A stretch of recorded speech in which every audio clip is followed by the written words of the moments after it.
1944, and on the Eastern Front, Hitler's forces were being pushed back towards the German border.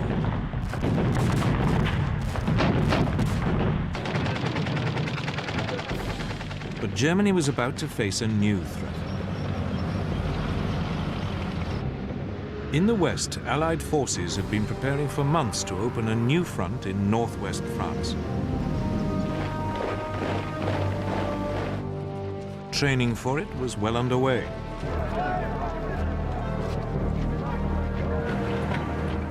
But it was an attack Hitler had long been expecting. His problem was knowing when, and above all where, it would come. The stage was set for one of the greatest battles of World War II, D-Day, the Allied landings along the Normandy coast of France.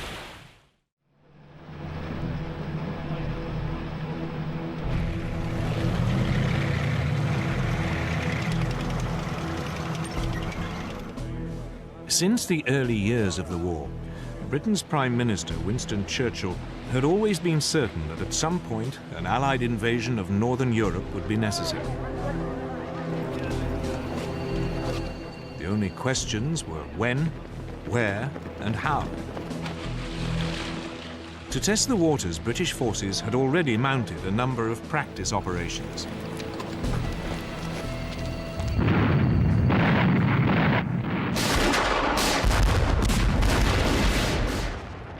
In December 1941, British commandos raided the Vargso Islands off the coast of Nazi-occupied Norway.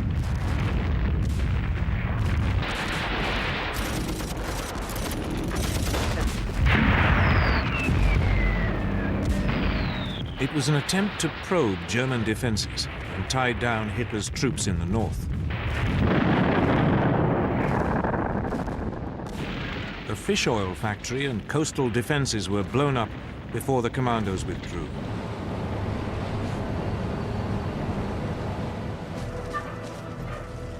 Eight months later, Canadian and British troops were sent in to mount a more ambitious raid on the French port of Dieppe. It too was designed to test the defenses and also to provide combat experience for the Canadians.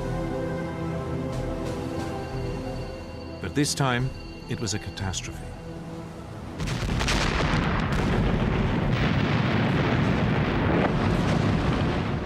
As landing craft approached the main beach, they were met by withering fire.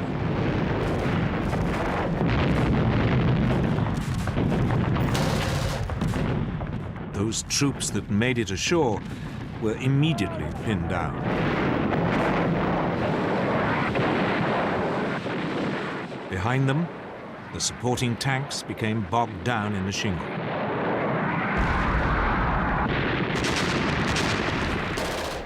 Few managed to scale the sea wall.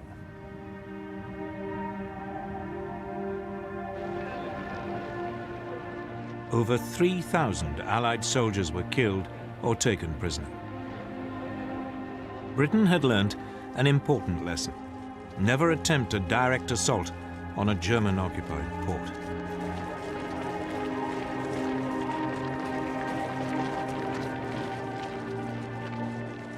Equally importantly, the Dieppe disaster reinforced the British view that an invasion of Europe could not be rushed. Churchill understood it would require careful planning. Eventually, in April 1943, at an Allied conference in Washington, Churchill and the US President Franklin Roosevelt agreed upon a date.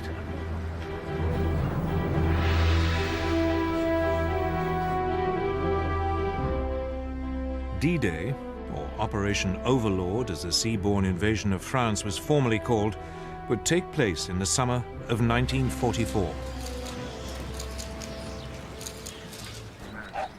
But by now, the Germans were preparing for it in earnest. Since the winter of 1941, they had been building an Atlantic wall. It was a massive series of fortifications running along the European coast from Denmark to the Spanish border. gun emplacements had been constructed at likely landing sites. Beaches had been mined and covered in barbed wire. Obstacles had been placed in strategic places to block landing craft. Hitler had boasted, "I am the greatest builder of fortifications of all time."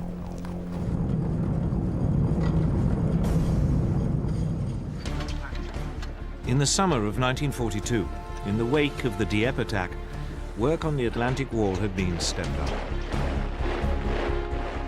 Hitler had also ordered an increase in troop numbers in the region. The German overall commander in the west, Field Marshal Gerd von Rundstedt, had been given 15 further divisions.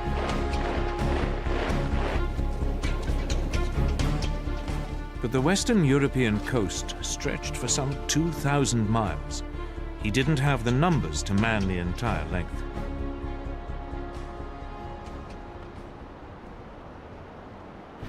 Von Rundstedt faced a difficult decision. Where should he position his overstretched forces to maximize their effect? The question led to bitter arguments inside the German leadership. Von Rundstedt proposed holding a large force of panzers in reserve northwest of Paris. He could then send it in against an invasion once he knew where it was happening.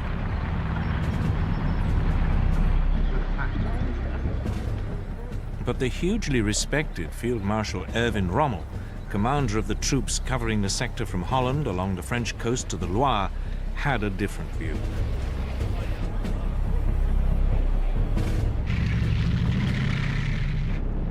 Rommel's concern was Allied air power. He'd seen it firsthand when he'd fought the British in North Africa, and it had left a profound impression. He feared that any counterattack would be broken up by Allied aircraft long before it could go into action.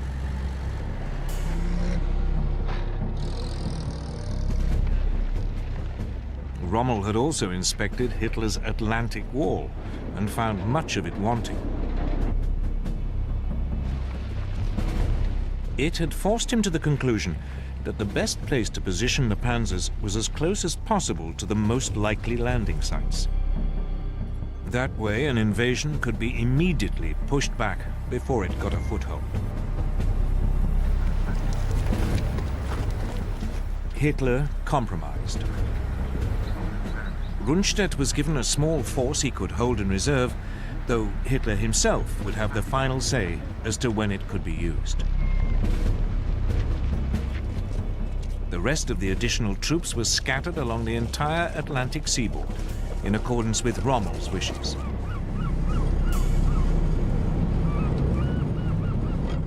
It would turn out to be the worst of all the solutions.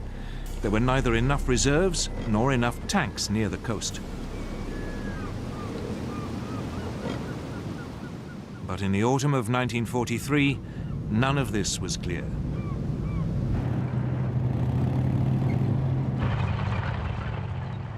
In Britain, the Allied planners were also grappling with the problem of location. Where was the best place to land? Their chief planner, General Frederick Morgan, quickly realized there were two principal options: the Pas-de-Calais and Normandy. The Pas-de-Calais was clearly the favorite. It offered the shortest sea crossing, and it offered the shortest and most direct way to Germany. But it was also the most obvious route, and Morgan was sure the Germans were expecting it. So he decided to wrong-foot them. Morgan would land in Normandy. It was the beginning of a huge gamble on which the fate of hundreds of thousands of soldiers would depend. Fantasy, myths, ancient beginnings. Elevate your historical exploration to unparalleled heights with a History Hit subscription. Don't miss out on our latest releases, where classicist Natalie Haynes travels to Corfu to unravel the story of the Gorgon Medusa, one of the most iconic yet misconstrued figures of Greek mythology. Join Jasmine Elmer as she dives into something that people have been obsessed with throughout history: dragons. Where did they come from? What exactly is a dragon? Finally, Dan Snow explores the ancient history of the Isles of Scilly and discovers burial grounds built thousands of years ago. Discover hundreds of hours of award-winning documentaries and ad-free podcasts with History Hit. Sign up for a special offer via the link in the description.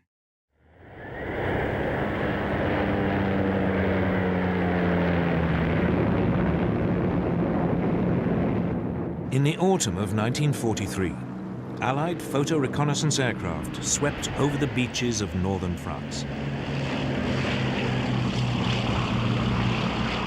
It was part of a huge planning operation for the seaborne invasion of Europe. The fortifications of the Atlantic Wall were monitored by the French resistance. Men crept ashore to collect sand samples to test whether armored vehicles could be landed.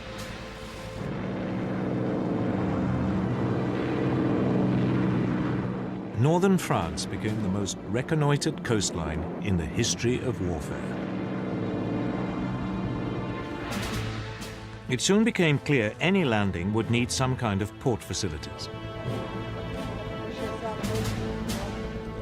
But the disaster at Dieppe had shown that it was too dangerous to attempt a direct assault on a German-occupied port.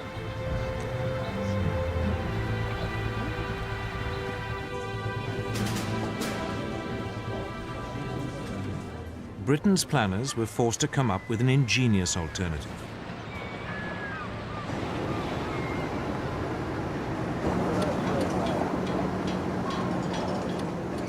Giant hollow concrete boxes were constructed in Britain that could later be towed to the French coast. There they would be sunk to form an artificial harbour.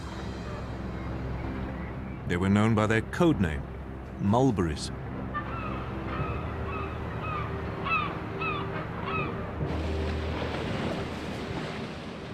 The mulberries would be supplied with fuel by a pipeline unwound from giant reels and dropped on the seabed.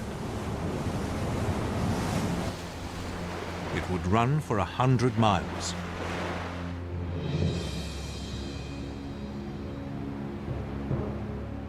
The pumping station on the Isle of Wight was disguised as an ice cream parlour. But the raid on Dieppe had also revealed a second problem: how to get the first wave of troops off the beaches and through the German fortifications. The man told to solve that question was General Percy Hobart, one of the pioneers of armoured warfare. Hobart came up with a series of ingenious devices. The troops called them the funnies. They included such extraordinary machines as flamethrowers and floating tanks, flail tanks for clearing mines, the bobbin for laying firm paths across sand or shingle, an armoured ramp for climbing sea walls,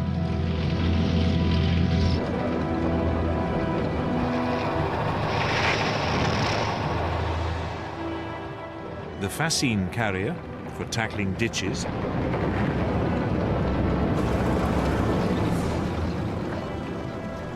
and the bridging tank for wider obstacles.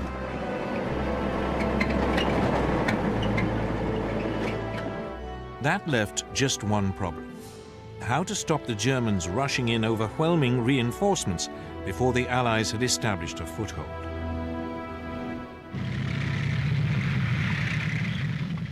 The answer was to keep them guessing until the very last moment as to where the invasion would take place.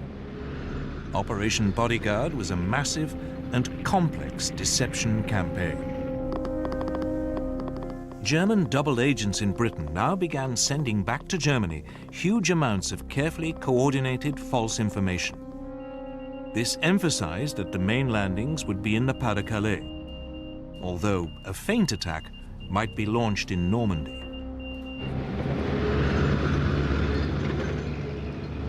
To muddy the waters still further, the Allied military created a fictitious army unit, the so-called 1st US Army Group, or FUSAG. It was stationed, very obviously, in Kent, bang opposite the Pas-de-Calais.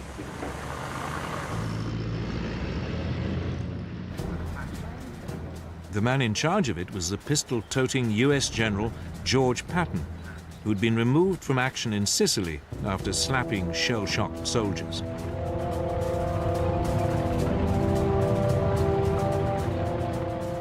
Patton was rated by the Germans as the Allies' best attacking general, just the man they expected to command the invasion of Western Europe. Basher 5-2, this is Basher 1-1 on Alpha. Radio transmissions mimicked the wireless traffic of an army. For the benefit of any Luftwaffe reconnaissance aircraft flying over Britain, the fields of Kent were filled with inflatable tanks and carefully faked track marks.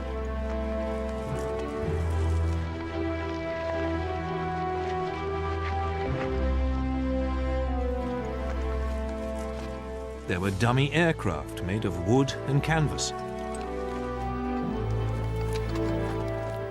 Harbors along the Kent coast were filled with dummy landing craft.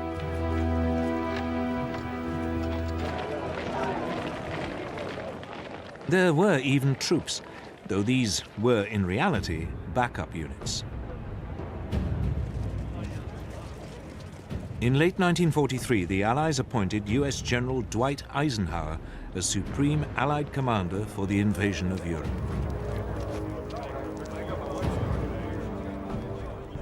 British General Bernard Montgomery would be in overall command of the initial assault troops.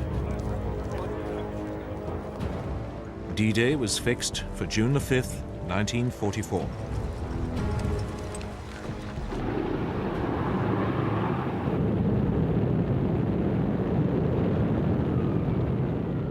Two months before the landing, Eisenhower launched an elaborate air offensive to disrupt German links to the coast.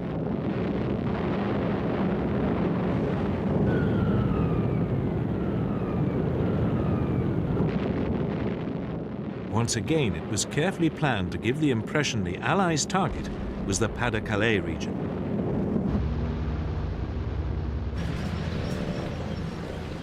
As the date of the invasion approached, Allied troop numbers in England reached over 2 million. They were supported by more than 3,000 tanks and 12,000 aircraft. The Germans were well aware an invasion was imminent.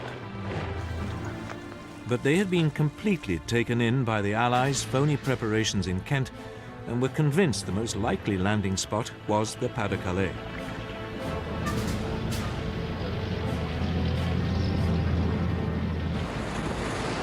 Everything seemed to be going the Allies' way. The troops were briefed.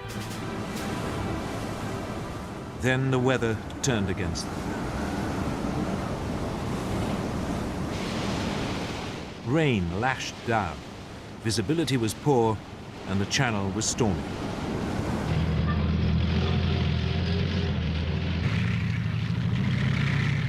Nevertheless, on June the 4th, 1944, the assault troops boarded their landing ships and the armada of more than 5,000 vessels set sail.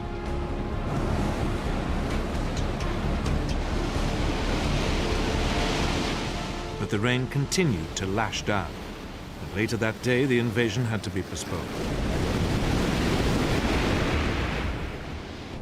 The ships returned to port, and the assault troops faced a nerve-shredding wait.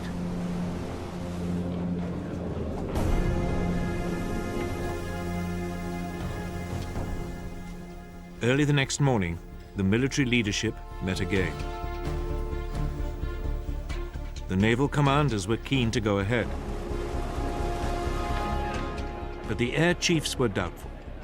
They worried the visibility would still be too poor to provide effective air support.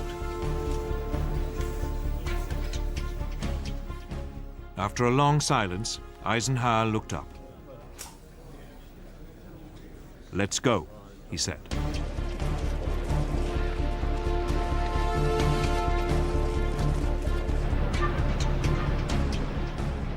Operation Overlord, the greatest seaborne invasion ever, was underway. D-Day had begun.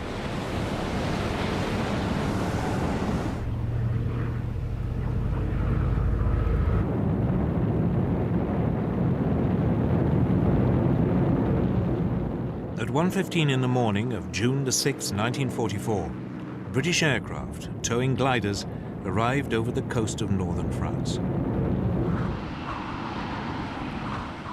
Then the gliders were released and plunged down to capture vital bridges over the Caen Canal in eastern Normandy. The Allies had launched their great gamble to invade Hitler's empire in Western Europe.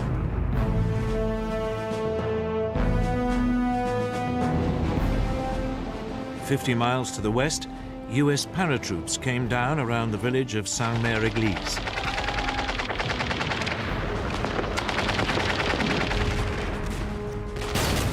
There was a fierce firefight.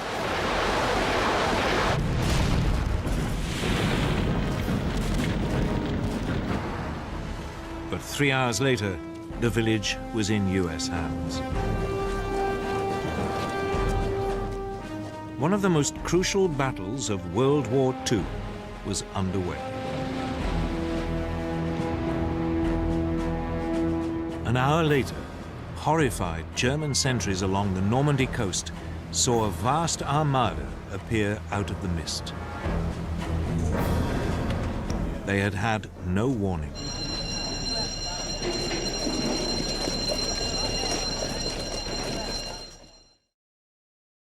The Allied fleet had sailed under cover of darkness. Moreover, Allied countermeasures had confused the German radar into believing the main weight of the attack was approaching the French coast further east at the Pas-de-Calais.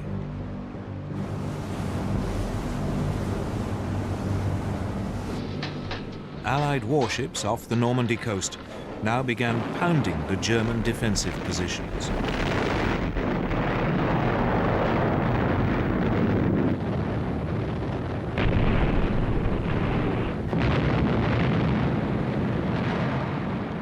Wave after wave of aircraft swept overhead.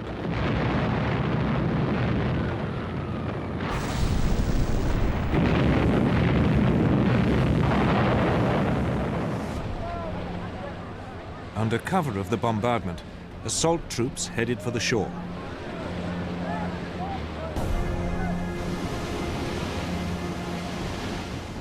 But as they closed in, German artillery and machine guns opened fire.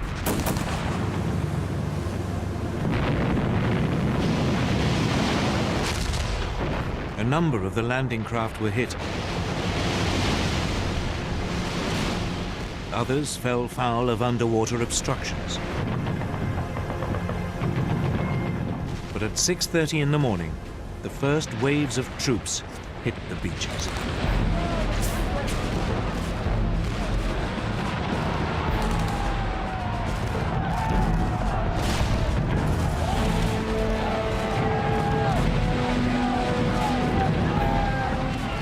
At the far western end, the US 4th Infantry Division came ashore near at what they called Utah Beach.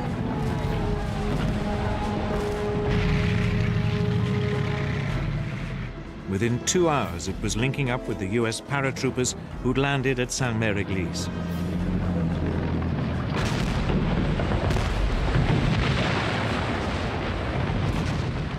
Next door, at Omaha Beach, it was more difficult.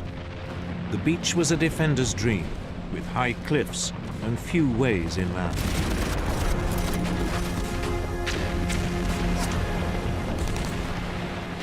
As the US 1st Infantry Division waded ashore, They were mown down by German machine guns.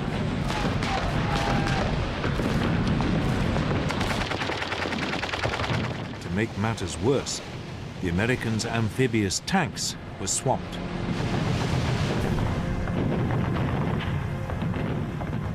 The troops were trapped on the beach. Disaster was looming.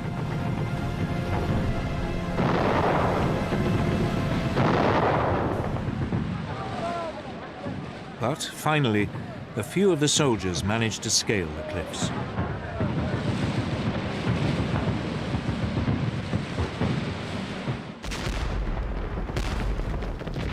Against all the odds, the Americans hung on to the beachhead.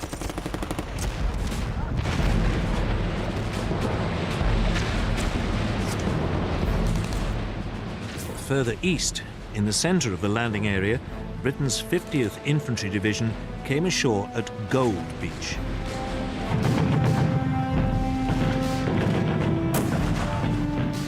They too met savage fire.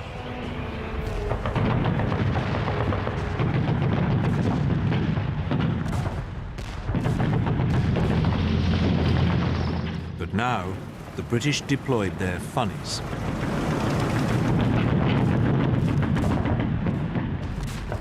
The troops were soon moving inland.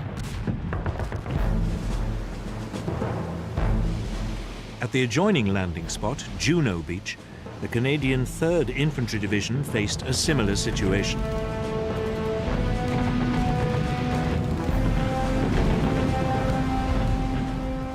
Here too, Britain's funnies were vital in helping the troops off the beach.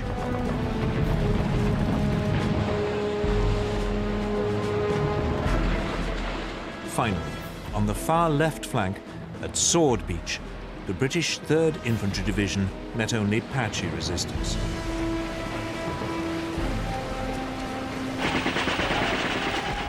Within hours, its commandos had linked up with the glider-borne troops at the Caen Canal.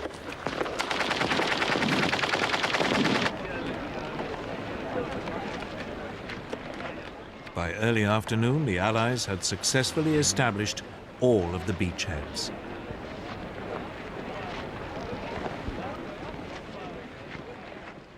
The timing of the invasion had caught the Germans completely by surprise. They'd expected the Allies to wait until the weather had cleared.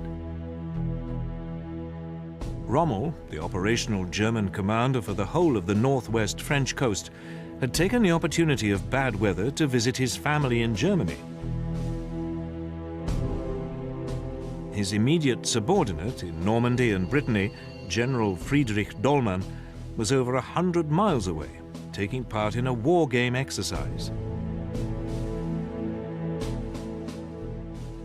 Only the overall German commander for the whole of Western Europe, Field Marshal Gerd von Rundstedt, was at his HQ.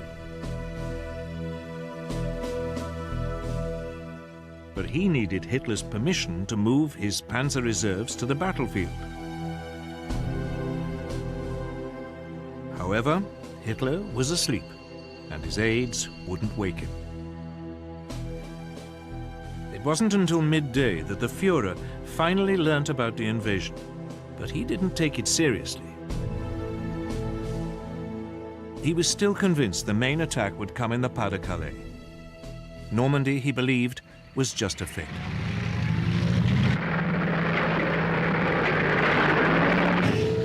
Finally, in the late afternoon, when the scale of the invasion was becoming all too clear, Hitler unleashed his reserves.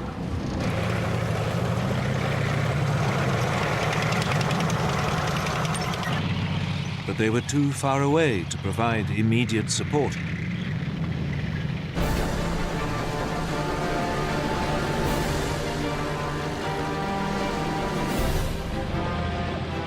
Despite stubborn German resistance, the beachheads around Utah, Gold and Juno and Sword were secure. Only at Omaha was the situation more precarious.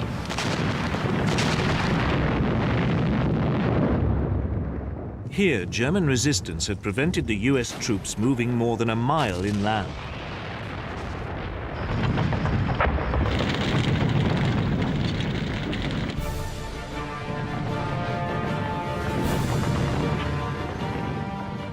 By nightfall on June the 6th, over 100,000 Allied troops had been landed in Normandy.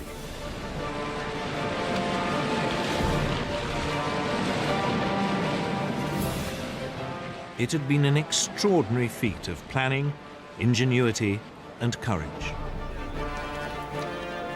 The first day of the Allies' great gamble had paid off. But it was just the beginning. Now they had to build up, break out, and push on into Europe.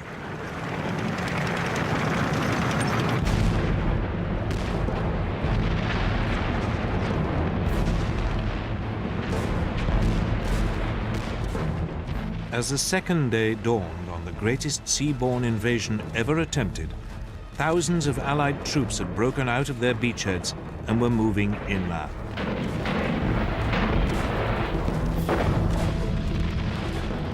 But they found the Normandy countryside hard going. The patchwork of woodland and small fields provided ideal terrain for German tanks and machine guns.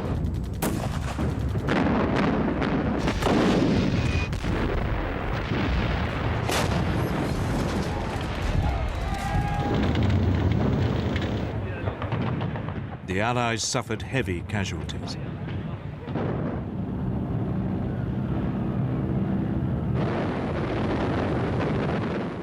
Allied air power provided crucial support.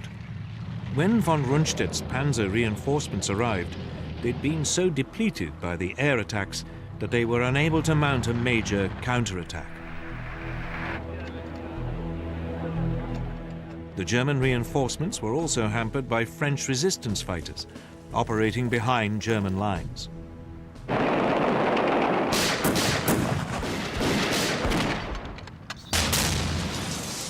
They ambushed troop convoys and blew up bridges. As a result, the Das Reich SS Panzer Division took over 2 weeks to make a journey which should have lasted a mere 3 days. Its troops took out their fury on the French civilian population.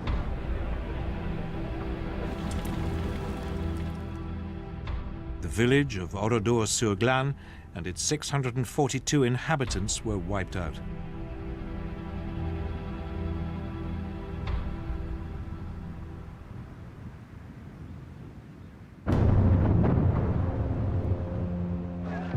After 4 days of fighting, all the Allied beachheads were finally able to link up.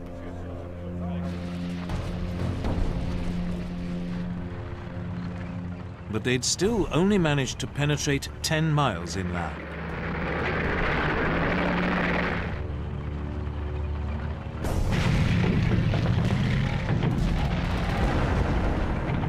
Eventually, 6 days after the landing, the British commander, General Montgomery, launched a major assault on the strategically important town of Caen. The British 7th Armoured Division, the Desert Rats, advanced.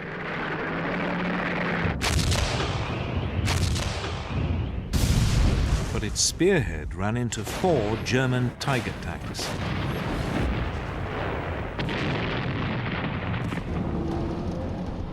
The Allies' Sherman tanks were completely outclassed.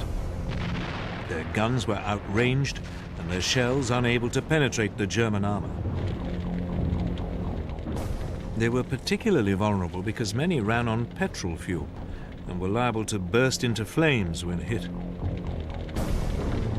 The Germans nicknamed the Sherman the Ronson, after the cigarette lighter, or more macabrely, the Tommy Cooker. In less than 5 minutes, more than 10 British tanks were destroyed. The attack on Caen stalled.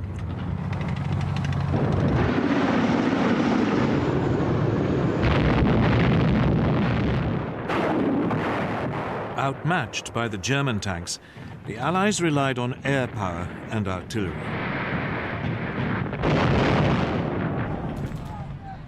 But it wasn't enough.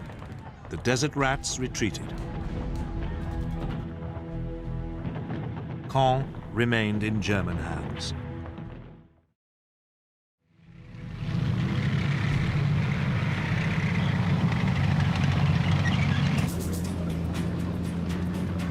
Meanwhile, further west, US forces advanced on the equally important port of Cherbourg.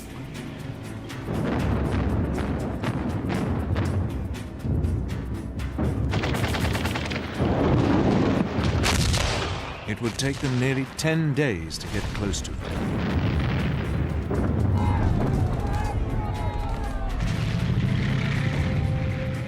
They weren't helped by the weather. During the first week of the invasion, it had been relatively calm, and supplies and reinforcements had poured in through the Mulberry artificial harbours. But now the weather turned. Gales swept the English Channel. The US Mulberry Harbour at Omaha was destroyed.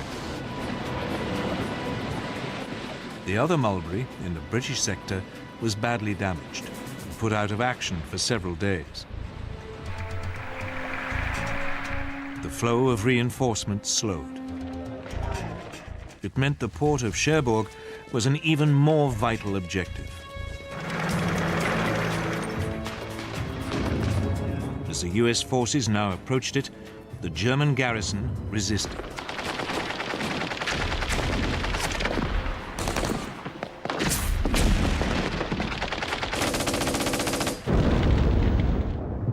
There was fierce house-to-house fighting. It would take the Allies a week to secure the city.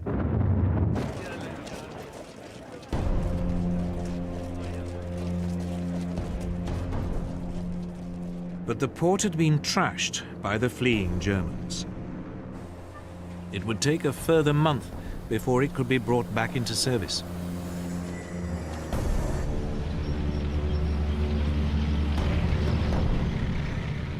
Meanwhile, Montgomery launched another assault on Caen.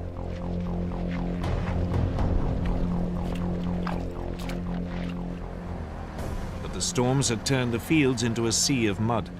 Low cloud meant air support was impossible.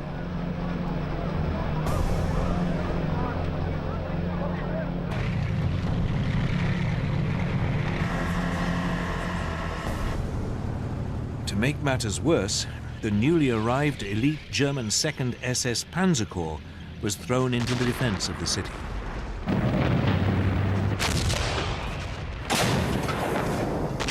After 4 days, the British were, again, forced to halt.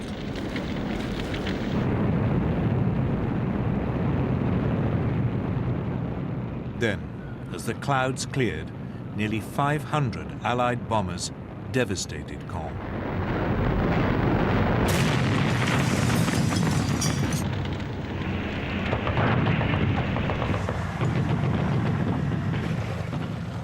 British troops fought their way into the north suburbs. But the ruins made ideal defensive positions for the Germans.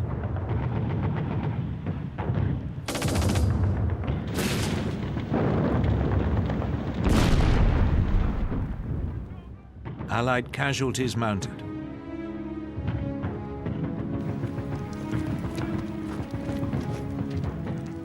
After 48 hours, the attack was, yet again, called off.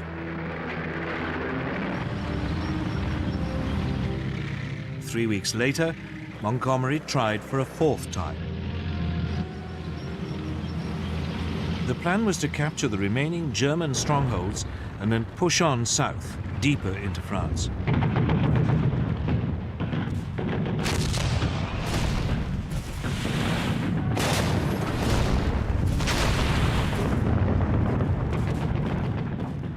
After 2 more days of fighting, the city was finally won.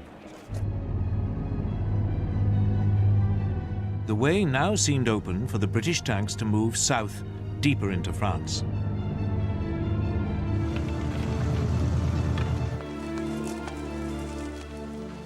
But the Germans were waiting with a large force of panzers.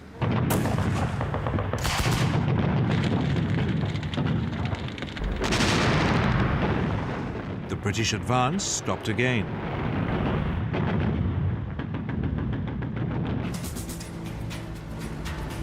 The Americans in the west, however, were having an easier time. The fighting around Caen had sucked in the majority of the German defenders. As the American forces prepared to thrust further into France, they faced only scattered opposition. The scene was set for the Allied forces to break out at last.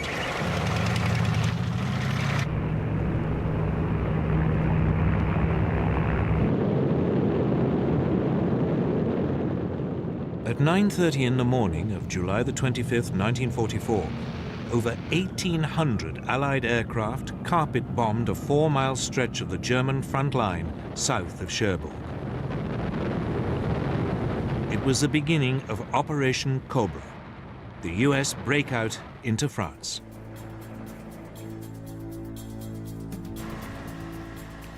The German defenders were stunned by the size of the assault. But so too were some of the US soldiers. The plan had been for the bombers to fly in from the east, parallel to the US front line, to minimize the risk of bombing American troops.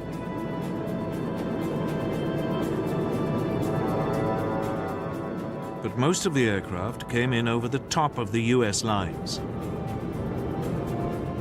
Bombs fell short. Over 100 US troops were hit and killed.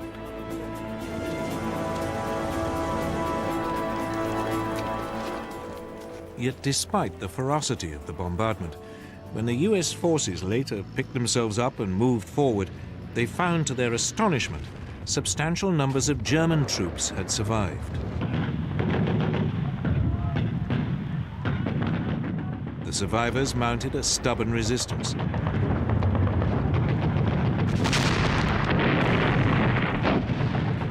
As fighting raged, it looked as though the Americans would fail to break through the German lines.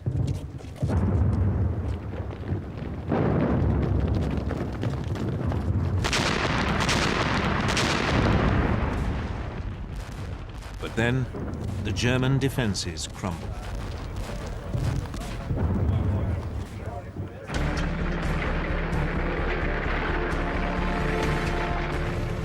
The next morning, US tanks broke through and moved forward into open country. There was now almost no German resistance left, and the Americans quickly pushed deeper into France. The hill town of Coutances fell. Then the crossroads town of Avranches. As the Allies pressed forward, they were helped by change and confusion in the German high command. At the beginning of July, 3 weeks after the D-Day landings, Hitler dismissed the German commander-in-chief, Field Marshal Gerd von Rundstedt, for defeatism. Von Rundstedt had made little attempt to hide his belief that Germany faced an unwinnable struggle.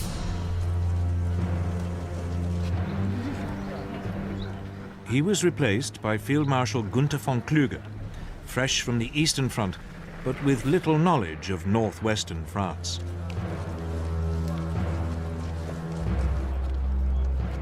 Two weeks later, Rommel, the second most senior German officer on the front, was severely injured when his staff car was strafed by a British fighter.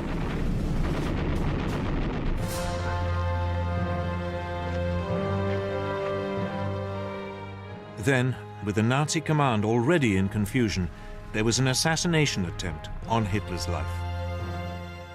On July the 20th, 1944, a disillusioned aristocratic war hero, Colonel Klaus Schenk Graf von Stauffenberg, planted a bomb in the planning hut at Hitler's headquarters in East Prussia.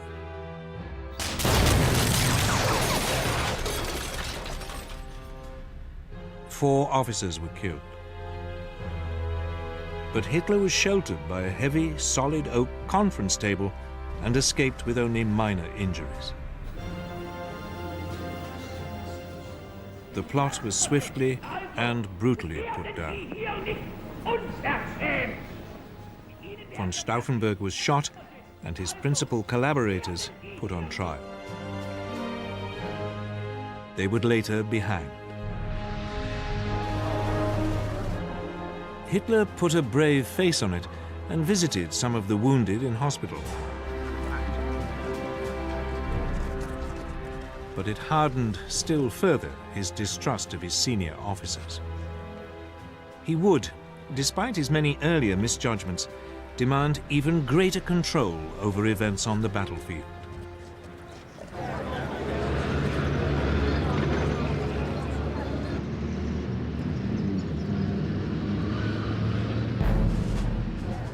Back in France, General George Patton, back in charge of a real fighting force, ordered his troops to fan out. They took Rennes, Mayenne, and headed for Le Mans. They were now moving round behind the German forces, still battling it out with the British and Canadians near Caen.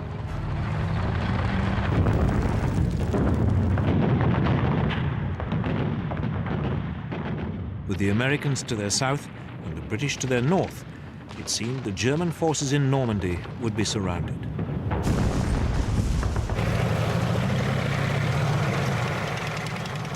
Hitler issued his usual order that there should be no retreat, but as the Allies squeezed in on them, the Germans began to flee.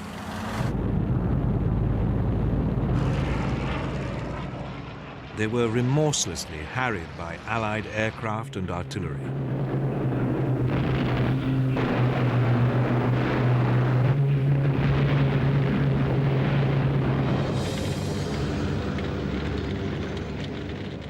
The casualties were appalling.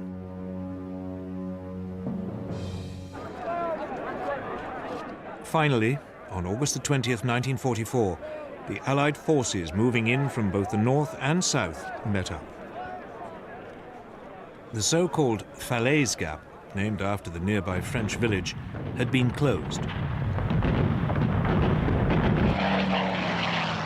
Large numbers of Germans were trapped.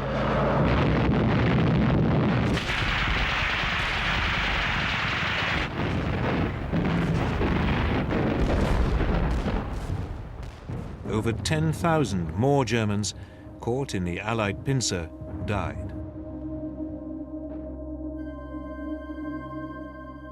A further 50,000 were taken prisoner.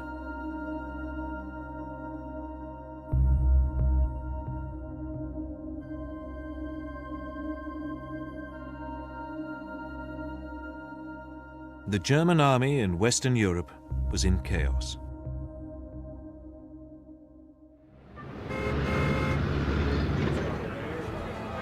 Meanwhile, far to the south, on the French Mediterranean coast near Cannes, there was a second Allied seaborne invasion. US troops came ashore virtually unopposed. They were helped by paratroopers from the Free French Army, men who had escaped from German-occupied French territory in Europe and North Africa. The landing had always been opposed by the British, who regarded it as a diversion. But the United States had long regarded it as an essential part of clearing the Germans out of France.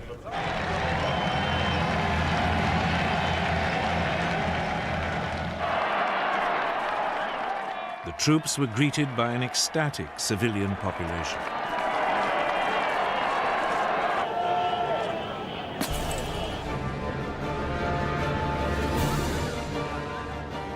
It was soon advancing rapidly up the Rhone Valley.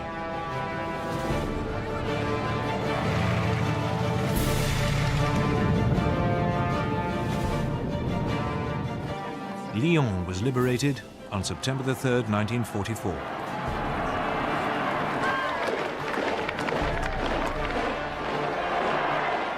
Ten days later, they reached Dijon and made contact with Patton's forces advancing from western France.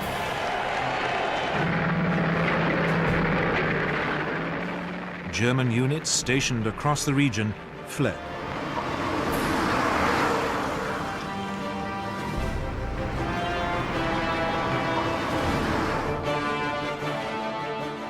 In barely 3 weeks of headlong advance, the Allied invasion of Europe had liberated most of France.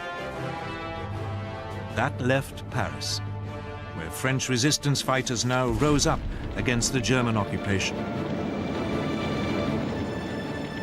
There seemed little to prevent the Allied onrush from continuing to the German border.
By the summer of 1944, Allied troops were racing towards Paris.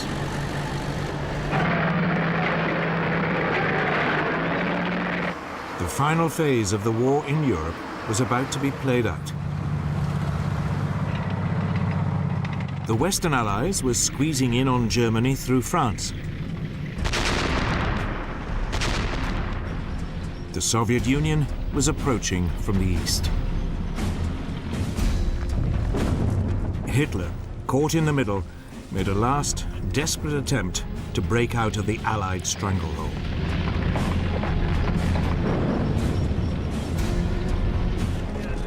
While he was doing so, Stalin was beginning to redraw the political map of Europe in an attempt to secure the Soviet Union's future. But as the Russians now advanced into German-occupied territory, they came across the most shocking discovery in modern history. A series of camps that would call into question the very nature of humanity. The world was about to discover the true horror of the Nazi regime.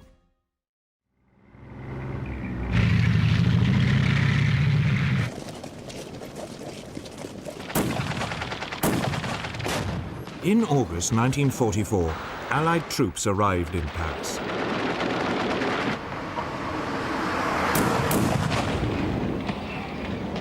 Even as Hitler desperately signaled to his generals, "Is Paris burning?" the German forces occupying the city surrendered.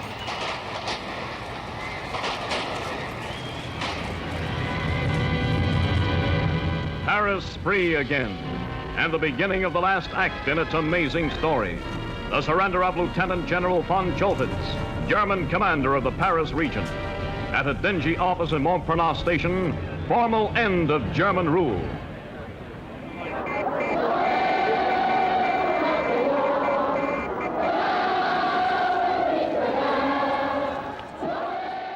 Paris threw itself into an orgy of celebration.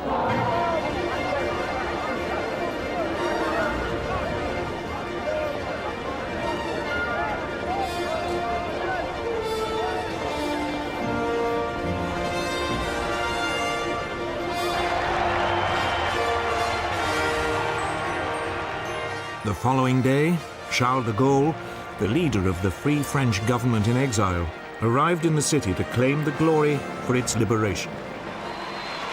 Paris, Paris outragé, Paris brisé, Paris martyrisé, mais Paris libéré, libéré par lui-même.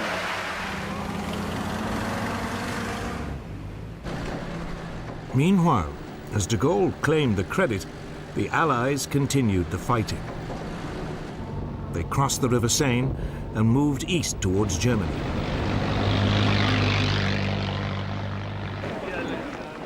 As they did so, the German army was retreating in confusion.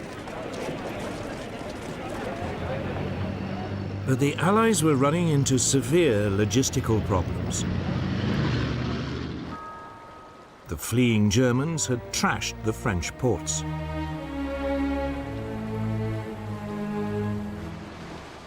That meant Allied supplies had to be brought in from Britain across the beaches of Normandy and then transported several hundreds of miles along tortuous roads.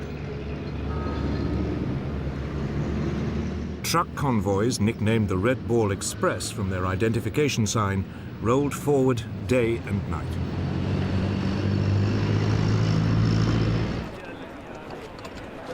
But it was impossible to bring in enough supplies, particularly fuel, to maintain the Allied advance.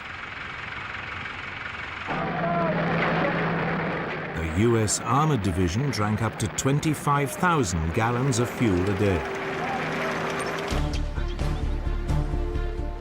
Meanwhile, as supply problems slowed the Allied advance, Hitler was planning a new fightback.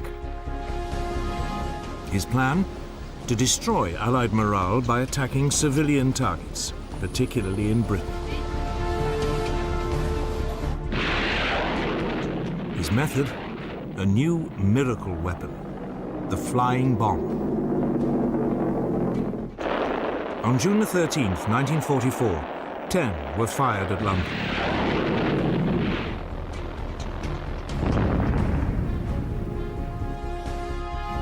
6 struck home.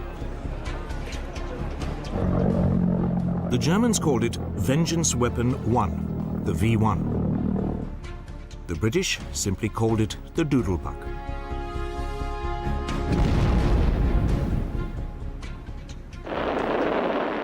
Armed with a warhead of just under 2,000 pounds, it could be launched from sites 130 miles away and could fly at 400 miles an hour.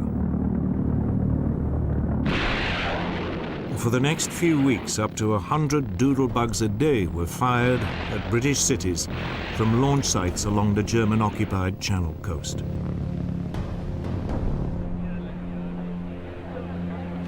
They caused panic and confusion.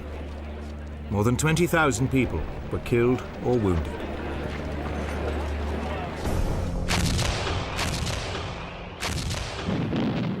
The British set up a screen of anti-aircraft guns around the capital. Many flying bombs were shot down.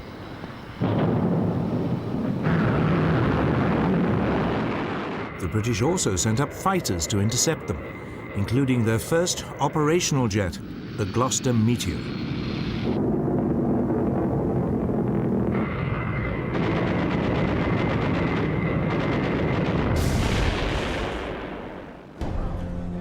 But still, the V-1s kept arriving.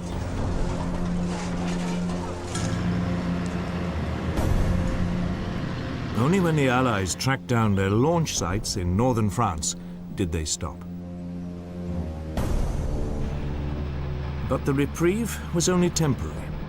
The Germans had a second miracle weapon up their sleeves.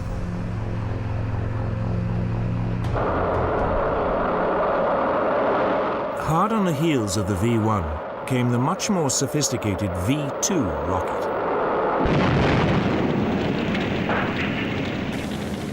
The first fell on London on September the 8th, 1944.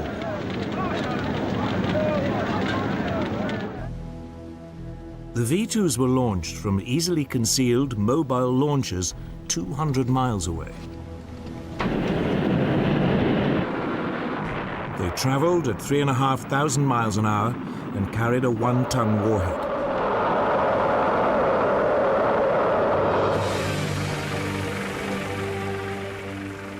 For 6 months, Britain had no response. Over 1,100 V-2s landed on defenseless British cities. They only stopped when the German positions in Europe were pushed so far back the launch sites were once again out of range of Britain. Yet, despite the horror and damage the V-2s caused, British morale remained unbroken.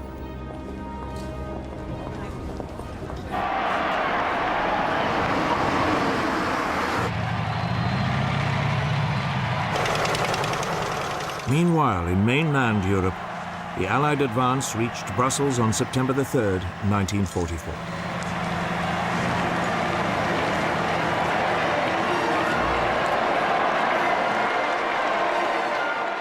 The next day, British forces took the huge Belgian port of Antwerp. It was still intact. Here, at last, seemed an answer to the Allies' logistic problems. New supplies could pour in through the port. But it was not to be so simple. Antwerp is 40 miles from the sea, up the River Scheldt. As the Germans pulled out of the city, they dug in along the waterway, turning it into a corridor of death. The river was also mined. It meant the port was unreachable from the sea. The Allied advance, now desperately low on supplies, was in danger of grinding to a halt.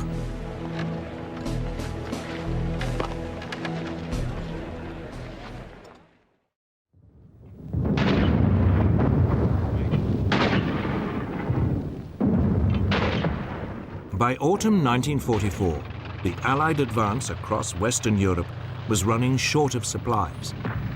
They needed a new plan if it was to move forward.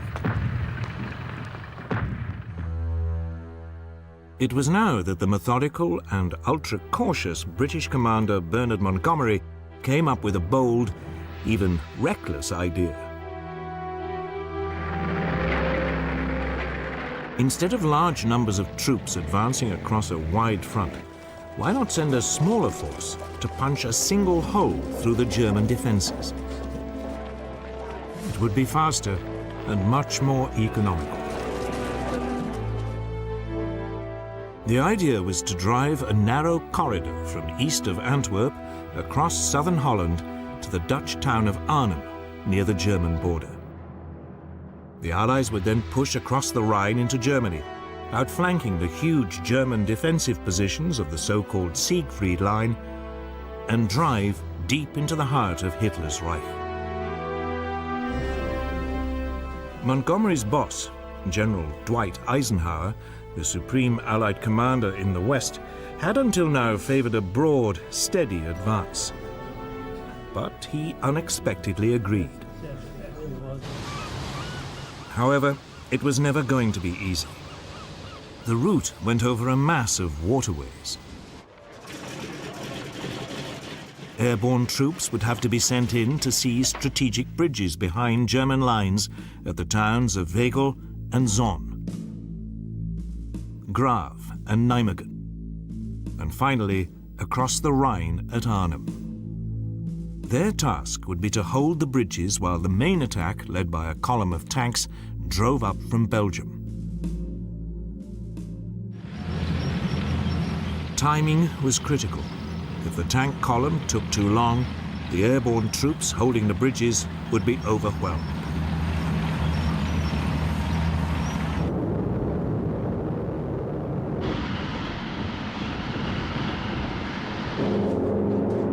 Operation Market Garden began early on the afternoon of September the 17th, 1944.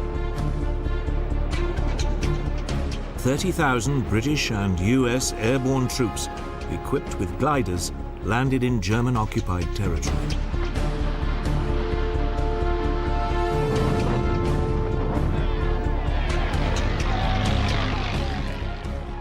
The US 101st Airborne, the Screaming Eagles, swiftly captured the bridge at Wegel.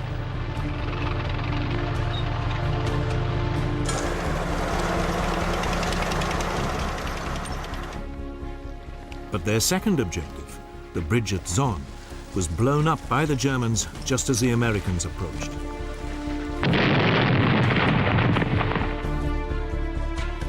Further north, the US 82nd Airborne, the All-Americans, successfully seized the bridge at Grave.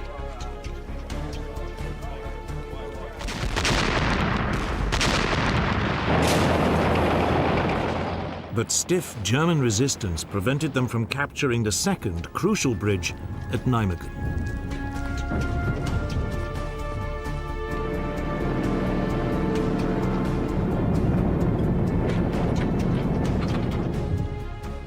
Meanwhile, at Arnhem, 2 brigades of the British 1st Airborne Division landed safely about 8 miles west of the town. But as the paratroops advanced towards Arnhem's vital bridge across the Rhine, they ran into 2 German panzer divisions.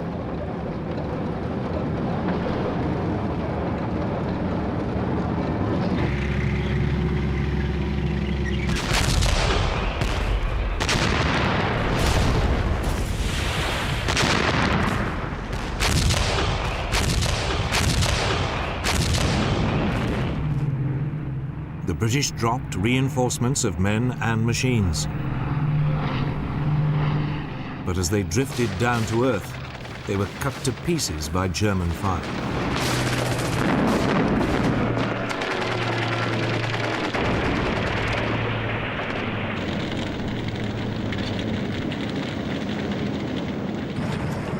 Finally, by 8 in the evening, after a day of fierce fighting, an Allied battalion reached the northern end of the bridge.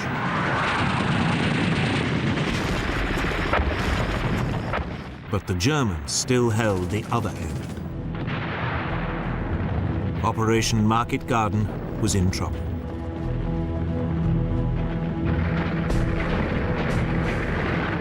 At the same time, the tank column, advancing up a single-track road, was also running into difficulties. As it drove towards the Dutch border on the first day, the lead vehicles were ambushed by German troops using the lethal handheld Panzerfaust anti-tank rocket. The advance was halted, while infantry was brought in to clear the way.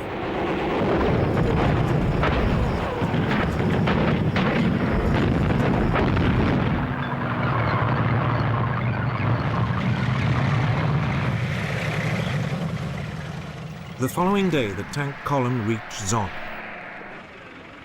but was delayed overnight while the bridge was replaced with a temporary structure.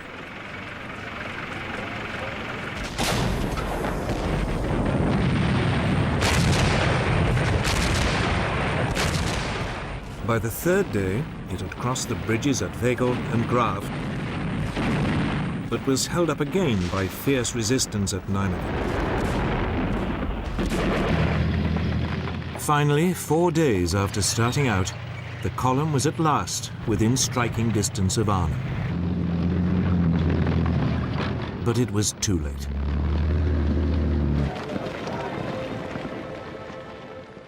The British paratroops holding the northern end of the bridge had surrendered. Montgomery's daring plan had failed. Arnhem had proved a bridge too far. The war on the Western Front seemed to have ground to a standstill again.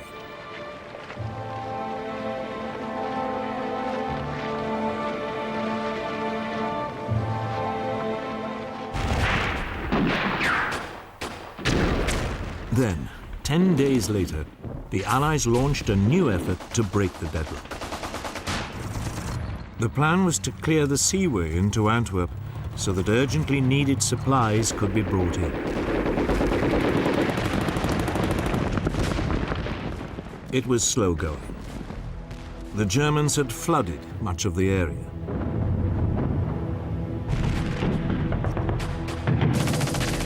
It took Canadian troops 3 weeks to clear the riverbanks of German soldiers and machine gun nests.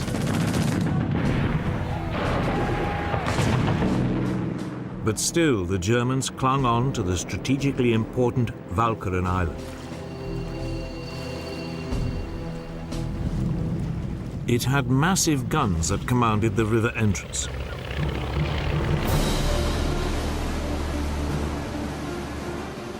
On November the 1st, 1944, British commandos were sent in to flush the Germans out. They were supported by 2 World War I monitors with huge 15-inch guns.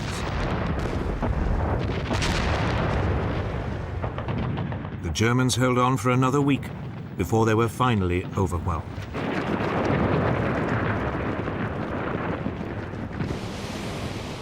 Allied minesweepers could now clear the seaway.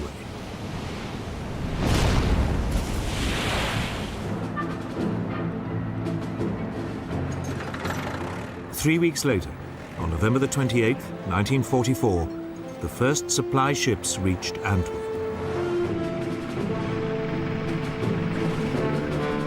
Now, at last, the Allies could move on towards the German frontier. But then, just as the supplies had begun to flow, the weather changed.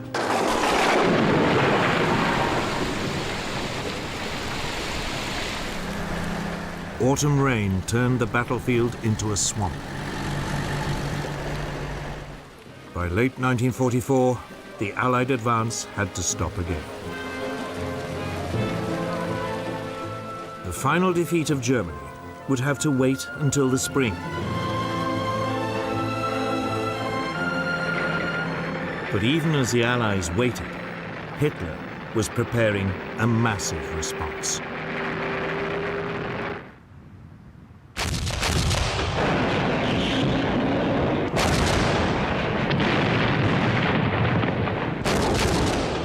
By autumn 1944, the Allied armies were virtually lined up along the Belgian-German frontier, waiting for the winter weather to clear before they pushed on.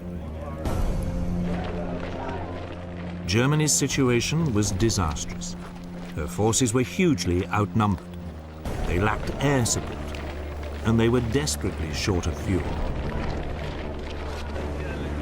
Nevertheless, Hitler, against the advice of his senior commanders, decided to launch a huge counterattack. It was a desperate gamble, but if it paid off, it might just change Germany's fortunes. His plan was to burst through the Allied lines in the Ardennes Hills and head for Antwerp. If he could retake the port, the Allied supply lines would be cut once again.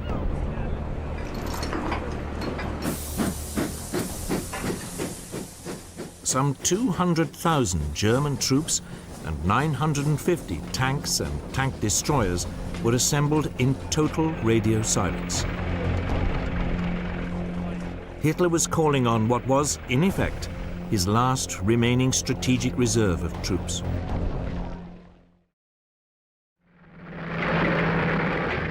The Allies missed the build-up completely.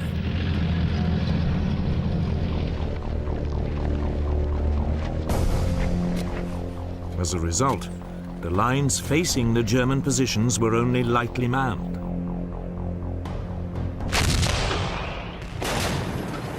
On December the 16th, 1944, the Germans opened fire.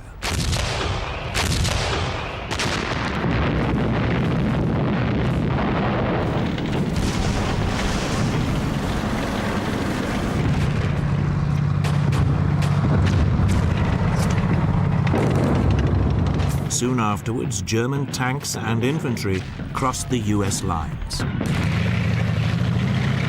The Americans were caught completely by surprise.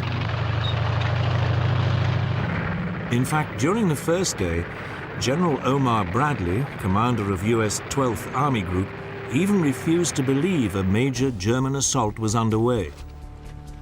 American confusion was made worse when the Germans sent in English-speaking special forces in captured US uniforms and jeeps to carry out sabotage behind the US lines. American troops became so nervous that even General Bradley was stopped and asked to produce his identity papers to prove that he was not a German.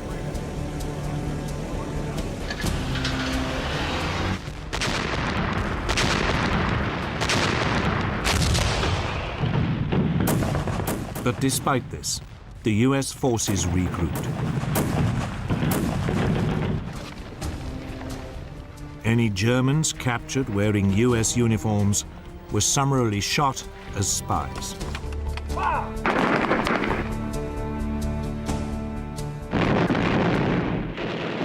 The Americans began to fight back.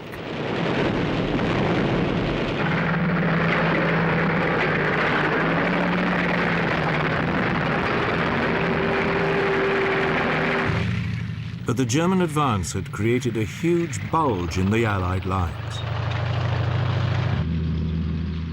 The attack would become known as the Battle of the Bulge.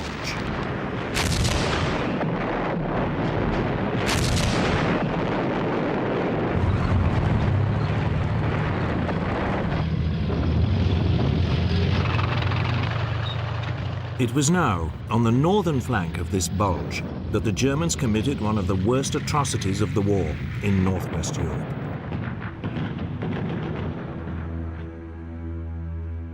SS Colonel Joachim Peiper captured some 150 members of a US artillery observation battalion near the village of Malmedy.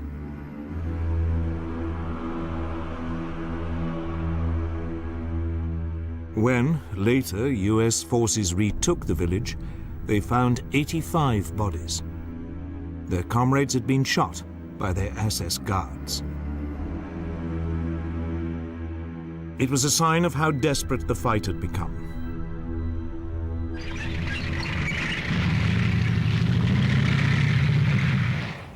As the German advance near Malmedy continued, US combat engineers blew up bridges to slow it down.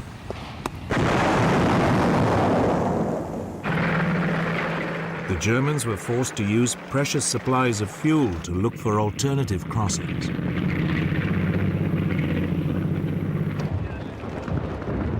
Meanwhile, on the southern flank of the bulge, US troops blocked road junctions to slow the German tanks.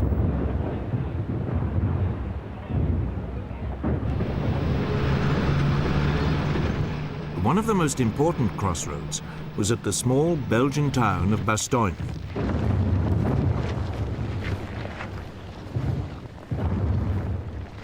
Here the Allies sent in reinforcements.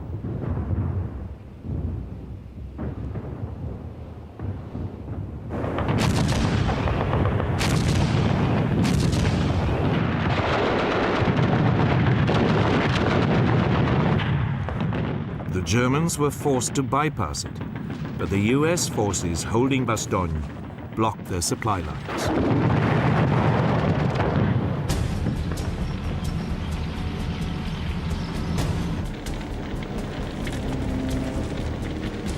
2 days later, however, the Germans were approaching the town of Dinant, some 30 miles further west.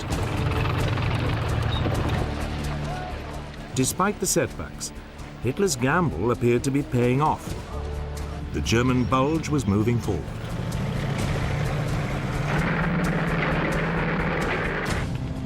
But their supply lines were now dangerously overextended, and they were running desperately low on fuel. The advance slowed.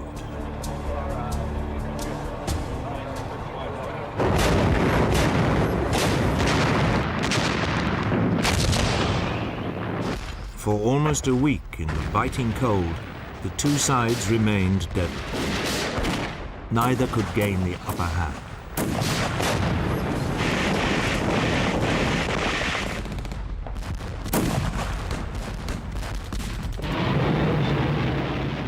Then, on New Year's Day, 1945, the Luftwaffe launched a do-or-die assault on Allied bases.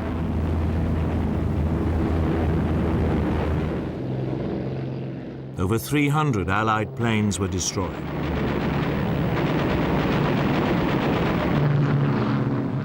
But the Luftwaffe lost several hundred too, far more than it could replace.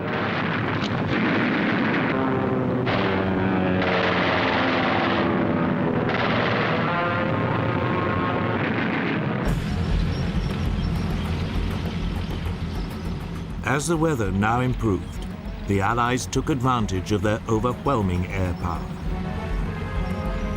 US troops, temporarily under Montgomery's command, pushed in from the north. US General George Patton's forces squeezed from the south.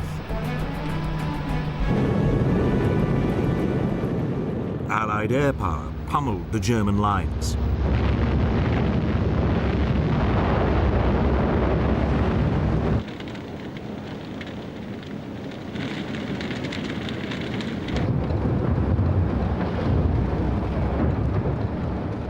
The German bulge was slowly pushed back.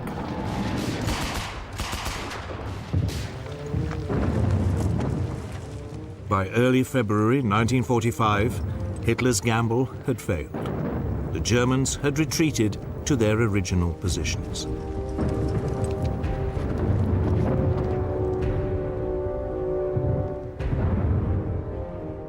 The attack had taken a heavy toll on their already depleted resources.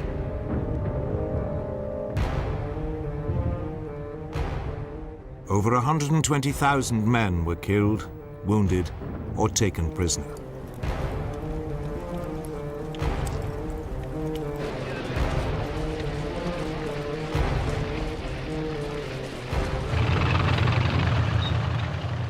Meanwhile, on the other side of Europe, Stalin now began to move on Germany's eastern border.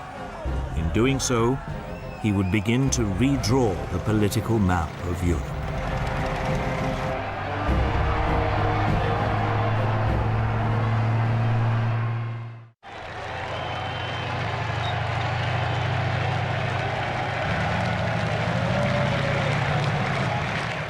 During the summer and autumn of 1944, as the Allies overran France and Belgium, in the east, the core of Stalin's Red Army was camped outside the Polish capital of Warsaw.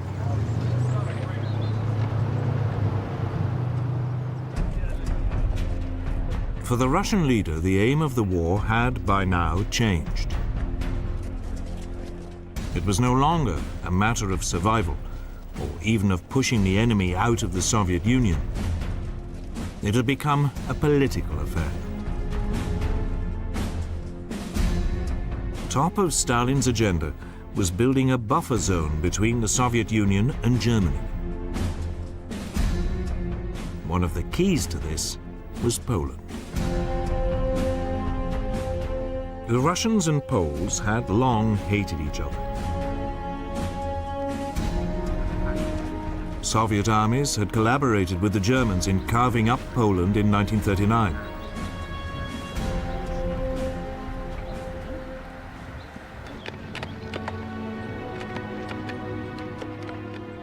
Then, in April 1943, German soldiers found the bodies of more than 4,000 Polish army officers in the Katyn woods near Smolensk in the Soviet Union.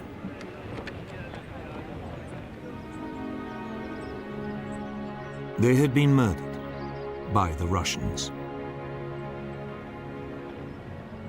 Stalin denied any involvement and blamed the Germans, but the Poles never believed him.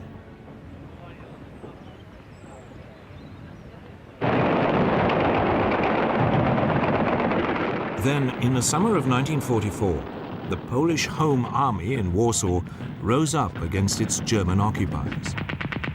It was now that hostility between the two countries came to a head.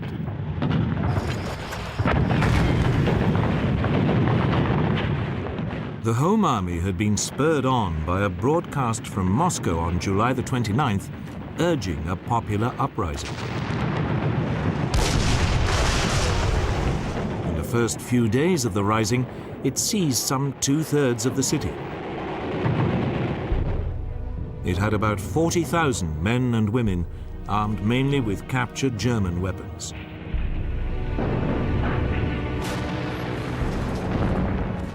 There were also more than 200,000 unarmed helpers.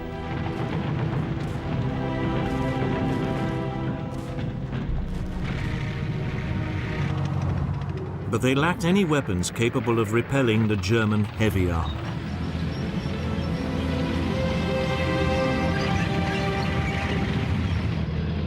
The Poles looked to the Soviet army, still camped just to the south, for help. But Stalin ordered it to do nothing and dismissed the Home Army's leadership as power-seeking criminals.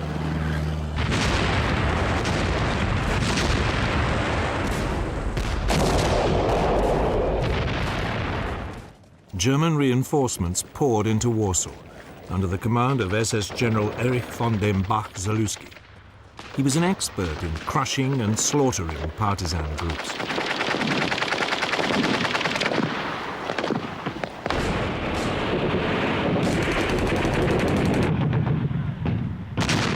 The situation in the city became desperate.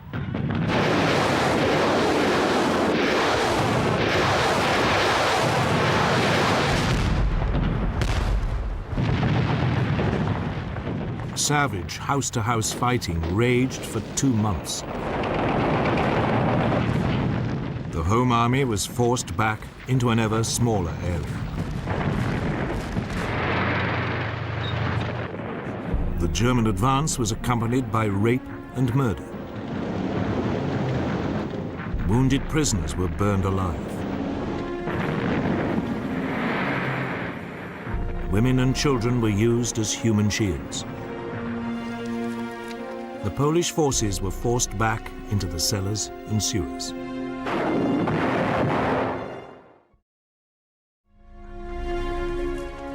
But still, the Red Army sat back. Stalin's reasoning was simple. He saw the Polish Home Army as pro-Western and anti-communist.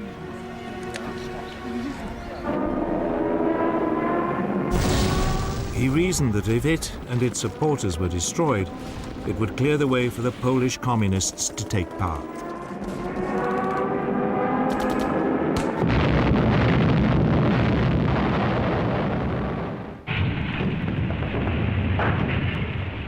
By October the 2nd, the Germans had done just what Stalin had hoped.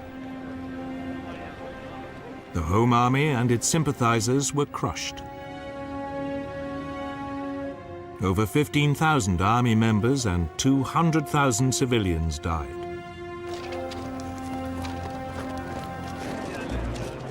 Some 15,000 people surrendered.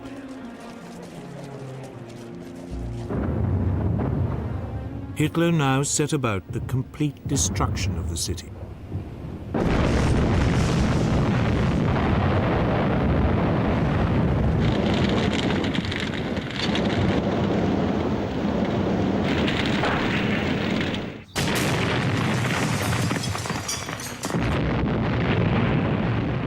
Warsaw was razed to the ground.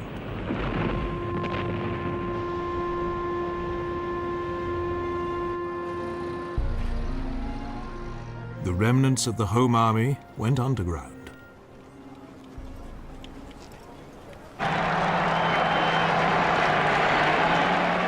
Later, when the Red Army finally moved into Warsaw, they would be hunted down by Soviet secret police. Stalin's scheming had worked. Pro-Western Polish forces had been smashed, and the country would, after the war, become a key buffer state between Russia and the West. In London, the British Prime Minister, Winston Churchill, was appalled by Stalin's conduct. But he was also a pragmatist. In October 1944, Churchill went to Moscow. It was several months after the crushing of the Warsaw Uprising. There he agreed with Stalin on a division of the European spoils. According to a document Churchill scribbled down, the Soviets would have 90% of the influence in Romania and the British 90% in Greece. In Bulgaria, the Soviets would have 75% influence and 50% in Yugoslavia and Hungary. The future of Poland was left vague, probably deliberately. Churchill described it as the naughty document.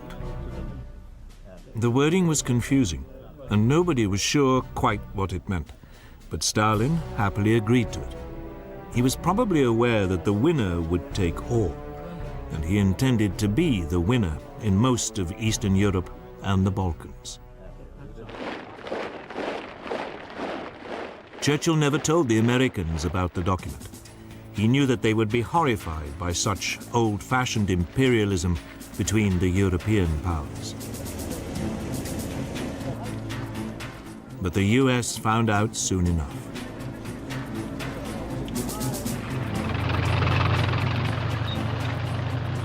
In late 1944, the Germans pulled out of Greece. The country descended into a civil war between the monarchists and the communists.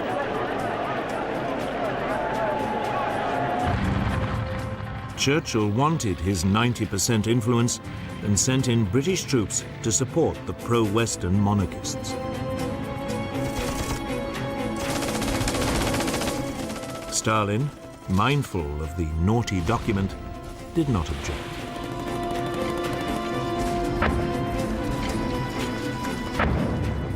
But the Americans were outraged at what they saw as such blatant meddling in another country's affairs. But by the end of 1944, there was a more pressing issue. Western and Soviet forces were about the same distance away from Berlin. The race was on to be the first to get there. But even before it began, new and shocking news came out of the East.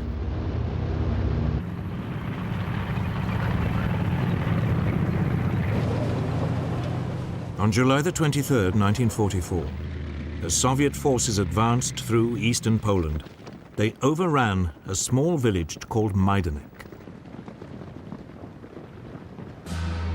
Nearby, they found a prison compound. They quickly realized it was no ordinary camp.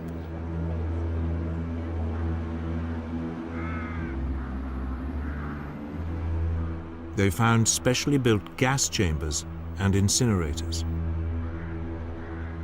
Near them were piles of corpses. It was a camp designed for the mass murder of Jews.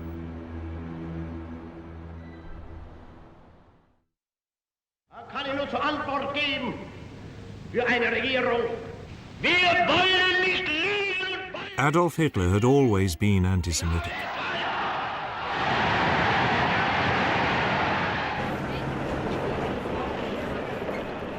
When in the 1930s he had come to power, many German Jews had been forced to flee.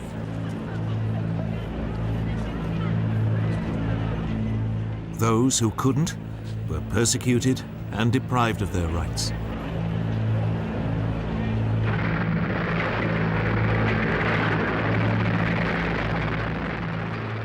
Then, in the summer of 1939, the Germans invaded Poland.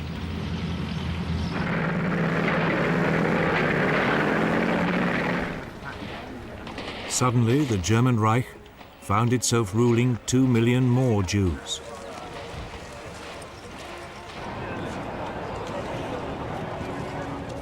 So the Nazis sent in special SS squads, the Einsatzgruppen, whose job was to round them up.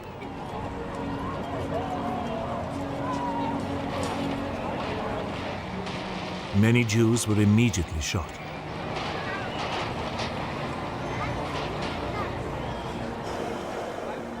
The remainder were herded into walled ghettos in the major cities, while the Germans worked out how to solve what they called the Jewish problem.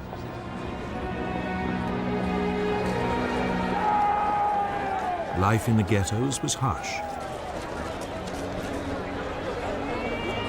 People were systematically starved and beaten.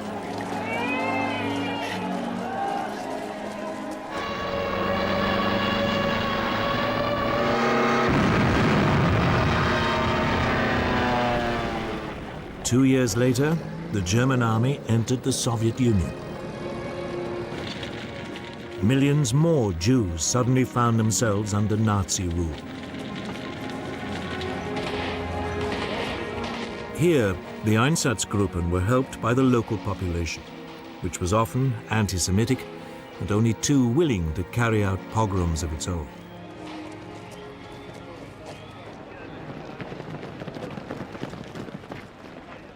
Hundreds of thousands of Jews were rounded up and exterminated.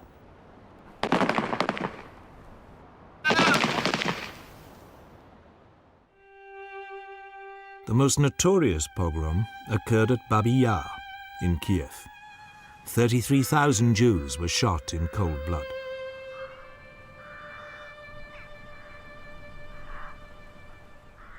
But machine gunning was an expensive way of dealing with the Jewish problem. Nor was it popular with many German soldiers. So, at a conference in January 1942, the SS leadership cast round for more efficient solutions.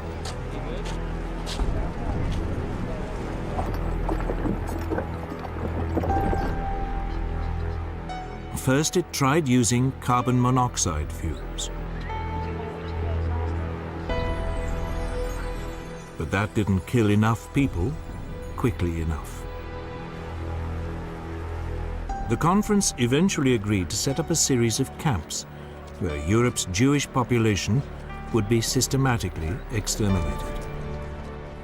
There would be 6 of these death camps, all in Poland.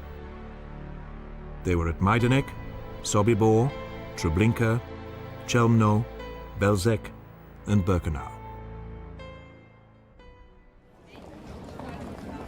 As the camps were being built, the Jewish ghettos were liquidated. One notorious example was in Warsaw.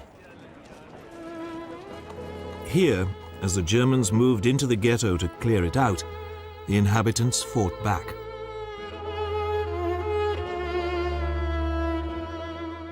They held out for nearly a month.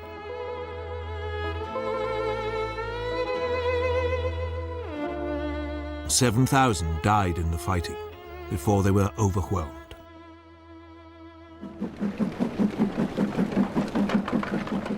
Those who had survived it were rounded up and sent to Treblinka.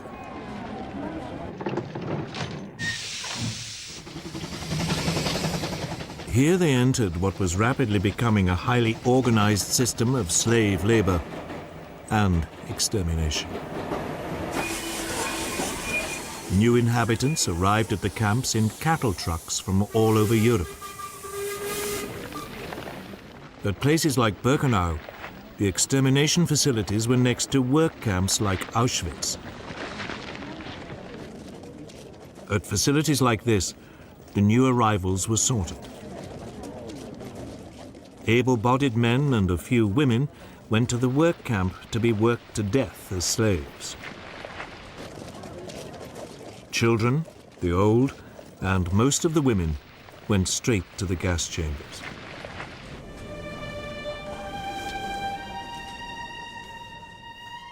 They were stripped and their heads shaved.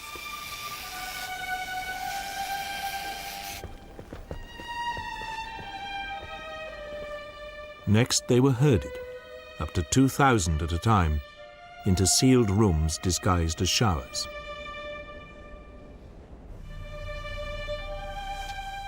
SS officers then poured Zyklon B crystals through a trap in the roof to form a deadly gas.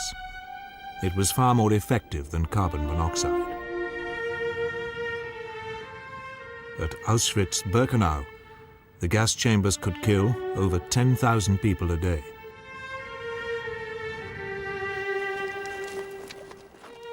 Small groups of prisoners known as Sonderkommandos were used to clear the bodies out of the chambers. Some bodies were burnt in pits, some in crematoria. The camps could also be profitable businesses. Major German companies built factories near them and paid the SS, which administered the camps, to hire Jews as slaves.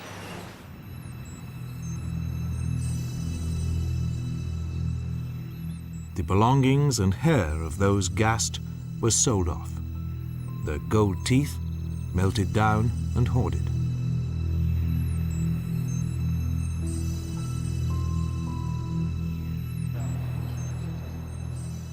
For most Jews, resistance was almost impossible. At Treblinka, Sobibor and Birkenau, however, the Sonderkommandos mounted brief and doomed rebellions.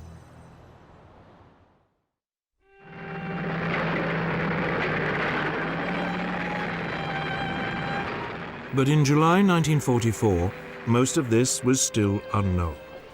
As news began to seep out of the Russian find at Majdanek, most people simply found it unbelievable. Yet today we know that people in the West, like Churchill, almost certainly knew more than they admitted. During 1943 and 44, several reports reached London about what was going on inside the extermination camps. But nothing was done. Today, it is estimated some 6 million Jews were exterminated in Hitler's camps. What the Allies had never understood, until the war was over, was the vast scale of the Nazi extermination campaign. Nor did they grasp the sheer quantity of resources the Germans were prepared to devote to it when Germany was facing its final days.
By early 1943, the Japanese Empire was at its height.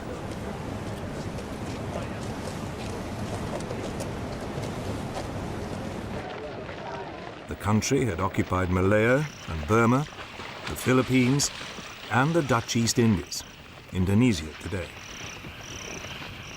These territories had become vital sources of strategic supplies such as oil and rubber. Now the United States laid plans to roll back the Japanese gains.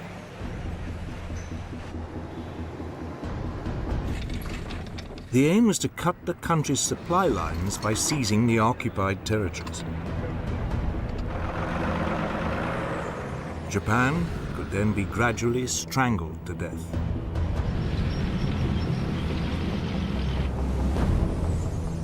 But to win in the vast expanse of the Pacific, the US would need to develop new forms of mobile warfare.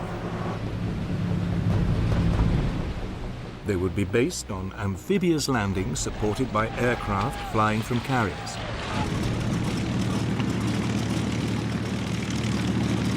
The Japanese, unable to match American firepower, resorted to increasingly desperate measures. The country fell back on ancient notions of military honor to create suicide units.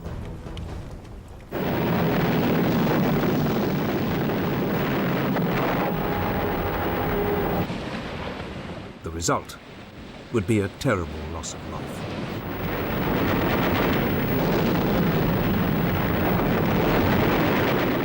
This would be a decisive phase in the war in the Pacific and would mark the end of Japan's dreams of empire. But this was to come. Back in the spring of 1943, the US military chiefs faced a dilemma. They had been presented with two options for the defeat of Japan. The flamboyant US Army General Douglas MacArthur, commander of the US and Australian forces in the Southwest Pacific, favored a primarily land-based route. His idea was to seize the Solomon Islands, Papua New Guinea, and the Philippines. They could then be turned into a strategic barrier that would cut off Japan from its newly conquered lands in Burma, Malaya, and the Dutch East Indies. Japan would be starved into surrender. Equally importantly, this plan would mean MacArthur could repay a debt. Earlier in the war, he had been kicked out of the Philippines by the Japanese, and he had promised to return to liberate the country. But the US Navy had a different idea. It would bypass the heavily defended Solomon Islands, Papua New Guinea, and the Philippines. Instead, it would seize a string of much smaller islands scattered across the Central Pacific and close to the Japanese homeland. Rather than a barrier, the US would have a series of strategic bases from which to attack Japan's supply lines.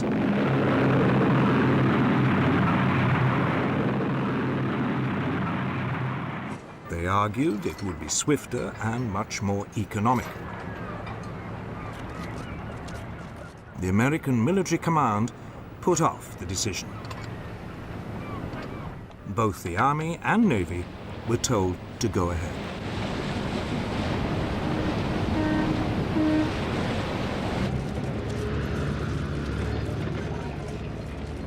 In June 1943, MacArthur's plan was launched.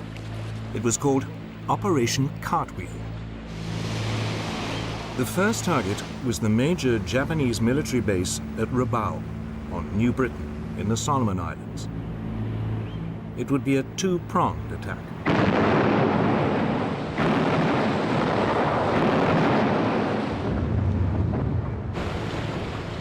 The eastern prong fought its way up through New Georgia and Bougainville.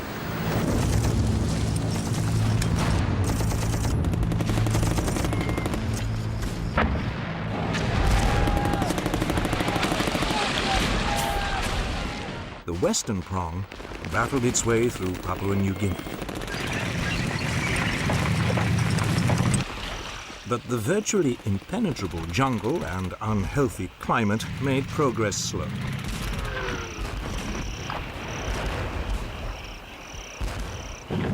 It was nearly 9 months before the pincers met, and the Japanese base at Rabaul was isolated.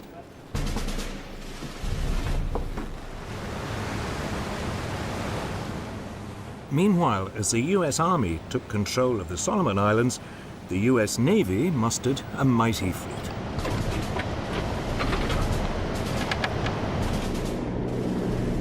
It included the first 4 of the brand new Essex-class aircraft carriers. They were bigger and faster than anything before.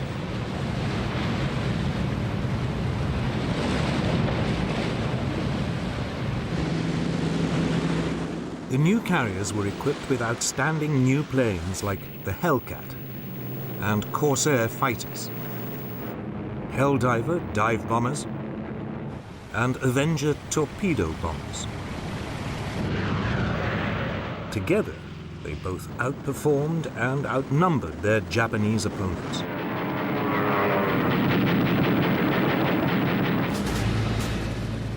The Navy's first targets were the Japanese garrisons on the coral atolls of Tarawa and Makin in the Gilbert Islands. These were close to some of the most important supply routes across the Pacific.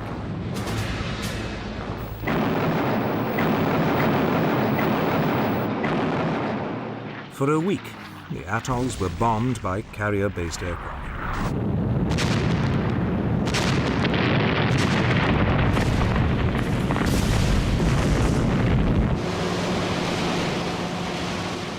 Then, on November the 20th, 1943, there was an amphibious landing.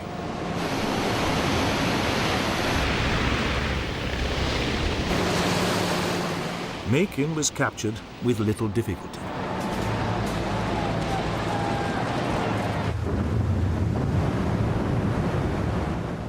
But Tarawa was a different story.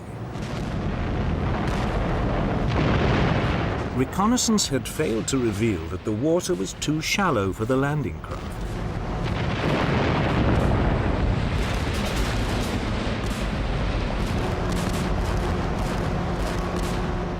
As the Marines waded ashore, they came under intense fire.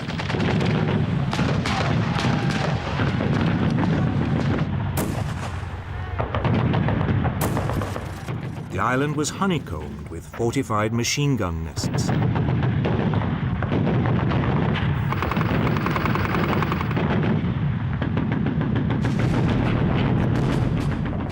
US troops who made it to dry land were pinned down on the beach.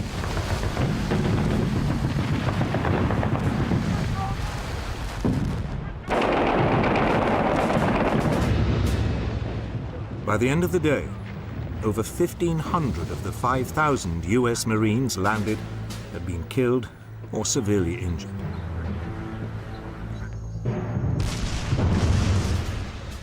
Over the next 2 days, frontal assaults pushed the Japanese back inch by inch. Very often, only flamethrowers could eliminate the Japanese strongpoints.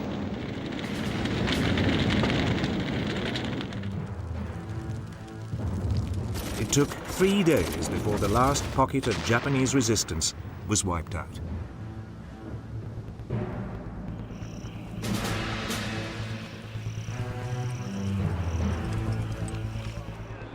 Of the 4,200 Japanese troops on the island, only 17 were captured alive.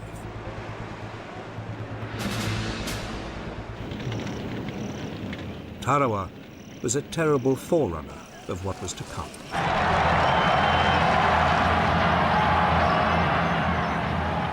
The Japanese had shown that there would be no question of surrender. They would fight to the death. It was a grim prospect.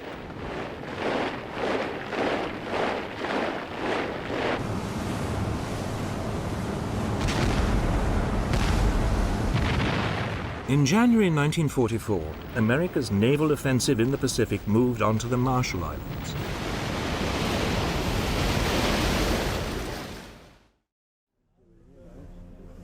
Admiral Chester Nimitz, the U.S. naval commander in the Central Pacific, was anxious to avoid another bloodbath.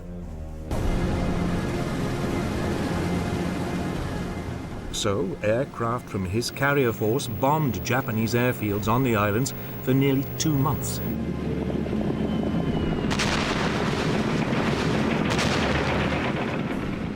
Finally, on February the 1st, 1944, he sent in the assault forces.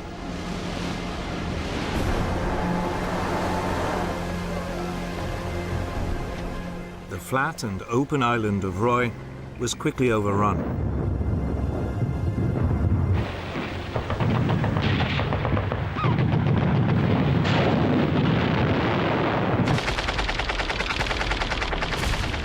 But the islands of Kwajalein and Namur were wooded, and the Japanese resisted fanatically.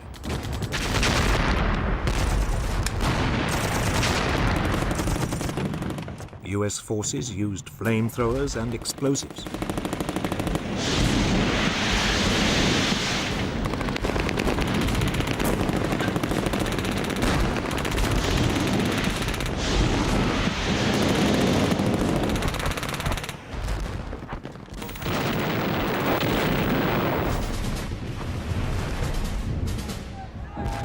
The Japanese responded by launching suicidal banzai charges.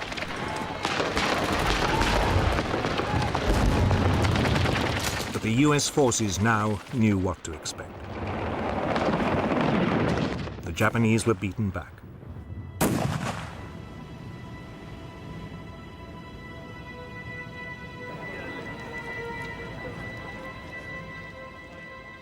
over 8,000 Japanese soldiers died for the loss of less than 400 US lives.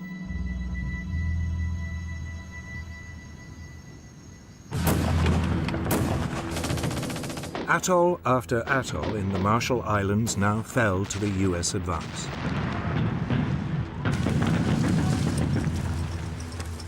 Kwajalein was followed by Inu Atoll. The island of Truk was bypassed and cut off. Though a small Japanese garrison would remain undefeated until the end of the war.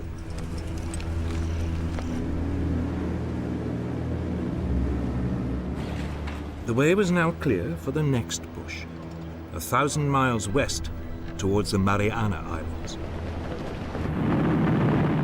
If captured, the islands would put the Japanese mainland within range of US heavy bombers.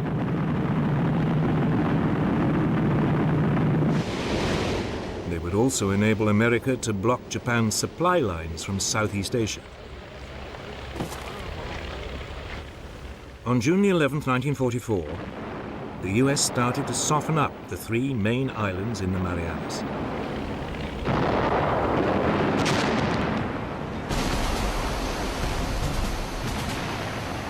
Four days later, Marines stormed the beaches of the northerly island of Saipan.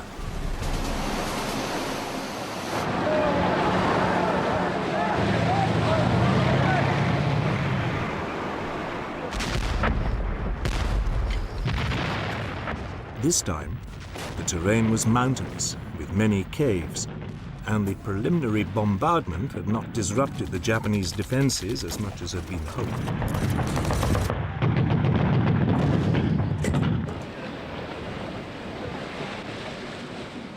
Nevertheless, by the end of the day, the American bridgehead was secure.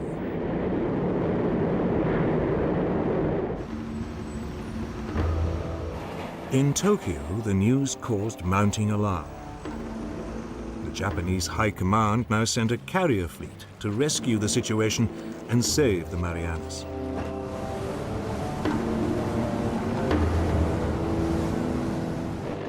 But the task force was spotted by US submarines. The Americans sent their main carrier force to intercept the Japanese.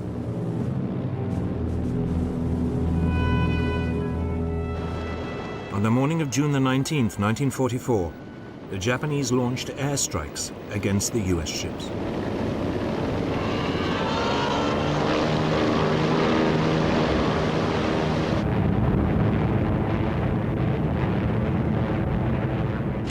But US radar saw them coming.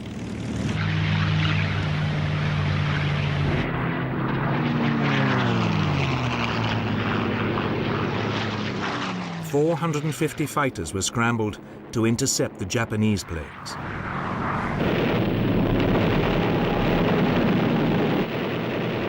It turned into the largest aircraft carrier battle ever fought.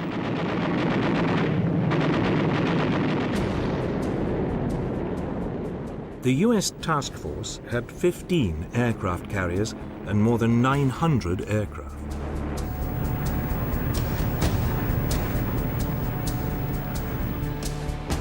Ranged against it, the Japanese had 9 carriers and nearly 500 aircraft. But Japan had lost many of its experienced air crews during the Solomon and Marshall Islands campaigns. Its novice pilots faced battle-hardened US flyers.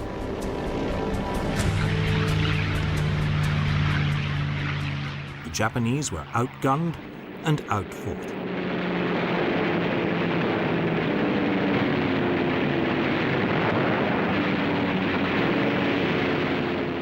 It would go down in history as the Great Marianas Turkey Shoot.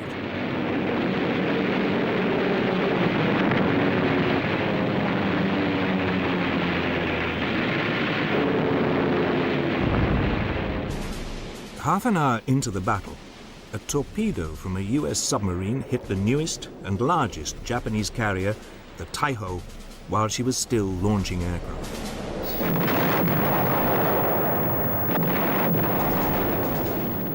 The Battle of the Philippine Sea had claimed its first major victim. At around the same time, another US submarine torpedoed the carrier Shokaku.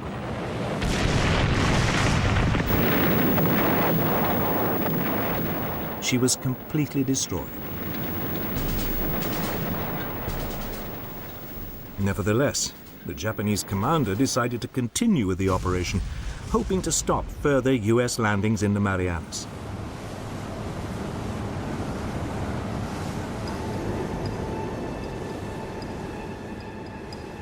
For much of the following day, the US forces tried to pin down the exact location of the remaining Japanese carriers. Bearing 096. It took them until the afternoon to find them. It was late in the day to launch an attack, and the aircraft would have to fly at the limit of their range. But the US Task Force commander, Admiral Mark Mitcher, decided to gamble and attack.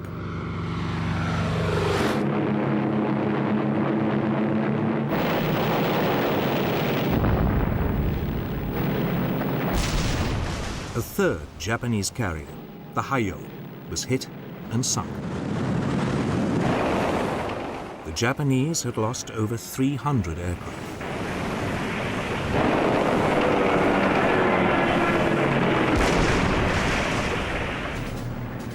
But as the US planes now returned, dangerously short of fuel, they ran into a problem. In the gathering darkness, they couldn't find their own carriers. Many ran out of fuel and had to ditch in the sea. Mitcher, in an act of extraordinary courage, ordered his carriers to switch on their lights to guide in the returning aircraft. Fortunately for the Americans, there were no Japanese submarines to see them. Nevertheless, over 80 US planes were lost, either through having to ditch in the sea or through crashing while they landed.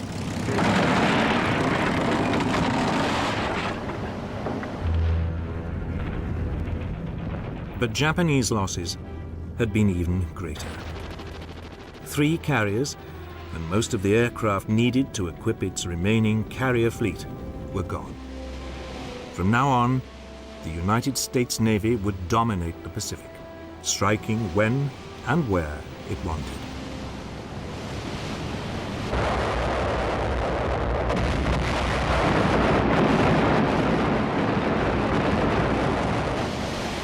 The Japanese naval defeat in the Philippine Sea meant the United States could now press on with its assault on the Marianas.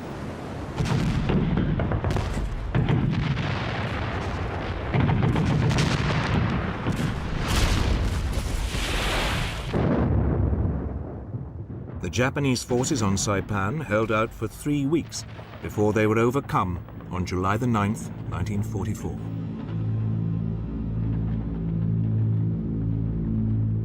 The final horror came when thousands of Japanese civilians were persuaded to jump to their deaths from the cliffs rather than be captured by the Americans.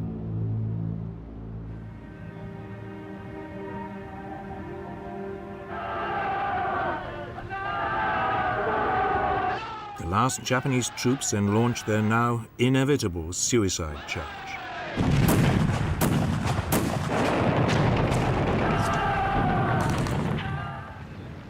Virtually the entire 32,000-strong garrison was killed. Over 3,000 Americans also died.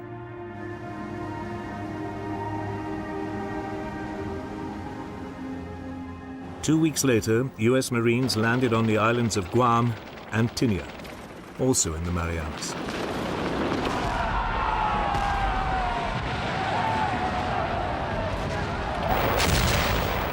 Once again, they faced suicidal Japanese counterattacks.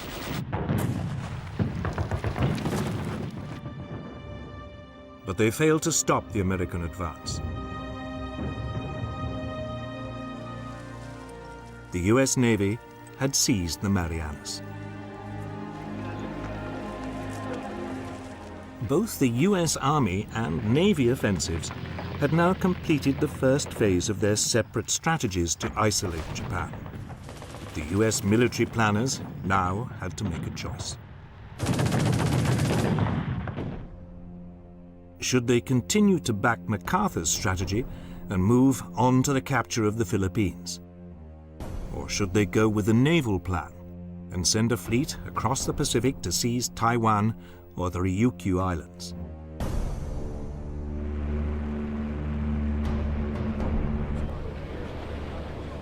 The naval option would isolate Japan without the need for an almost certainly lengthy and bloody operation to take the Philippines. But at a meeting in Hawaii on July the 26th, 1944, MacArthur charmed President Roosevelt into backing his plan to liberate the Philippines. The Navy was instructed to support it before returning to its island-hopping strategy. It was a decision that would cost a horrendous number of both military and civilian lives.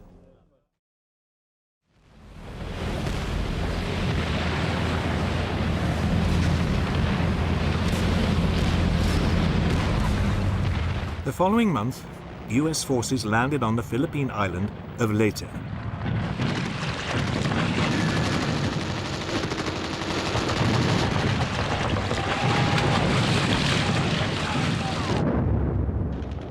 They took the Japanese by surprise. They had expected the first US landing to be on the main island of Luzon.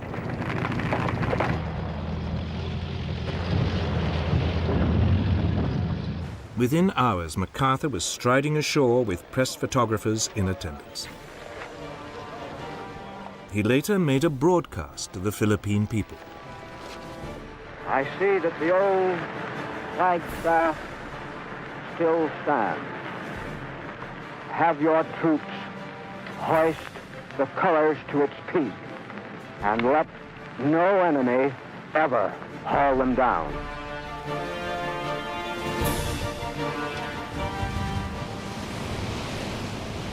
But the Japanese soon recovered and launched an ambitious plan to use the remains of their naval power to counterattack.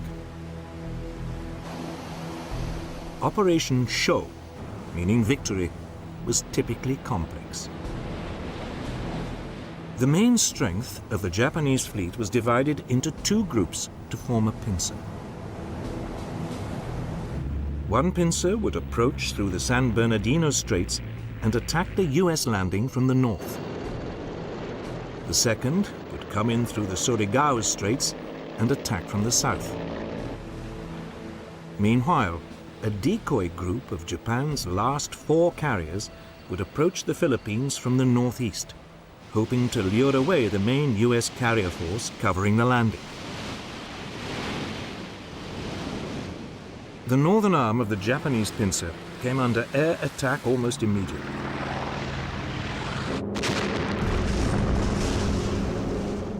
After nearly 2 days of bombardment, the super battleship Musashi was sunk.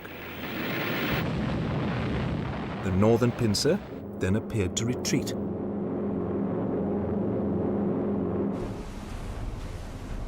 It was now that the US commanders got into a muddle. The man in charge of the main carrier force covering the landings was Admiral William Bull Halsey.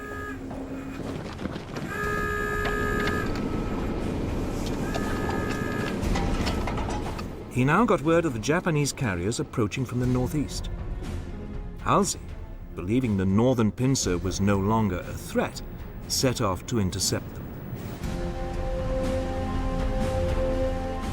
He had fallen for the Japanese decoy.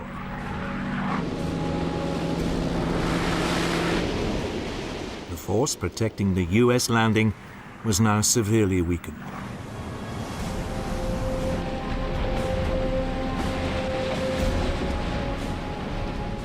But the commander of this force now inadvertently compounded the problem. Unaware that Halsey had taken off, he sent his battleships to ambush the southern arm of the Japanese pincer. It looked like a spectacular success.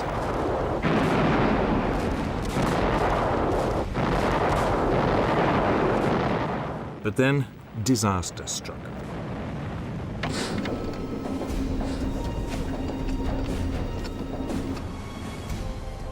The northern arm of the Japanese pincer had only pretended to retreat. Under cover of darkness, it turned round and headed back.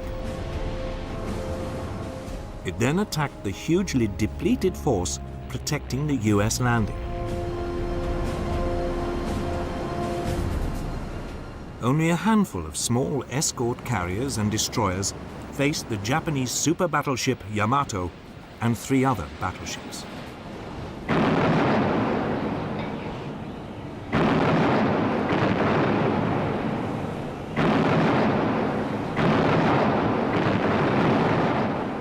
It was now the turn of the Americans to put up a desperate fight.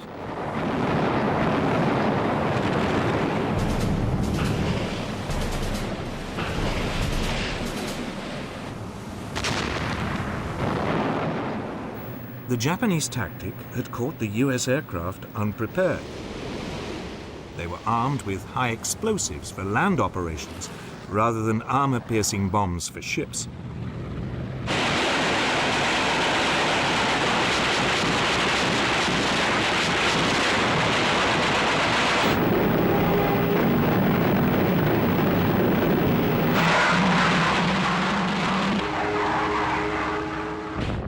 Then, just as it seemed the Japanese must break through, they suddenly turned tail.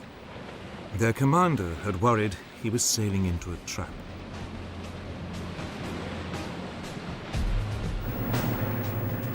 Meanwhile, to the north, Halsey's headlong rush to intercept the Japanese decoy force finally paid off.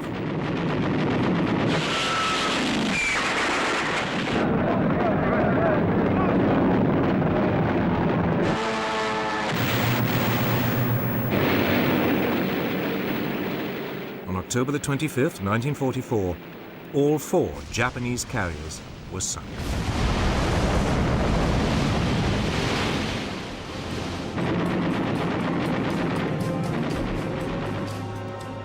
The Battle of Leyte Gulf had completely finished off Japan's once proud navy.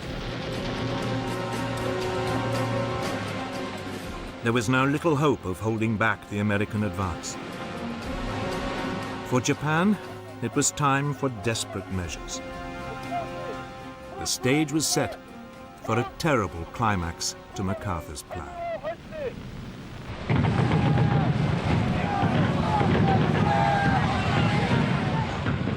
By the autumn of 1944, the Allies had isolated the Japanese forces in the Philippines. Their naval support had been destroyed.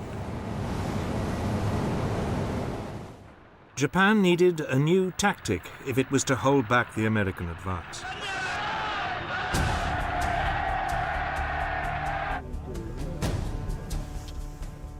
The Japanese commander in the islands called for volunteers to join special units.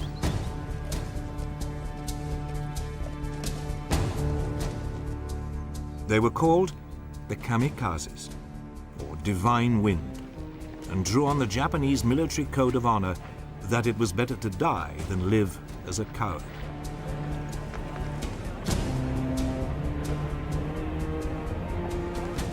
They were suicide units.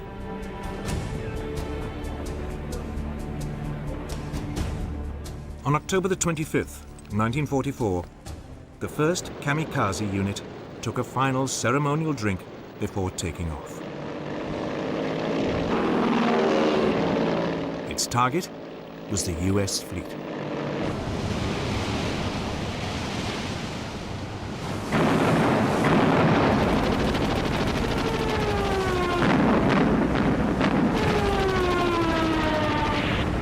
The escort carrier, St. Lo, was sunk, and 2 others badly damaged.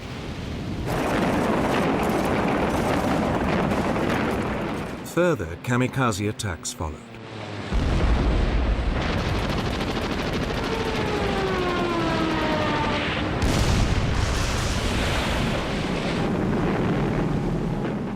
Not all were restricted to the air. The Japanese troops now began strapping mines to their bodies and deliberately diving under US tanks. the American advance through the Philippine island of Leyte slowed.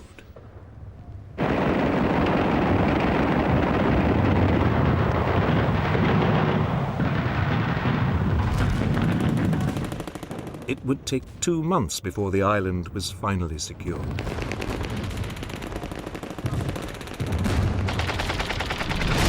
Over 70,000 Japanese troops had lost their lives. The Americans had lost nearly 16,000 men.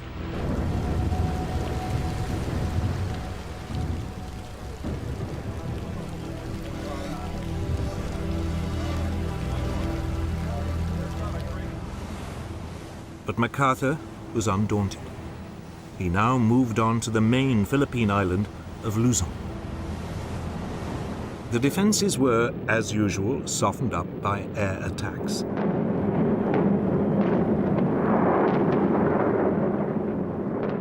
The US troops went ashore virtually unopposed.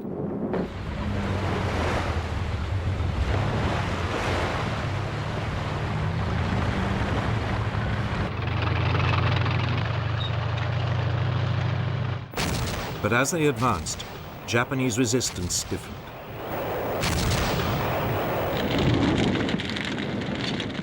Tanks, artillery, mortars, and flamethrowers were used to destroy a succession of Japanese strongholds.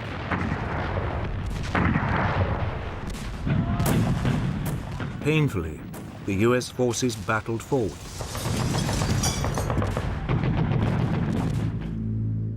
By January the 23rd, 1945, they had reached the major air base of Clark Field, 60 miles from the capital, Manila.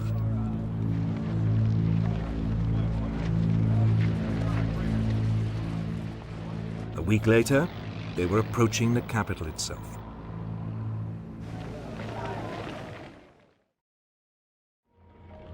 Manila was famous for its architectural beauty.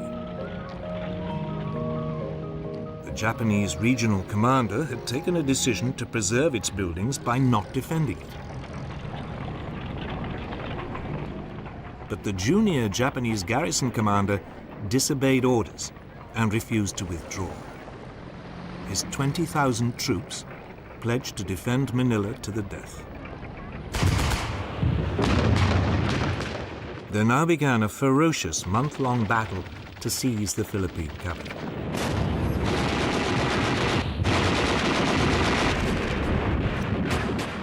The US troops fought their way into the city.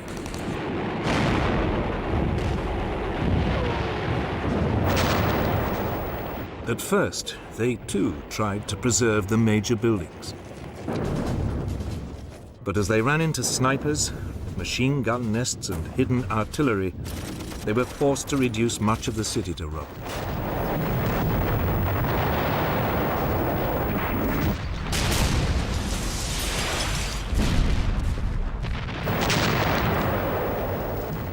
By the end of February, the Japanese defenders had been driven back into the 16th century citadel of Intramuros.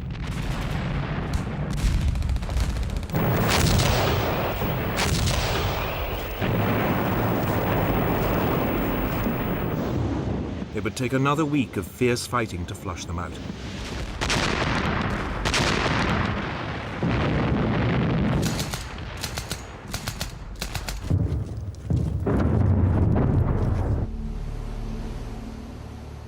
Finally, on April 13th, 1945, US forces mounted an amphibious attack on Manila Bay's last fortification, Fort Drum, the concrete battleship in the harbor.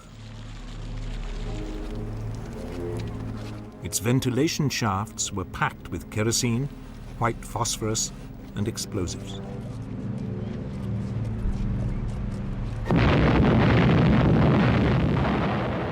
None of the defenders survived.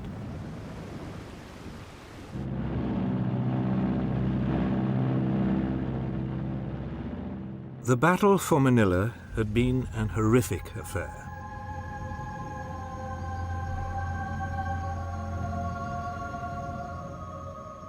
Thousands of Japanese and US soldiers had died.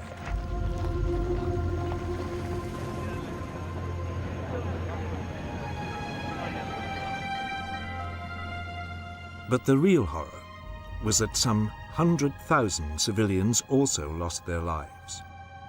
Many massacred indiscriminately by the Japanese during the final days of fighting.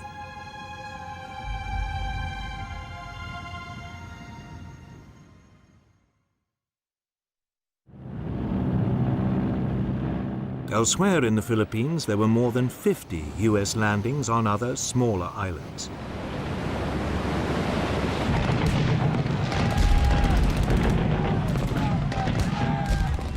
But it would take until the end of the war before the last pockets of Japanese resistance were finally flushed out.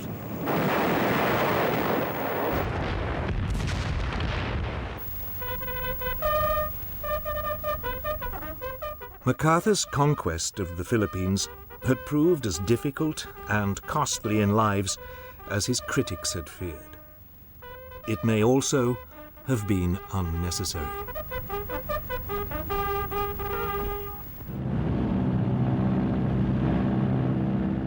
By now, US submarines had virtually cut off Japan from its supply lines, and the Navy was closing in on the homeland itself. The Japanese merchant fleet was particularly vulnerable.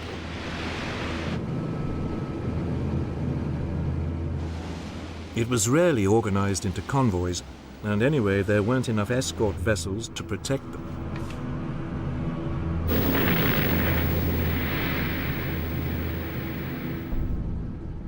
By the end of 1944, so many Japanese merchant ships had been sunk, the US Navy was having problems finding new targets.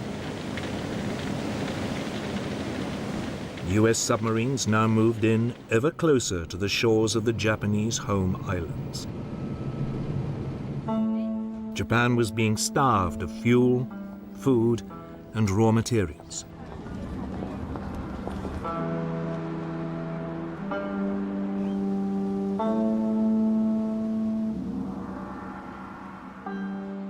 The US Navy's submarines in the Pacific had succeeded, where German U-boats in the Atlantic had failed, in bringing an island nation close to defeat.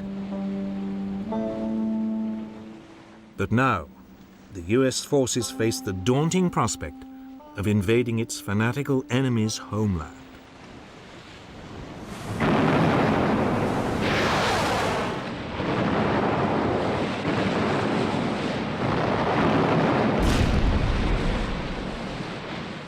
By spring 1945, US forces were closing in on Japan from the south and east.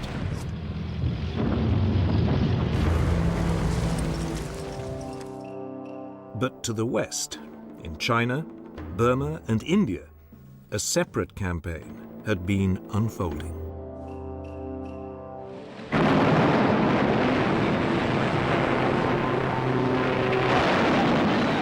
Japan had invaded China in 1937.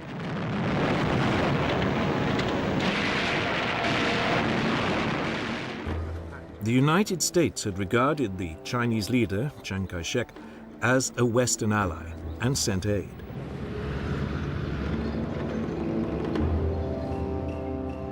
Much of it went in through British-controlled Burma along the so-called Burma Road over the mountains to southern China.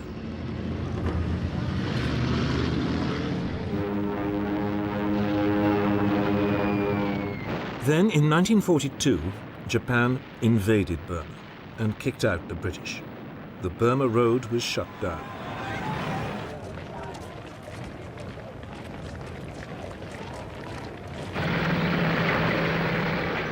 Six months later, Britain launched the first of a series of attacks to retake Burma and reopen the road.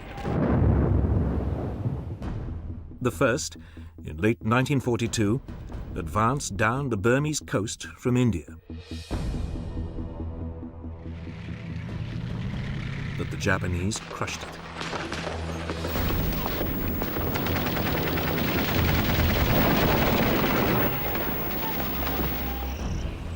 The second, 9 months later, tried a different approach. Instead of sending in a conventional force, small groups of soldiers were infiltrated deep behind Japanese lines. They were known as Chindits and were the brainchild of an unconventional officer called Ord Wingate. Their task was to destroy railway lines and disrupt Japanese communications.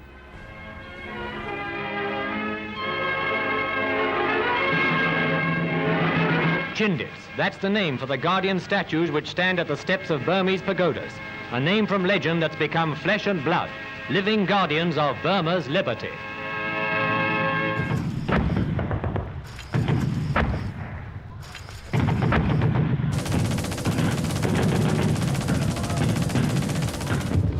But the Japanese soon began to hunt them down.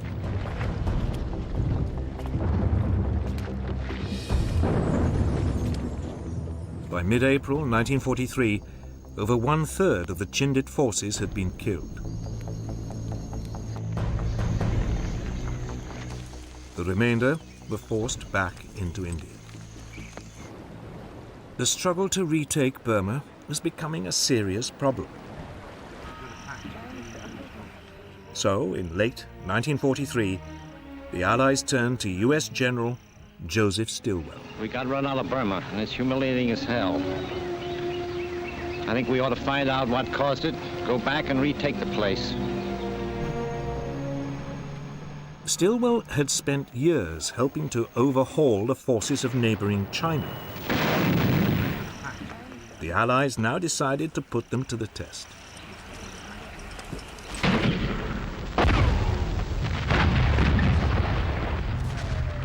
Stilwell's Chinese soldiers, reinforced by an elite US group of jungle fighters known as Merrill's Marauders, would be sent into Burma.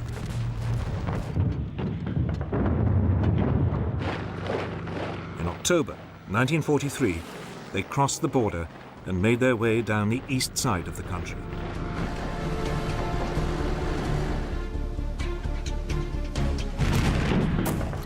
Meanwhile, the British India Army launched a diversionary strike along the Burmese coast.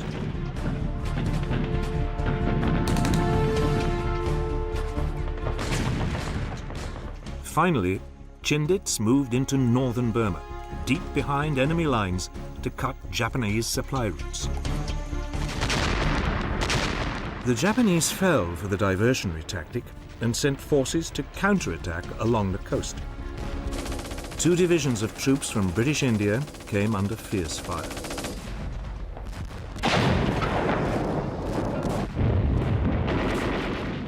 But the Allied forces stood their ground.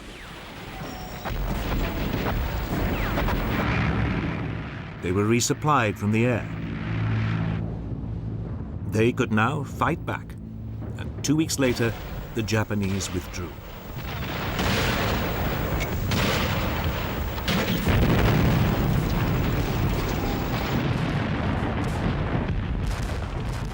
But it was only a temporary reprieve.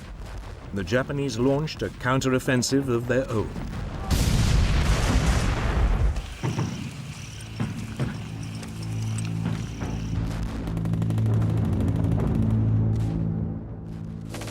In March 1944, they invaded India in an attempt to disrupt Allied preparations for further attacks.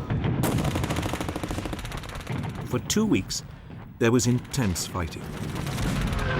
The towns of Kohima and Imphal were besieged.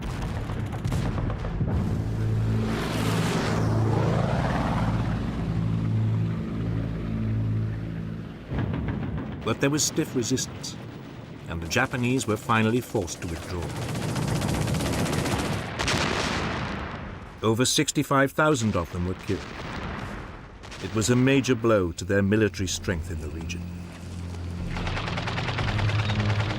Meanwhile, in Burma, Stilwell's Chinese forces had fought their way down the east side of the country, and by May 1944 had reached the important crossroads town of Michigan on the old Burma Road. For 3 months, the Japanese held them off. But in early August 1944, Myitkyina was overrun. The way was now clear for Stilwell's men to push further on down the east side of the country. They were soon joined by a fresh force of Anglo-Indian troops under British General William Slim. This began advancing into the center of the country.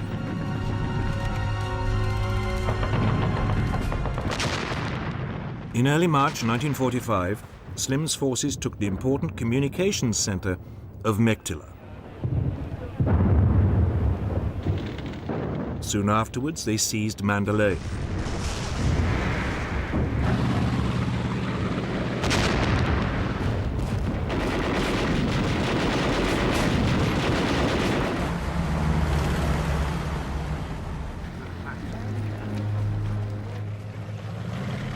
With the monsoon season now approaching, Stilwell's forces dug in on the east.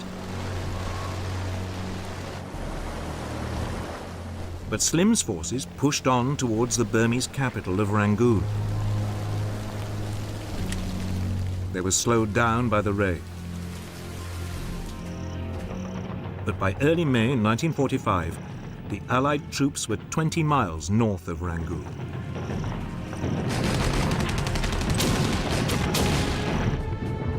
Allied reinforcements were now sent in from the south to support them.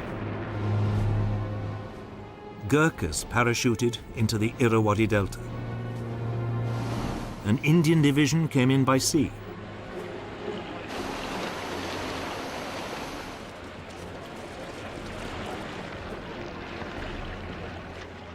On May the 3rd, 1945, the Allied forces finally entered Rangoon.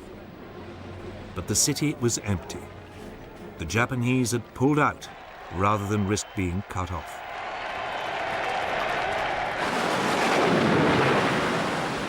The monsoon was now in full flow. But the campaign to clear the Japanese out of Burma was effectively over. The next stop in the war in Southeast Asia would be Malaya. But for all the success, Allied losses in the war against the Japanese had been terrible. The Americans were desperate to find a way to bring the war to an end without having to invade the Japanese homeland.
By early 1945, Hitler's Third Reich was entering its death throes.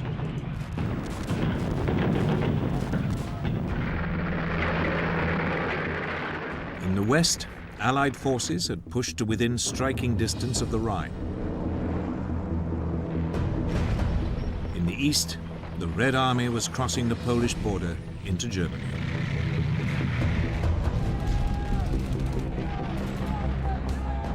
As the Allies battled their way towards Berlin from east and west, the Germans fought them all the way.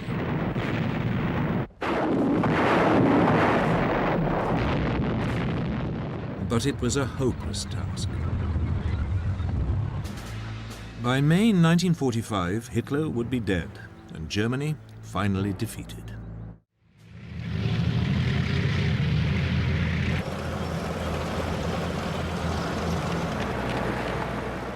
February 1945, and the Allied forces in the west had assembled near the Rhine for the final push into Germany.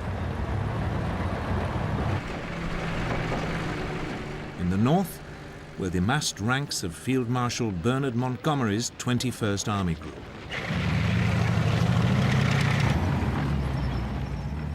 To its south was General Omar Bradley's 12th Army Group.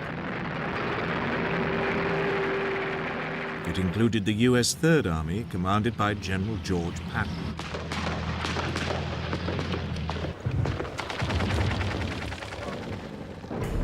On February the 8th, Montgomery's Army Group launched a two-pronged assault on German forces defending the Rhine. The northern prong had to fight its way through the wooded countryside.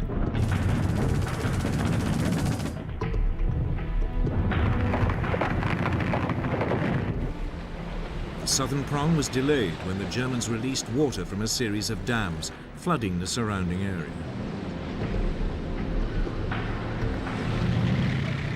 It would be over 2 weeks before the two prongs met up on the west bank of the Rhine. By early March 1945, Montgomery's forces were in control of some 60 miles of the west bank of the river. The next task was to cross it.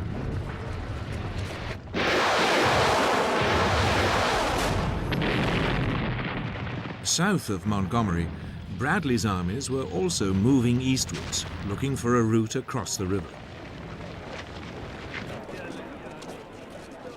On March the 7th, 1945, they reached the Rhine at Cologne.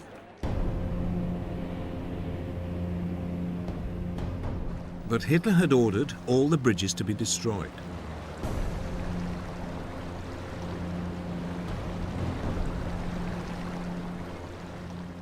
Then, as the US forces explored further south, they found one bridge still intact near the small town of Remagen.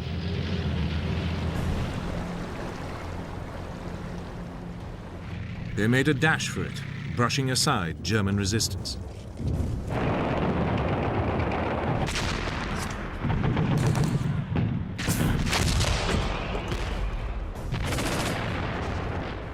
Then, just as they were about to cross it, there was an explosion. But against the odds, the bridge remained standing. A small group of Americans raced across it, desperately cutting any wires that looked like demolition cables. US commanders began to push men across as fast as possible.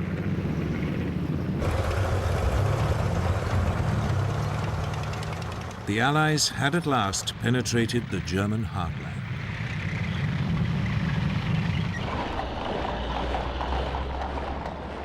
In Berlin, news of the capture of the bridge at Remagen infuriated Hitler. 5 junior officers were court-martialed. 4 were shot. In addition, the long-suffering German commander in the west, Field Marshal Gerd von Rundstedt, was sacked. It was the second time it had happened to him in less than a year. He was replaced by veteran commander Field Marshal Albert Kesselring, who'd been in overall charge in North Africa and Italy.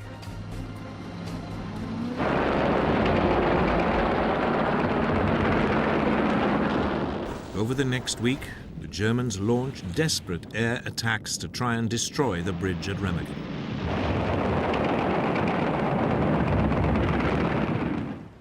None of them succeeded. Then, suddenly, on March the 17th, while combat engineers were repairing it, the bridge unexpectedly collapsed.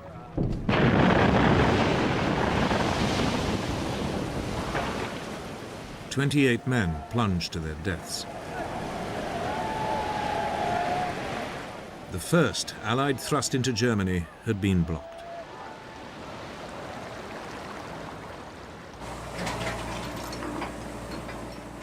Meanwhile, further north, Montgomery was preparing the first full-scale Allied crossing of the Rhine.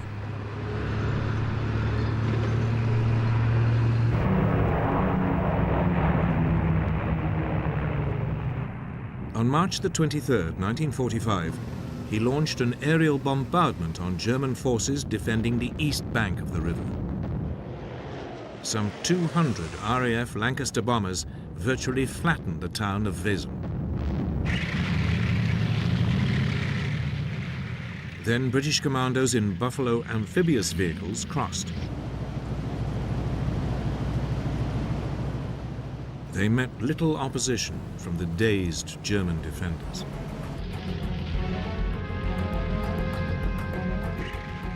Other divisions followed.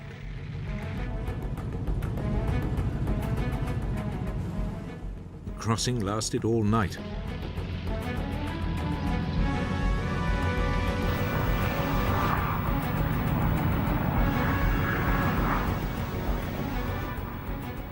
The following day, in the largest airborne operation of the war, 17,000 men of British 6th and US 17th Airborne Divisions were dropped to seize key positions east of the river.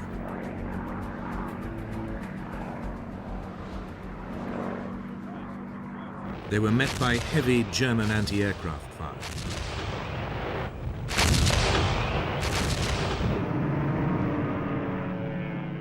A newsreel report told the story. In a short time, hundreds of gliders make their hazardous landings, their men beginning the fight as soon as they land. One glider has its wing shot away when only 50 feet from the ground.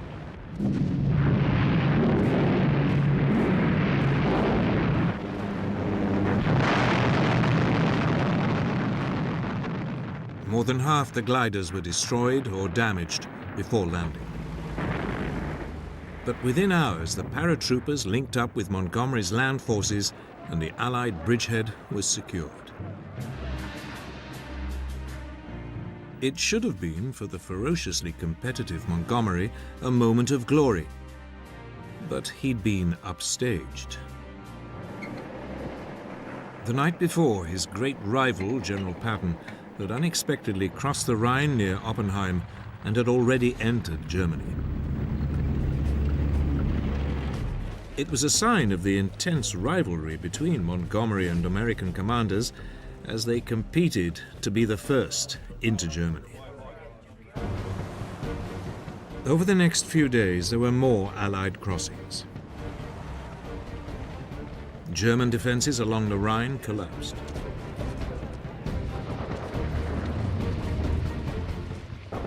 In the north, Montgomery now pushed deeper into Germany, towards Munster.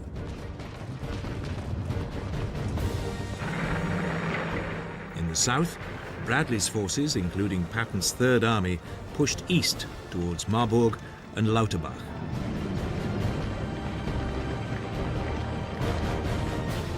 The major German city of Frankfurt am Main was circled and bypassed.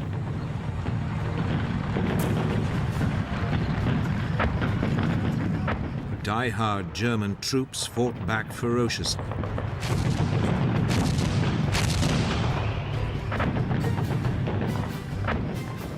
But by now there was no question that the Germans were finished.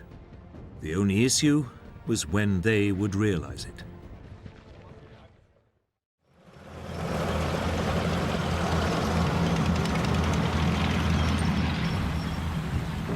As the Western Allies battled their way across West Germany, Stalin's Red Army in Poland prepared to launch a major offensive on Germany's eastern border.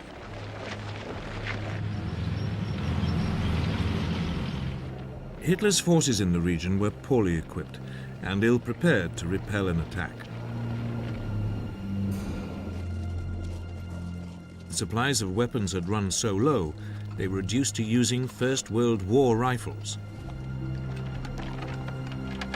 German intelligence estimated the Red Army's infantry outnumbered them 11-1. The Russians also had vastly more tanks and artillery. But the Germans had nothing left. Hitler's strategic reserve had already been used up on the Western Front. On January the 12th, 1945, the Russian offensive began with the usual artillery barrage.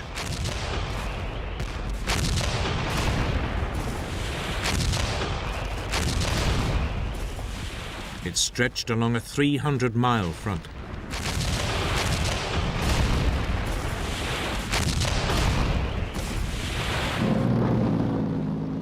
A week later, the Red Army drove into the devastated remains of Warsaw.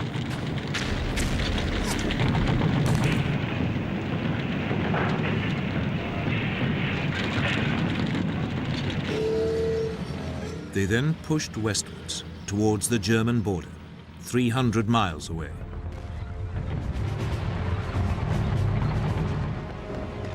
To the south, a second Soviet force took the Polish town of Krakow on January the 18th.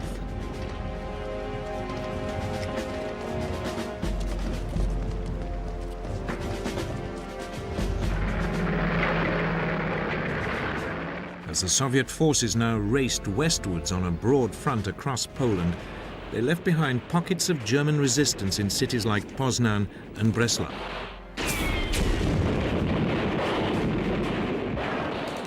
These would later be mopped up.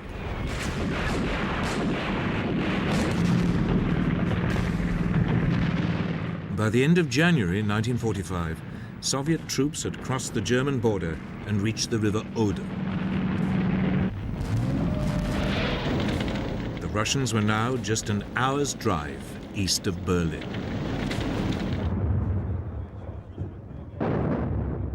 For the veteran Russian commander Georgy Zhukov, it had been a triumph. He had traveled 300 miles in just 14 days. It was one of the fastest and longest blitzkrieg advances in military history.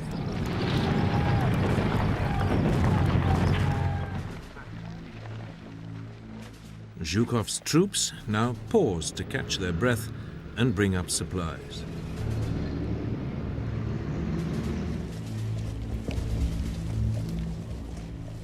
They were soon joined by a second group of Soviet armies that dug in to their south on the river Neisse.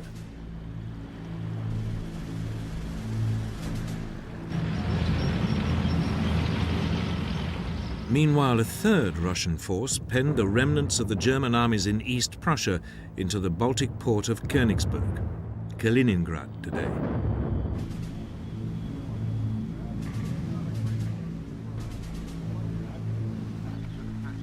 Hitler had appointed the SS chief Heinrich Himmler to command his forces in the neighboring region. It was a sign of how deeply he had come to distrust his army generals. But Himmler had no military knowledge or experience.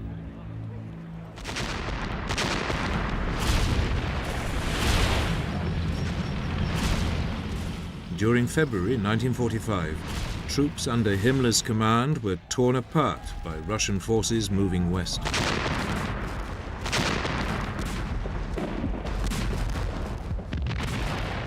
This time Hitler could have sent reserves.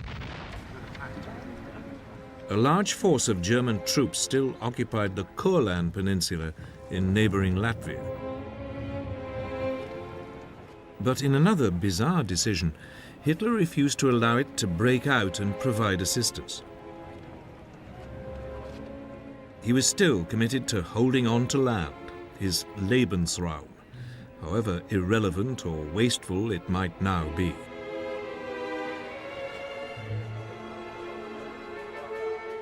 It meant some 200,000 German troops spent the final months of the war doing nothing.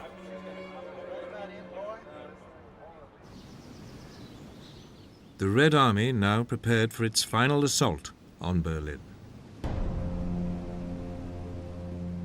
It lay less than 50 miles away.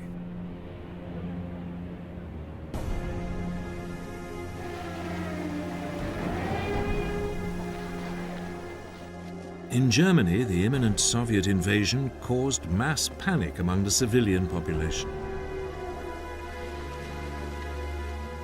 The Russians had seen firsthand the horrors perpetrated by the Germans in the Soviet Union. They'd witnessed whole towns and villages destroyed, their inhabitants massacred. They were now very clearly looking for revenge. There were horrific tales of Russian rape, murder, and pillage. In snow and bitter sub-zero temperatures, more than 5 million German civilians on the Eastern Front fled their homes and flooded west to seek refuge. 2 million people were evacuated by sea from German-held ports along the Baltic coast.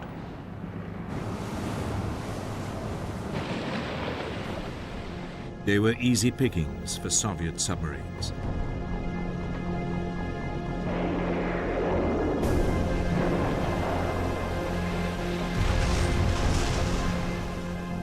"24 German passenger ships were torpedoed.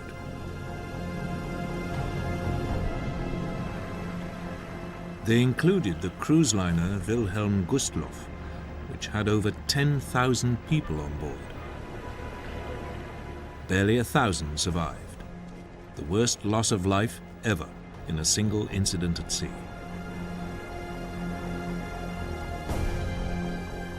Hitler's acting Chief of Staff, General Heinz Guderian, now urged the Führer to bring back any units that could be spared from the Western Front to defend Berlin.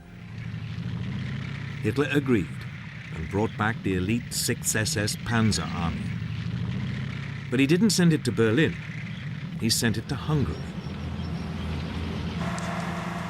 He had become obsessed with defending Germany's last remaining source of oil, the Hungarian oil field west of Lake Balaton. It was an ill-considered decision.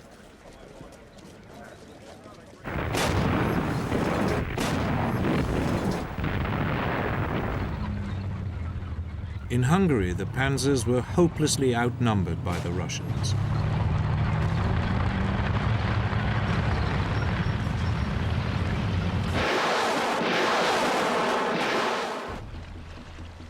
To make matters worse, the weather conspired against them. A sudden thaw turned the ground into a sea of mud.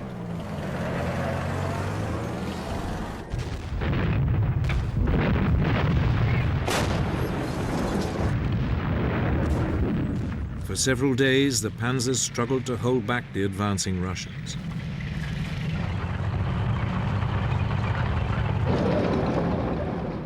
But they were steadily forced back into Austria. Soon they were drawn into the defense of Vienna as the Red Army advanced towards the Austrian capital. But 6th SS Panzer Army was a spent force. Its commander, SS General Sepp Dietrich, had no illusions. "We call ourselves," he said, "the 6th Panzer Army because we have only 6 panzers left."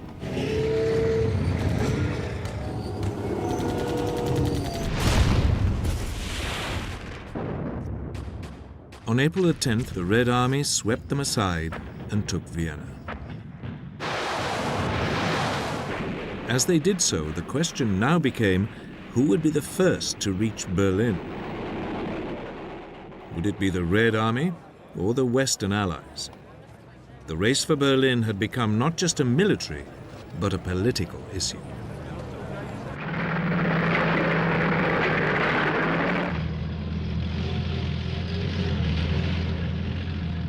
By March 1945, the Red Army was lined up along the River Oder, awaiting a final assault on Berlin.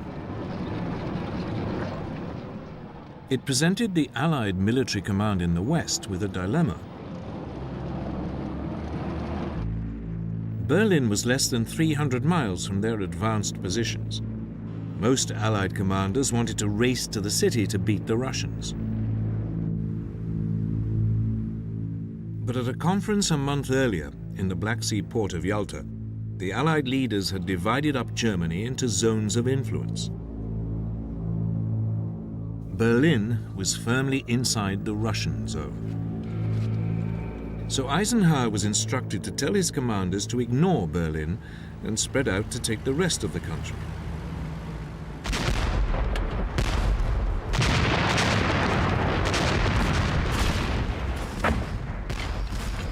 April the 1st, US troops surrounded the German industrial cities in the Ruhr.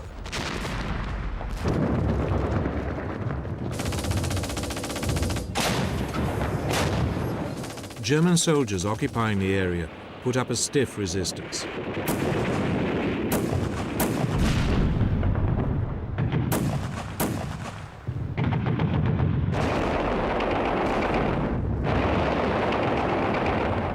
When, 2 weeks later, the area fell, more than 325,000 troops were taken prisoner.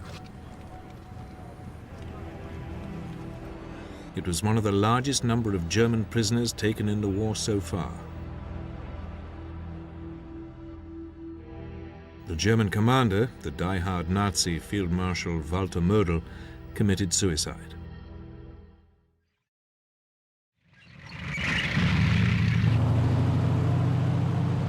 Elsewhere in the country, resistance was more patchy, and General Bradley's armies stormed across Germany.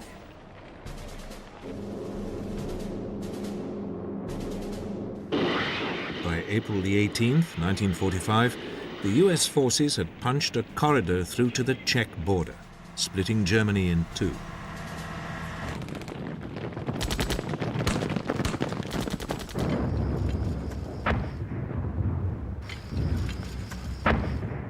Meanwhile, north of the Ruhr, Montgomery's Canadian First Army began the liberation of Holland.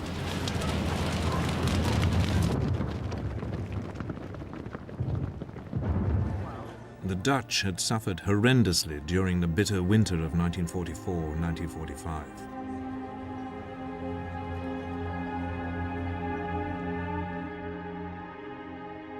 The German occupying force had deliberately taken supplies of food and fuel from the country to use elsewhere. There had been widespread deaths from starvation and cold.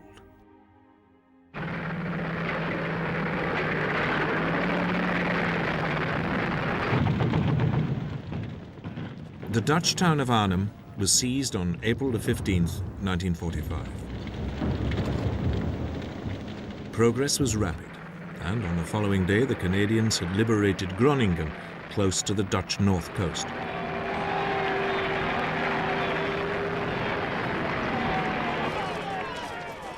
That left a German army virtually intact, but surrounded near Amsterdam.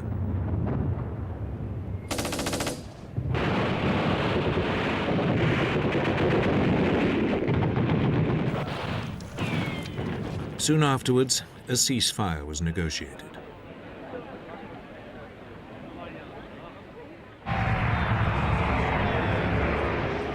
Allied aircraft now roared over the Dutch countryside, dropping food and medical supplies.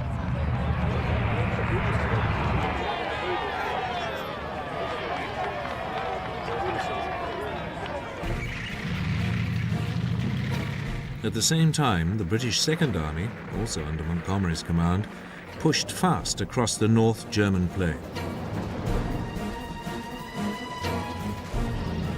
Osnabrück fell on April the 4th. The British were soon at the German port of Bremen.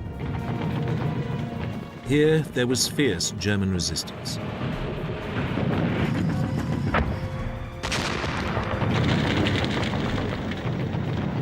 It took 9 days of house-to-house fighting before the port was secured.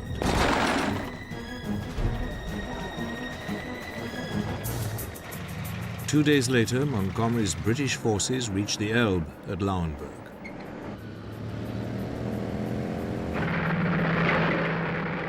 As the Allies advanced across Germany, they now came across horrific new evidence of the Nazis' final solution. In early April 1945, US troops overran a concentration camp at Ohrdruf, near Weimar, in central Germany.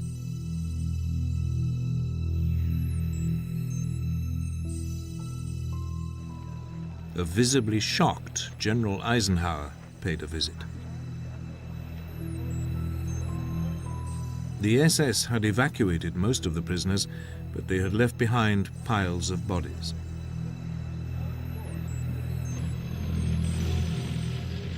8 days later, British troops overran another concentration camp at Belsen, north of Hanover. Here they discovered over 70,000 prisoners.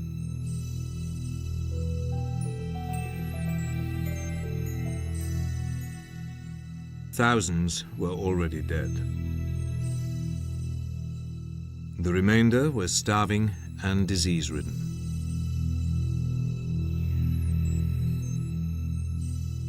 A radio broadcast by the BBC correspondent Richard Dimbleby gave the horrific details. I passed through the barrier and found myself in the world of a nightmare.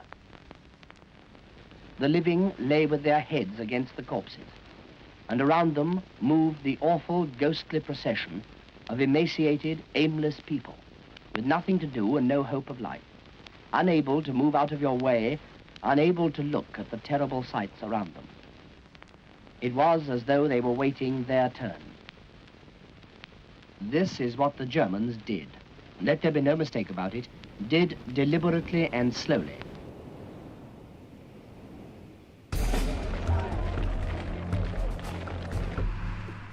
Meanwhile, far to the south, in Italy, the German front was also starting to collapse. The German forces were dug in across the Apennine Mountains. Field Marshal Sir Harold Alexander, the Allied commander in the Mediterranean, now launched a spring offensive. On April the 9th, 1945, British troops attacked, pulling German forces in from along the front.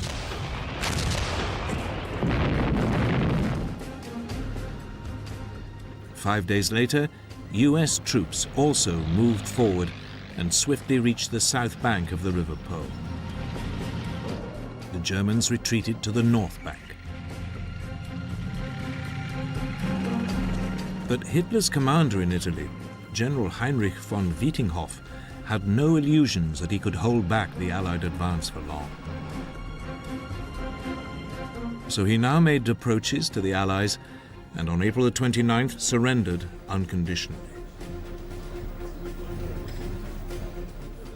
It would take effect from May the 2nd, 1945. This was the first formal surrender of German forces anywhere in Europe.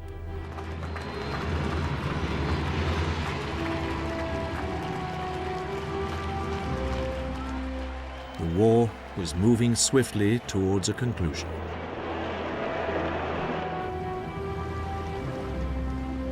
Back in Germany, American and Russian forces had by now met up on the Elbe near Leipzig. The moment the world has been awaiting so long, when a lie from west meets a lie from east. The meeting was achieved on April 26, when a detachment of the American 69th Infantry Division, under Major General Reinhardt, was rowed across the Elbe to the Russians assembled on the far bank. The stage was set for the final assault on Berlin. Hitler was desperate. He now turned to the old and very young for help in defending the city. His 1,000-year Reich was preparing for its final, apocalyptic struggle to survive.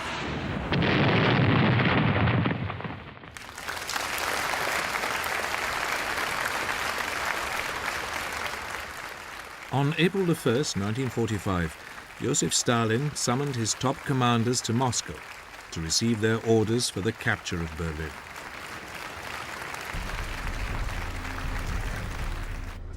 Marshal Georgy Zhukov, Russia's most successful commander, would make the main assault from his bridgehead on the Oder River. A second group of Soviet armies, under Marshal Ivan Konev, would cross the River Neisse further south and push deep into Germany, bypassing the German capital.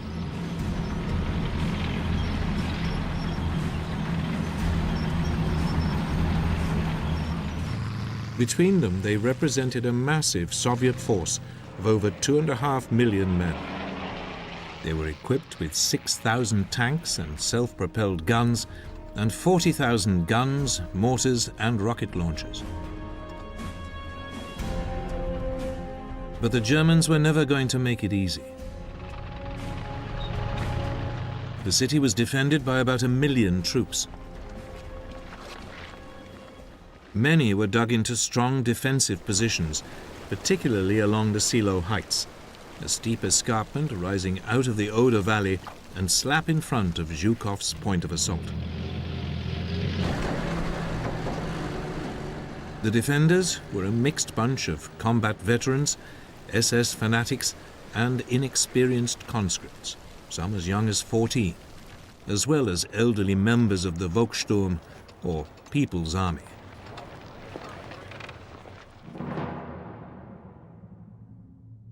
By now, Hitler had retired to a bunker under the Reichschancellery in Berlin. He was a heavily medicated and shambling figure who spent much of his time issuing increasingly unrealistic orders to largely imaginary armies. His public appearances were becoming ever more rare. But in early March, he was persuaded to visit some of the troops preparing to defend the Oder Line.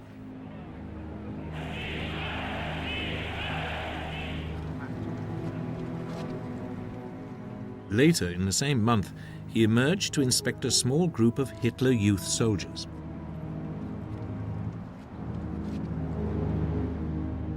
It was his last ever appearance before the cameras.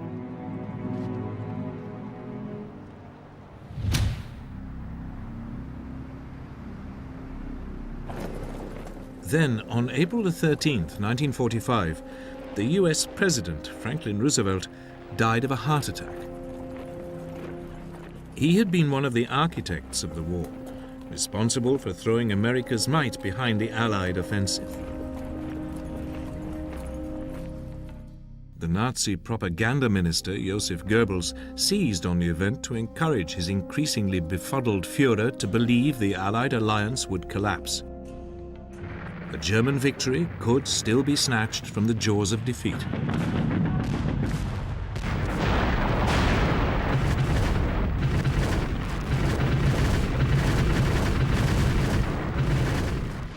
But any illusions were rapidly dispelled.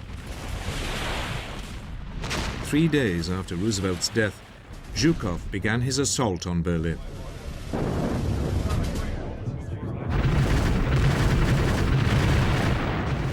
He had one gun for every 13 feet of the front. But the German defense had anticipated it and pulled back to avoid the bombardment. As a result, when Zhukov's infantry advanced, they met unexpectedly heavy resistance.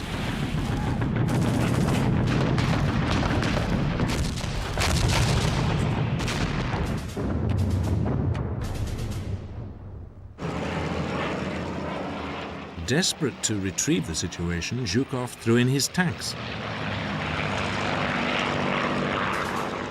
But they too were soon bogged down.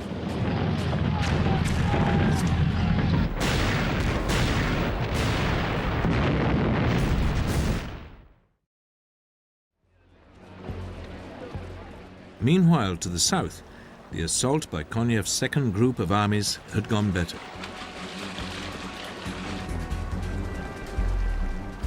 His troops had crossed the Neisse River and were well on their way to the next obstacle, the River Spree.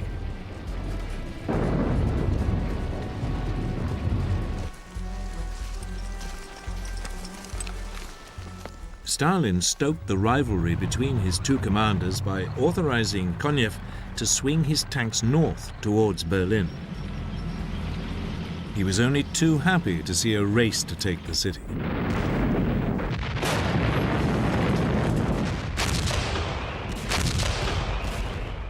After 3 days of savage fighting, Zhukov's troops managed to enter the eastern suburbs of Berlin.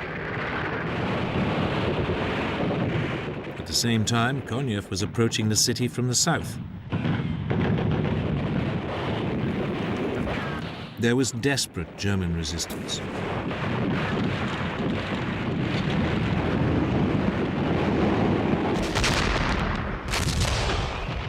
But on April the 25th, the Soviet armies met up and the final assault on Berlin began.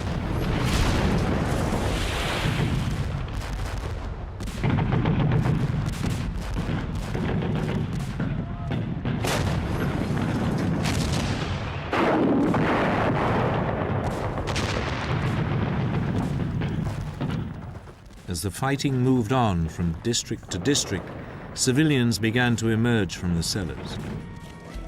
But the Russians took little notice of the flags of surrender.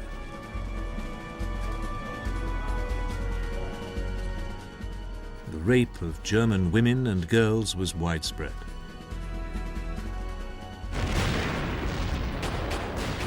After 3 more days of fighting, the city's remaining defenders were pinned down in a narrow strip of central Berlin less than 2 miles wide.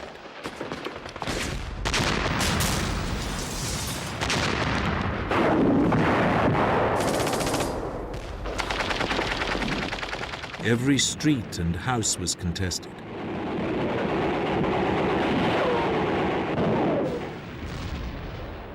Then, on the morning of April the 30th, Soviet troops began an assault on the Reichstag, the German parliament building.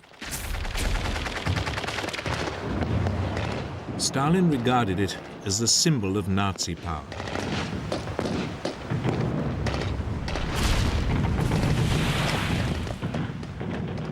They were stopped by heavy fire.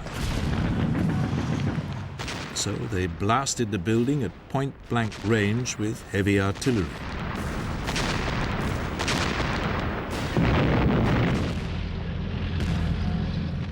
That evening, the Russians stormed it.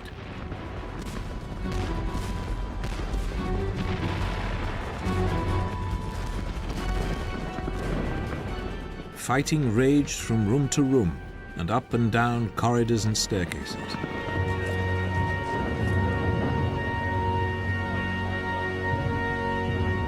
It would take 4 hours before the red flag could be hoisted on one of the towers.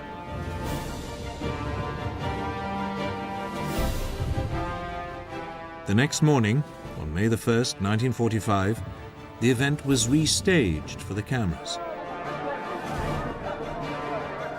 But by then, Hitler was already dead.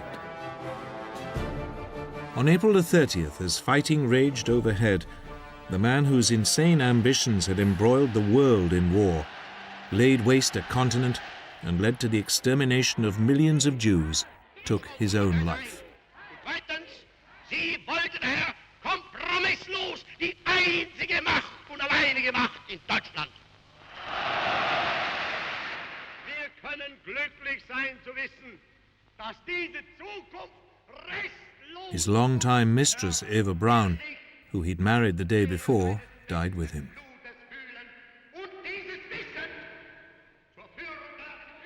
Their partially burned bodies were buried in the garden of the Reichschancellery.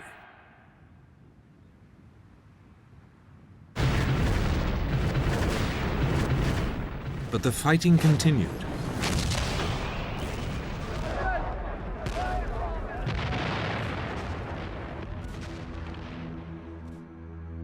Hitler had appointed Grand Admiral Karl Dönitz his successor, and for the next few days the new leadership attempted to salvage something from its nation's cataclysmic defeat.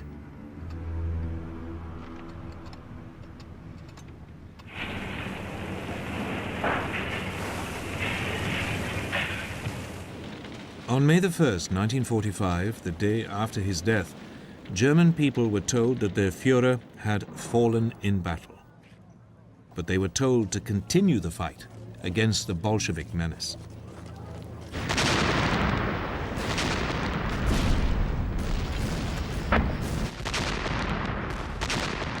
But the German leadership was falling apart.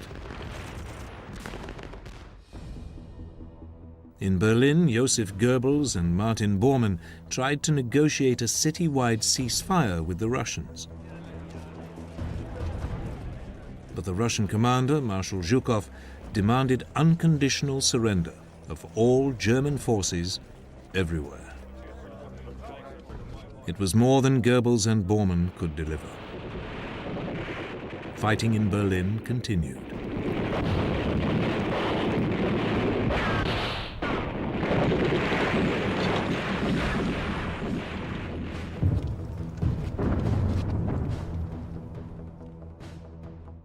Later that evening, Goebbels and his wife killed their 6 children and then committed suicide themselves. That same night, Bormann disappeared. Eventually, in the 1990s, DNA testing confirmed that a body found in Berlin was his.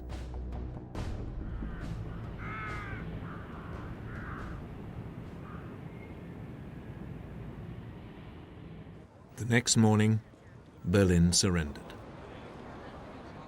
By mid-afternoon, all fighting in the city had stopped.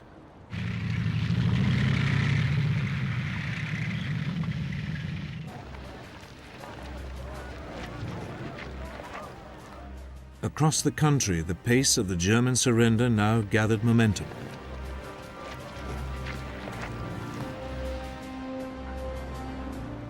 The following day, Dönitz sent a delegation to the British commanding officer, Field Marshal Montgomery. He offered to surrender all German forces in northern Germany.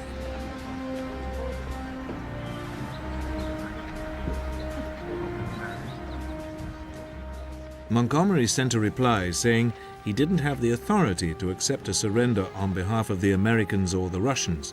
He could only accept the surrender of those troops fighting him. Dönitz had no choice but to agree to Montgomery's terms.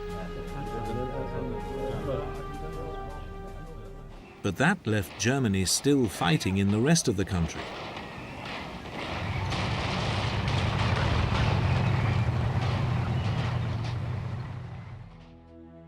Dönitz now sent another delegation to General Eisenhower, the supreme Allied commander, to discuss a peace deal with the West, but it carefully avoided any reference to a surrender to the Russians. Eisenhower rebuffed him and insisted that only the unconditional surrender of all German forces was acceptable. Once again, Dönitz was forced to back down.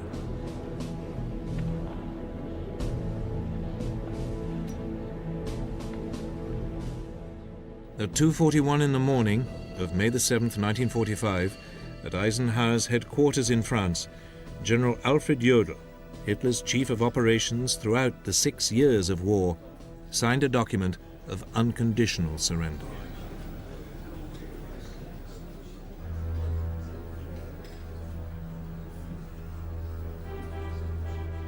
Eisenhower's chief of staff, Walter Bedell Smith, signed for the Western Allies. General Ivan Suslopurov signed for the Soviet Union.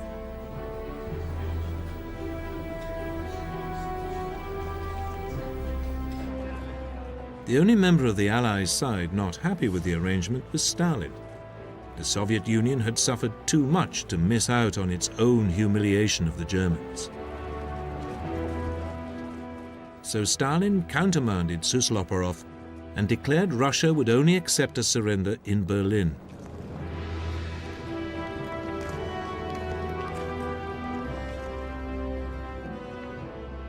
It meant that the following day, Hitler's former chief of staff, Field Marshal Wilhelm Keitel, signed a second surrender document to satisfy Stalin.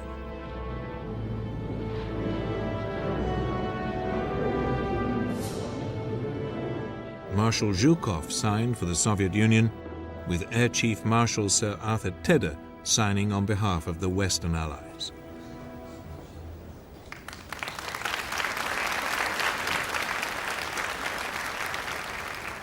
In January 1943, the late President Roosevelt and Premier Churchill met in Casablanca.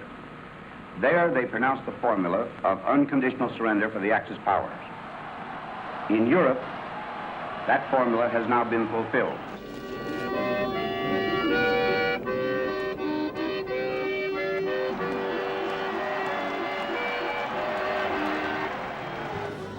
Across Europe and the United States, crowds began to celebrate the end of the war in Europe.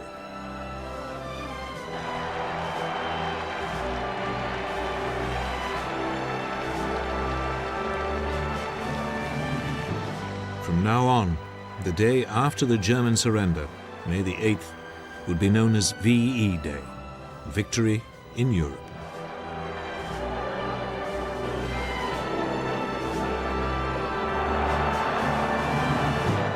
But as the celebrations continued, many were aware of two very sobering issues. In the east, Japan was still fighting.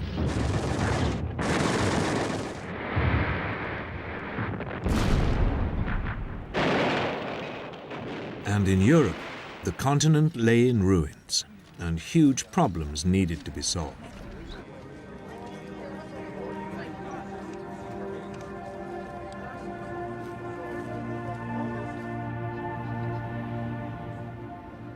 Millions of Germany's concentration camp victims and slave laborers would need help to rebuild their lives.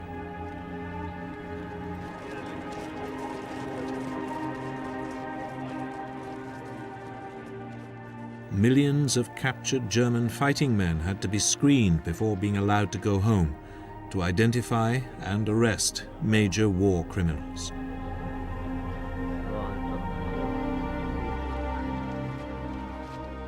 The SS was a particular target. It had been responsible for some of the worst atrocities of the war.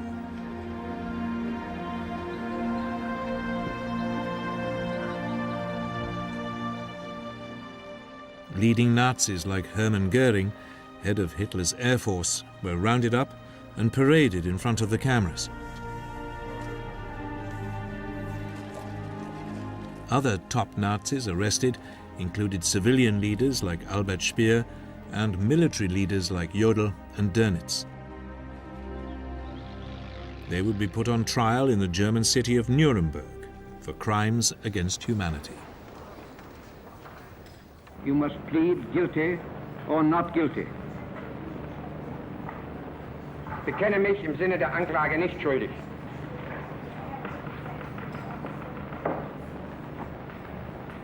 Rudolf Hess, you must plead guilty or not guilty. Nein.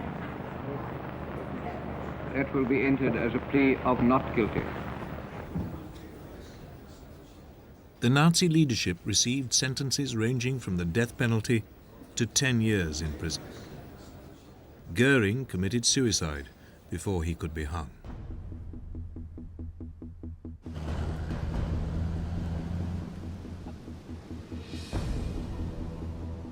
Two months after the German surrender, the Allies met in the Berlin suburb of Potsdam.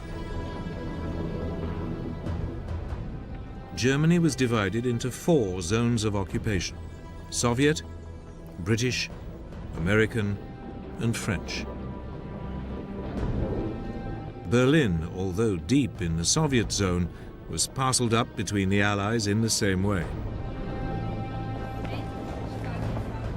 The peoples of Europe would also find themselves divided. Some would now live under the control of the Western Allies, some under Communist Russia.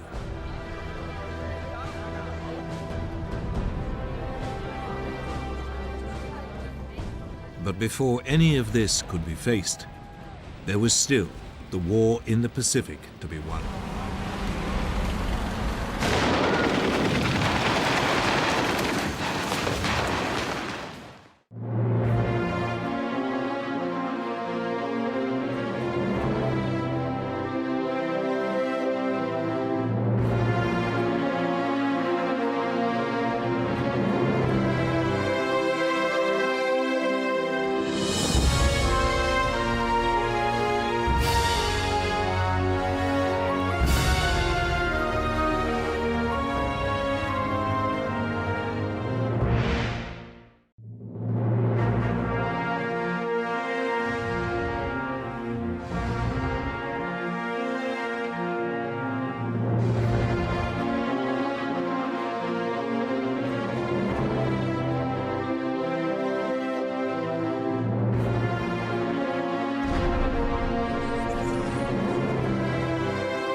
first months of 1945, Japan was on the run.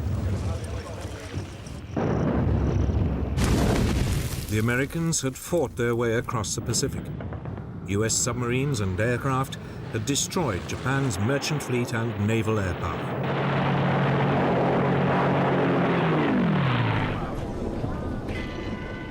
The main Japanese home islands had been cut off from vital supplies of fuel and raw materials. The Japanese were facing defeat. Yet they refused to surrender, convinced that if they fought back with sufficient brutality, the Americans wouldn't have the stomach for the fight and would give in.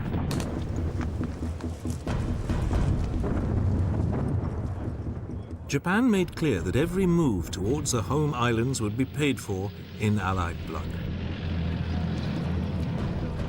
It presented the United States with a huge problem. How could Japan be defeated without a terrible loss of American life?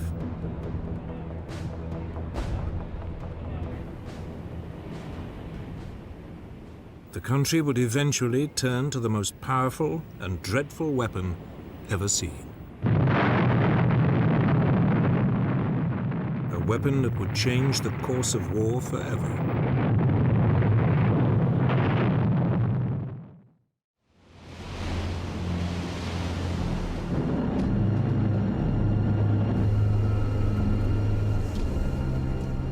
In early 1945, as US military planners considered the next move against Japan, their gaze fell on the Japanese-occupied island of Iwo Jima. It lay a mere 800 miles from the Japanese mainland and would be a valuable base for attacking the country. The US commander in the Central Pacific, Admiral Chester Nimitz, assembled the largest landing fleet ever brought together in the Pacific campaign and prepared to invade the island.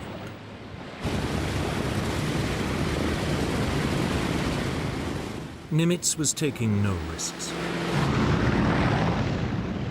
Wave after wave of American aircraft paved the way with a massive aerial bombardment.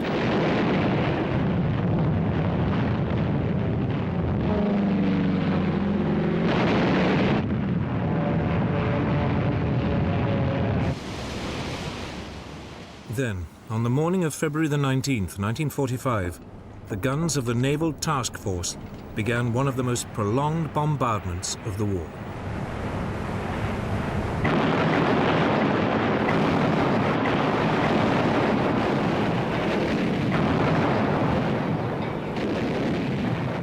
At the same time, landing craft set off for the shore.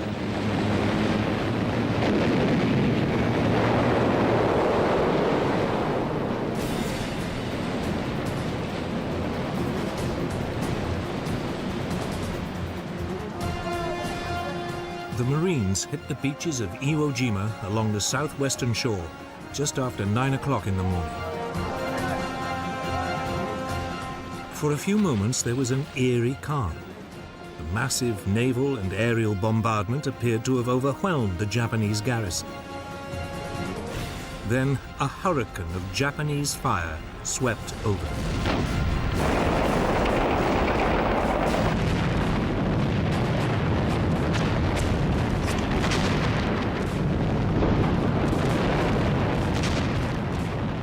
General Tadamichi Kuribayashi, the Japanese commander on the island, had told his men to hold their fire until the Americans were right under their guns.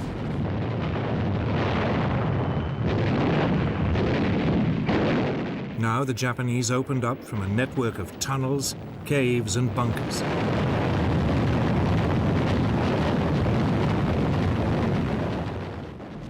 There was carnage.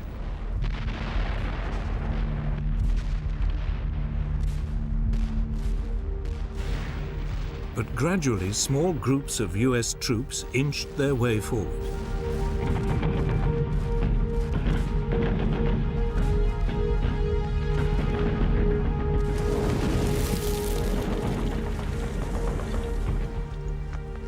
Finally, by the evening, the beachhead had been secured. The task now was to capture the 550-foot-high Mount Suribachi, the heavily defended volcano that dominates Iwo Jima.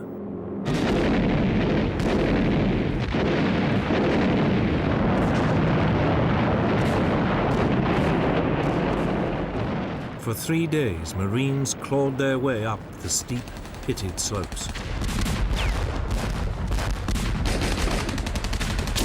They were supported by a constant air and naval bombardment from the invasion fleet.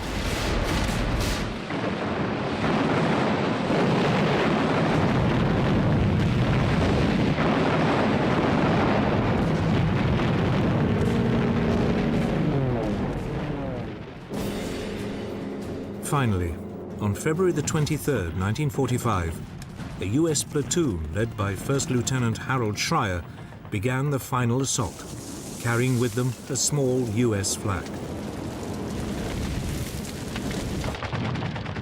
They reached the summit and raised their flag using a piece of piping as a pole.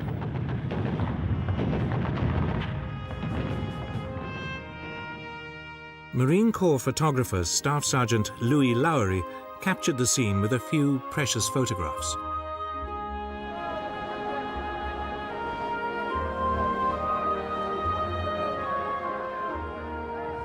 The hard-pressed Marines on the beaches below cheered and wept. Ships sounded their whistles.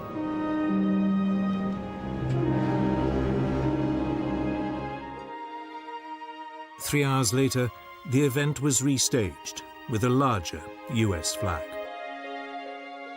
The moment was immortalized by photographer Joe Rosenthal with one of the most iconic photographs of the war.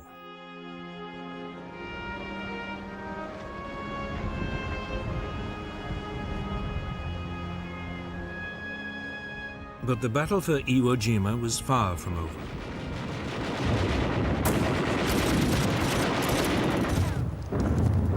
The rest of the island was still in Japanese hands.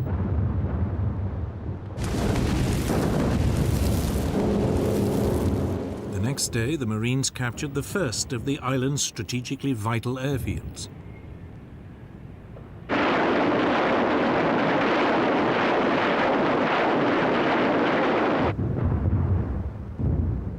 But Kuribayashi had told his men to take as many of the enemy with them as possible. Their duty to the Emperor to die on the island.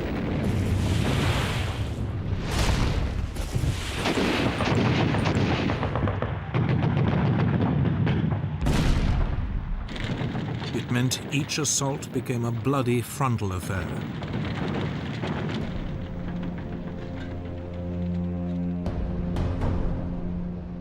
It took 2 weeks before the remaining 2 airfields on the island were in US hands.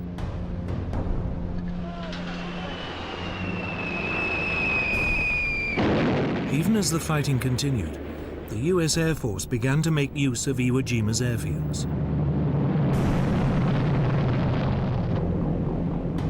During the late spring and summer of 1945, over 2,500 damaged US bombers made emergency landings on the island, often saving the lives of their crews.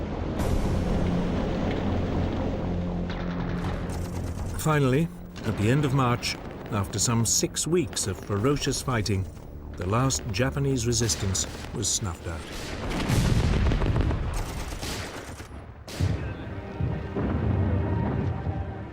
But the capture of Iwo Jima had come at a terrible price.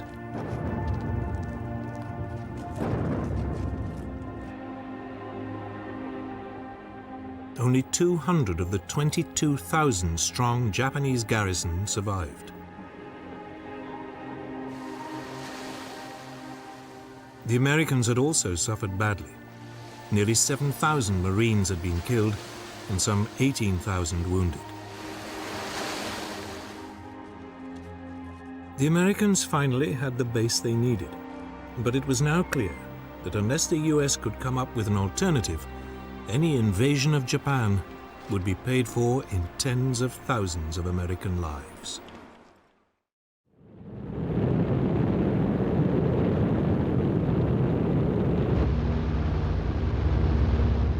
In the United States, one group of military planners had long believed there was an alternative to invading Japan. It was called strategic bombing.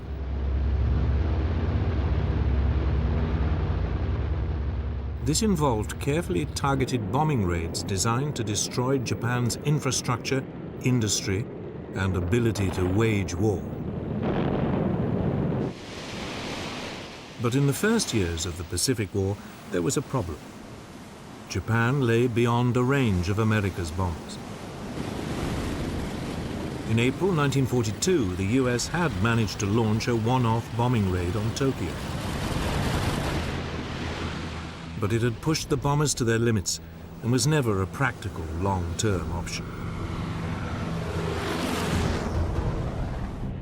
Then, in early 1944, the Boeing Aircraft Corporation produced a revolutionary new heavy bomber, the B-29 Superfortress. It could carry 20,000 pounds of bombs over a range of 3,250 miles.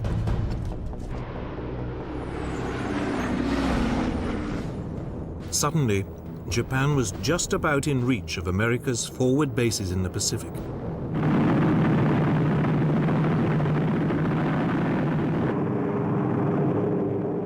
In summer 1944, 9 months before the assault on Iwo Jima, US B-29s stationed at Chengdu in southwest China began a series of strategic bombing raids on Japan.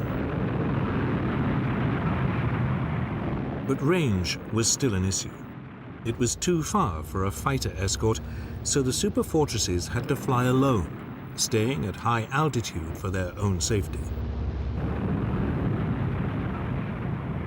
Even then, the range was only just within limits, and there was no room for navigational error.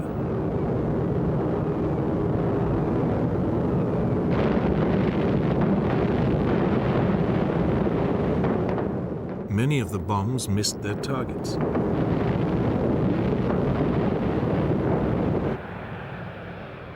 Then in July 1944, there was a development that gave strategic bombing a new lease of life.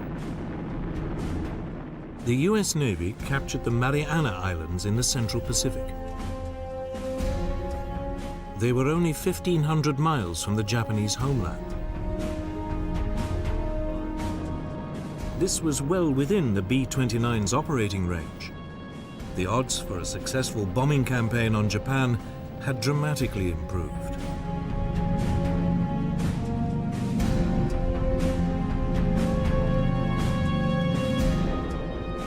On November the 24th, over 100 superfortresses took off from the Marianas. Their target, the Nakajima Aircraft Factory in Tokyo.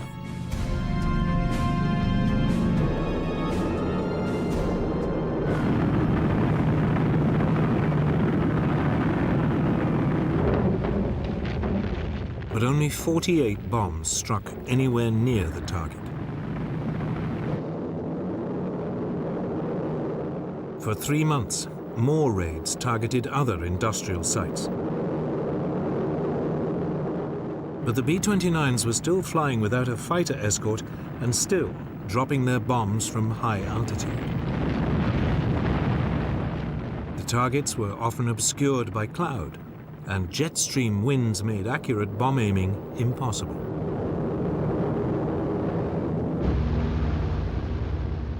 To make matters worse, the B-29 suffered from engine problems. There were also attacks from kamikaze pilots.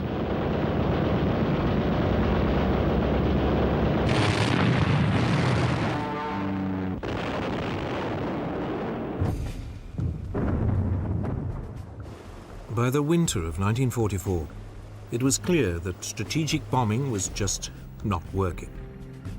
If Japan was to be bombed into submission, the US would have to come up with something else. So it was that on December the 18th, 1944, America tried a new tactic. 84 B-29s set off from Chengdu for Japanese-occupied Hankow on the Yangtze River.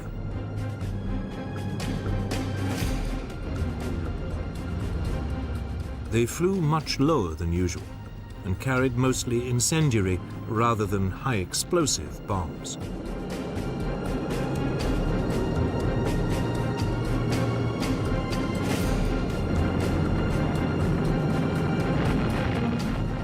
Hankow was devastated.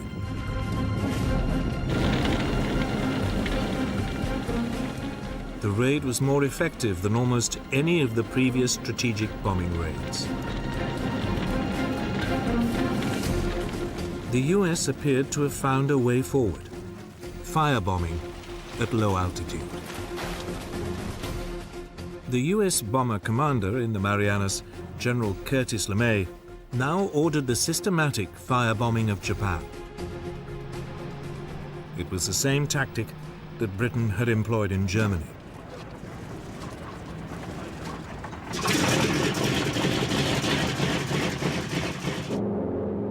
On the evening of March the 9th, 1945, Pathfinder aircraft roared over Tokyo, dropping incendiary target indicators.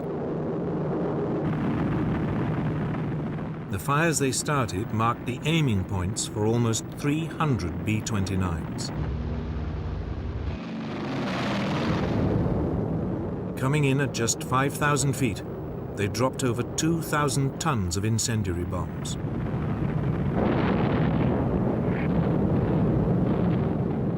The flimsy wooden houses stood no chance. Air was sucked in, creating towering firestorms which raced faster than people could run.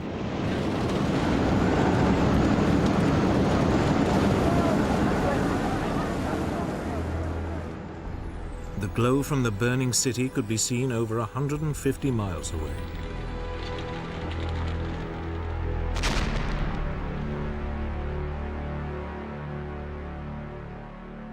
When the all clear finally sounded the following morning, 16 square miles of Tokyo had been obliterated.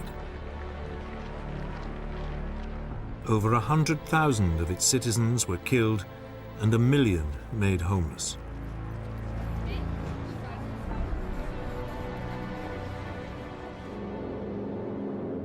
Tokyo was not the only city to face this devastating new tactic. Nagoya was set ablaze 2 nights later. Then Osaka and Kobe during the following week. Firestorms engulfed whole areas, destroying houses and industrial facilities. But American success was coming at a price. Without escorts, the low-flying US bombers were dangerously vulnerable to Japanese fighters.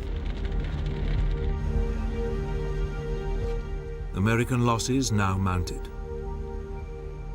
If the bombing campaign was ever to succeed, the US needed bases even closer to Japan.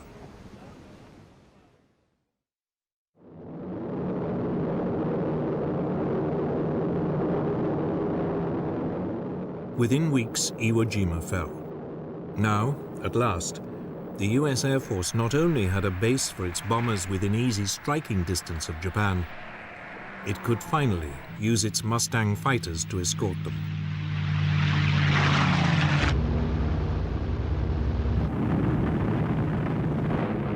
During the late spring and early summer of 1945, strikes of up to 500 bombers attacked Japan every other day.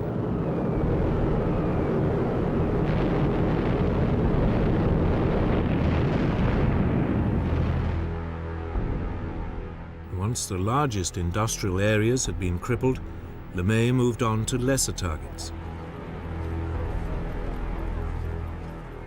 Yet, in the face of catastrophic damage and an appalling death toll, the Japanese showed no sign of cracking.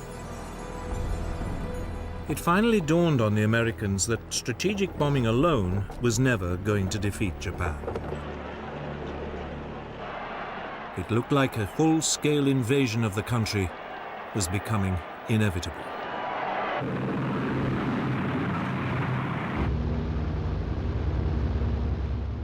For the US battle planners, the next logical step in the land campaign was the Japanese island of Okinawa.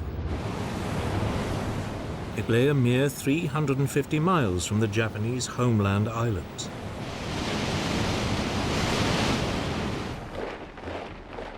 The island was defended by more than 120,000 men.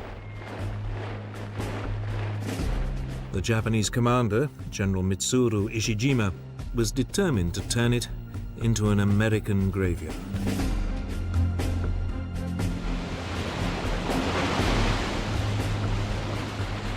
Once again, Admiral Nimitz, the US commander in the region, assembled a huge fleet.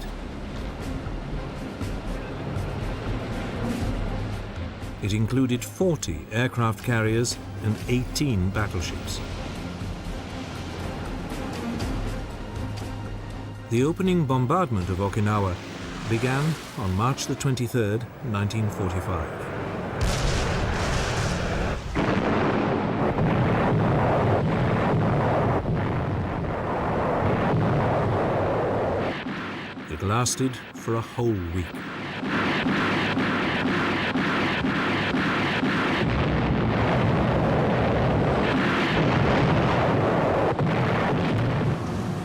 Finally, on the morning of April the 1st, the assault boats headed for the shore.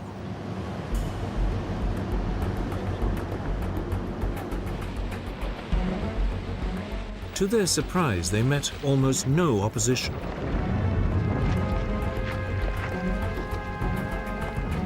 By nightfall, 60,000 men had landed, and the beachhead was up to 2 miles deep.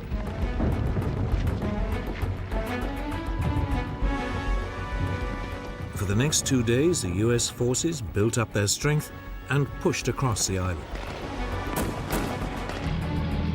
Again, opposition was unexpectedly light.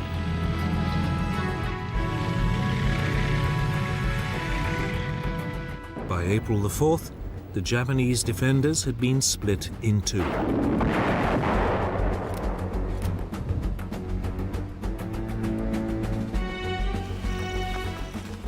Marine divisions now headed north. Army units pushed south.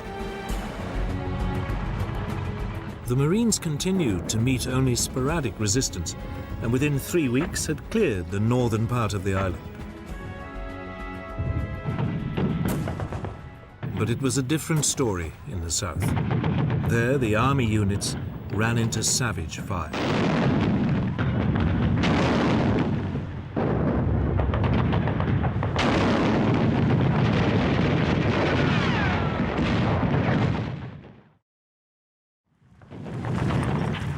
For 10 days, the Japanese held their defensive line.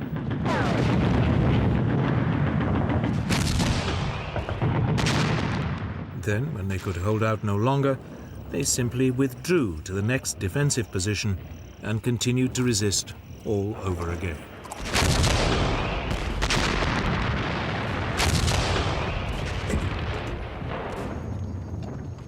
Meanwhile, the Japanese also prepared to launch an air assault on the invasion fleet. Early on the morning of April the 7th, kamikaze pilots gathered to drink their ritual cups of sake and climb into their aircraft for the last time.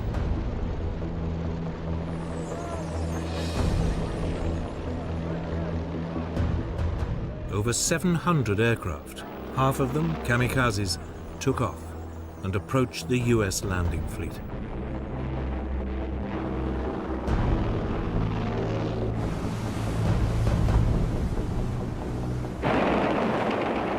A line of radar-equipped destroyers operating about 50 miles out at sea was hit first.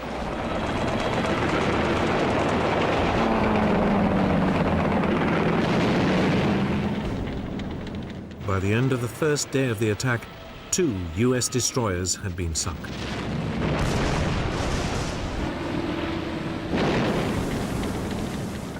"24 other vessels were also damaged.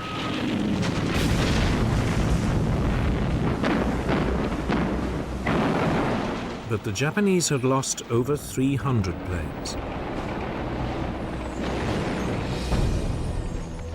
Over the following days, the Japanese introduced a new weapon.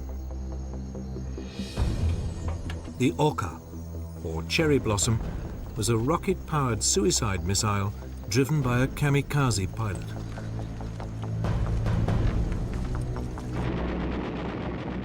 It was launched from a bomber and carried a massive 2,650-pound warhead.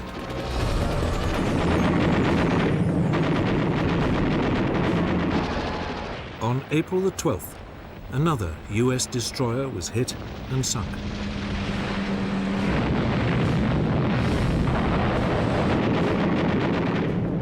The Oka looked deadly, but US fighters quickly learned to intercept and shoot down the bombers that carried them.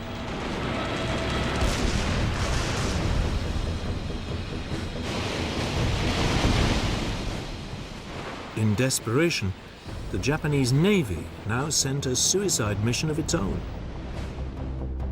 The Yamato, Japan's largest battleship, was loaded with just enough fuel to reach Okinawa and ordered to fight to the death, sinking as many US ships as possible in the process.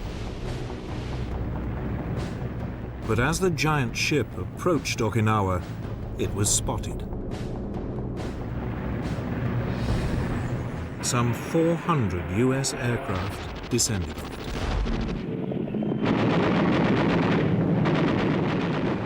Within 2 hours, it blew up.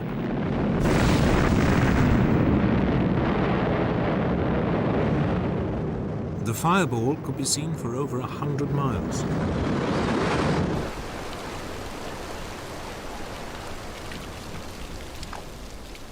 Back on Okinawa, torrential rain now turned the battlefield into a quagmire. For over a month, US troops struggled to push their way south.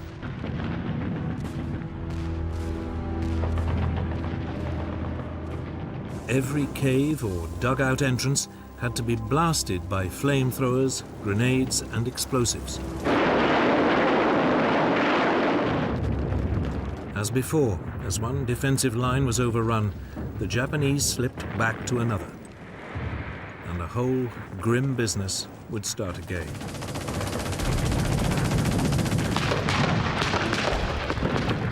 US casualties rapidly mounted.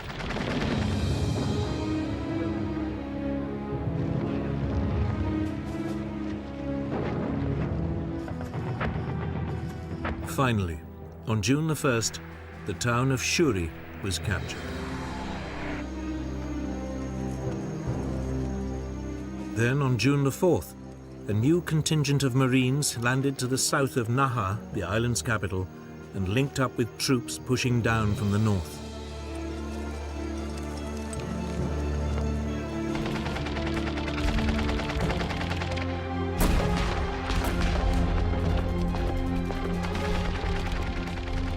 Savage fighting continued, but by June the 17th, the Japanese resistance was collapsing.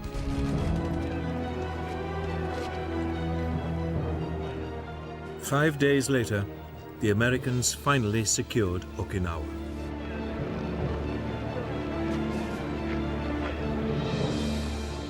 The Japanese commander, General Ishijima, committed ritual suicide, harakiri.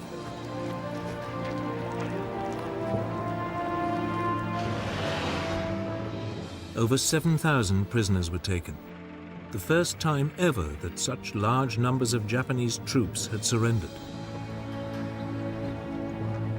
It had been a bloody and exhausting campaign. 100,000 Japanese soldiers and some 40,000 civilians had been killed.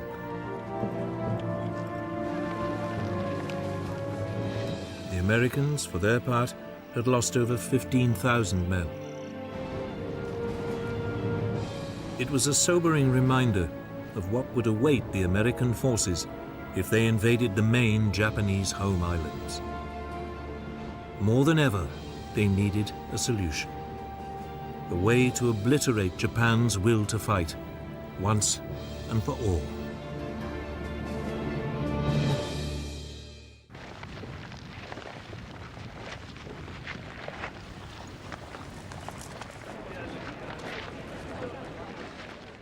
The victory at Okinawa meant America's military planners now had to decide what to do next. Despite shattering defeats, the Japanese still showed no sign of surrendering. Some US commanders argued for a continuation of the firebombing campaign. But by the summer of 1945, it was clear that bombing alone would never defeat Japan. An invasion seemed unavoidable. But the question was, at what price?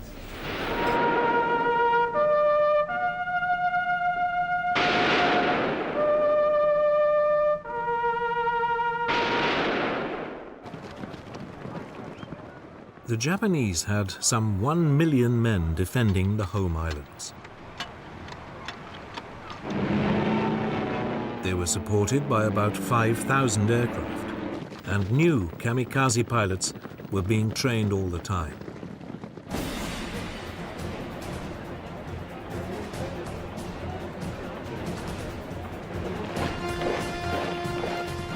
Mass suicide attacks by civilian volunteers could also be expected. A bloodbath seemed inevitable. It was estimated that over 250,000 American lives might be lost. Then, in July 1945, the new US President, Harry S. Truman, heard about the results of a top-secret Allied scientific research program. It was called the Manhattan Project. For 3 years, Allied scientists had been working on an atom bomb, a weapon that draws on the vast quantities of energy released when an atom is split. It would have an unimaginable destructive force.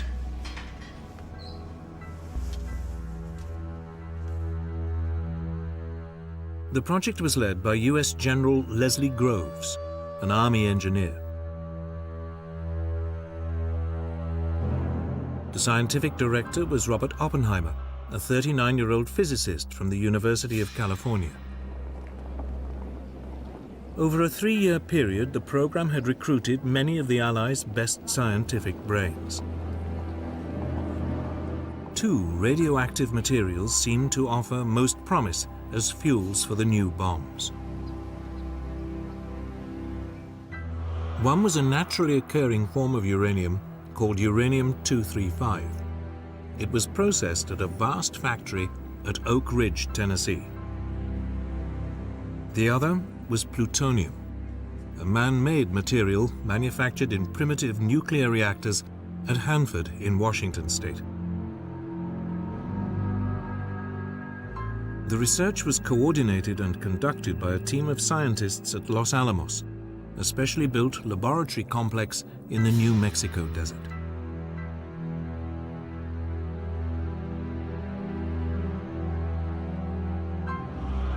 By early 1945, the Los Alamos scientists were pretty confident that they had a uranium bomb that worked. But it required huge quantities of uranium-235, and the scientists worried that they didn't have enough of it. So they also designed a second bomb that used plutonium. But this, unlike the uranium bomb, was much less well understood, and they weren't sure it would work. Before it could be used, they would need to test it. By early July 1945, after an expenditure of more than $2 billion, the plutonium bomb was ready for trials. The gadget, as it was called, was mounted on a steel tower in the New Mexico desert. At 5:30 in the morning of July the 16th, the atomic age began.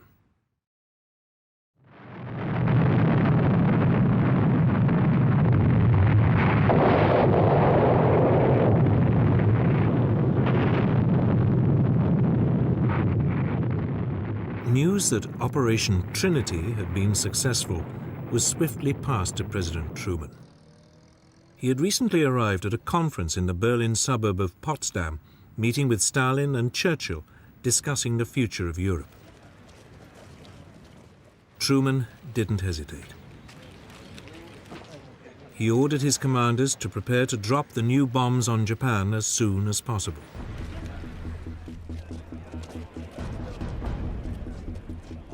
Two bombs, a uranium device codenamed Little Boy and a plutonium bomb called Fat Man, were now transported to the Mariana Islands.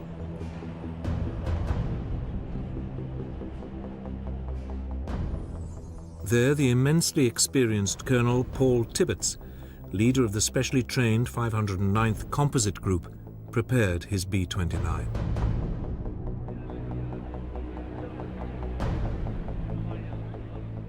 At 2:45 in the morning of August the 6th, Tibbets lifted his plane, named Enola Gay after his mother, off the runway. On board, he was carrying Little Boy.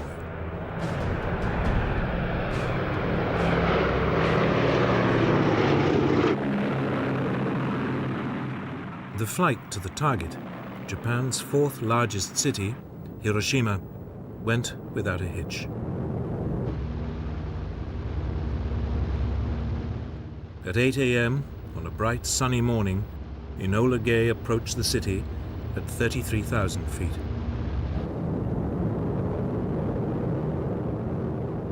Then, at just after 8:15, Little Boy was released.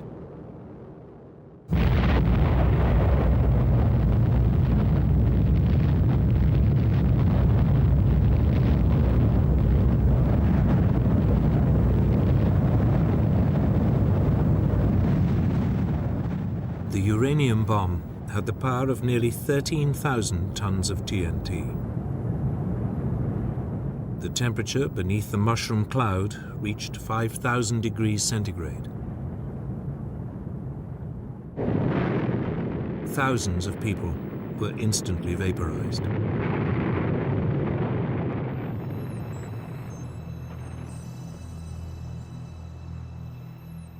Shock waves leveled buildings up to a 5-mile radius.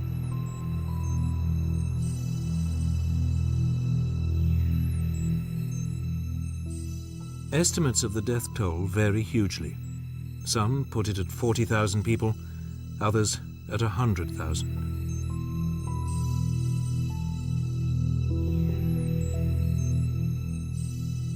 Many suffered from terrible burns and blistering.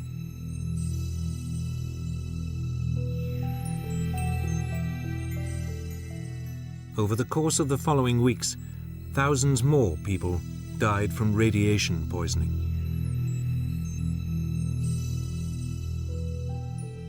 On August the 7th, 1945, President Truman told the world about the bomb and issued Japan with a warning. Let there be no mistake. We shall completely destroy Japan's power to make war. They may expect a rain of ruin from the air, the like of which has never been seen on this earth. But no Japanese surrender was received.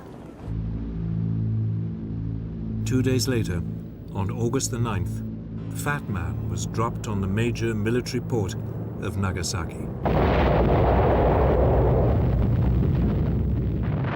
The plutonium bomb was even more powerful.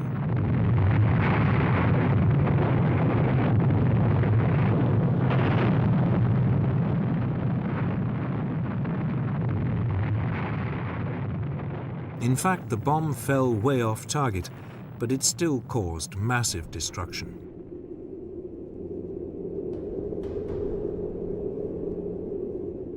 Between 35,000 and 50,000 people are estimated to have died in the explosion.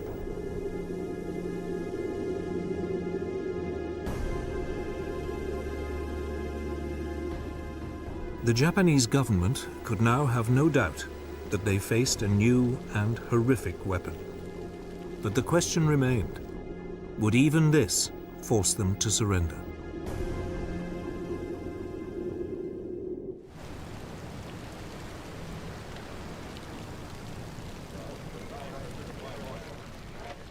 The Nagasaki bomb was followed by a stark warning from U.S. Secretary of State James Burns. There is still time, but little time, for the Japanese to save themselves from the destruction which threatens them. The intention was clear. The atom bomb would be used again and again until Japan gave in.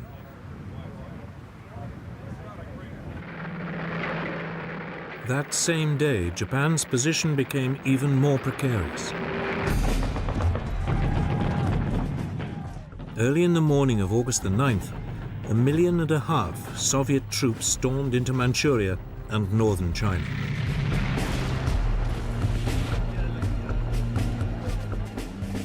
The Soviet leader Joseph Stalin was not only after territory, he wanted a say in any final peace settlement in the Far East.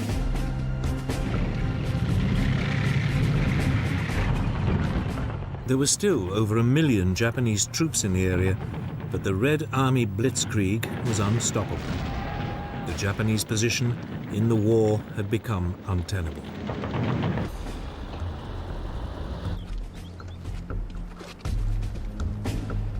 That evening, Emperor Hirohito met with his 6 top military and political leaders. The war cabinet was divided. 3, led by the Prime Minister, Baron Kantaro Suzuki, argued for peace. The other 3 wanted to continue fighting. It was deadlock. Then the Japanese Prime Minister broke with all precedent and asked the Emperor for his opinion. Emperor Hirohito voted for peace, on condition that his position as head of state was maintained. The next morning, a proposal was sent to the U.S. Secretary of State, James Burns. Burns rejected it. Only unconditional surrender would do. As the Japanese war cabinet argued amongst itself, Soviet troops continued to tear into Mongolia. At the same time, American fighters now roamed freely over Japan, shooting up military targets and transport links at will.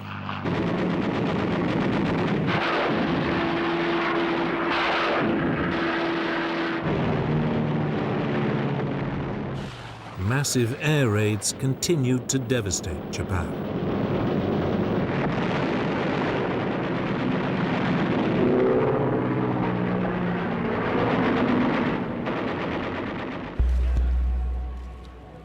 Then, on August the 14th, the Truman administration sent word that the Emperor's position would be safeguarded, provided he agreed to accept the orders of the Supreme Commander of Allied forces.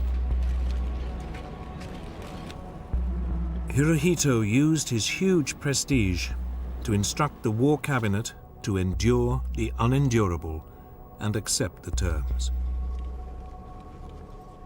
That day in Washington, President Truman announced that Japan had surrendered unconditionally. I deem this reply a full acceptance of the Potsdam Declaration, which specifies the unconditional surrender of Japan. Cheering, singing crowds erupted onto the streets of every American city.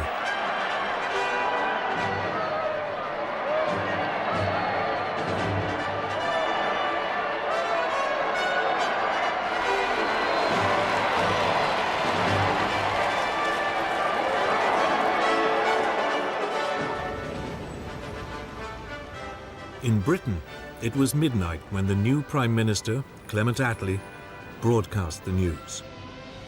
Japan has today surrendered. The last of our enemies is laid low. Peace has once again come to the world. Let us thank God for this great deliverance and his mercies. Long live the King. Within minutes, crowds appeared on the streets of London. Many gathered outside Buckingham Palace. A giant street party lasted well into the following day.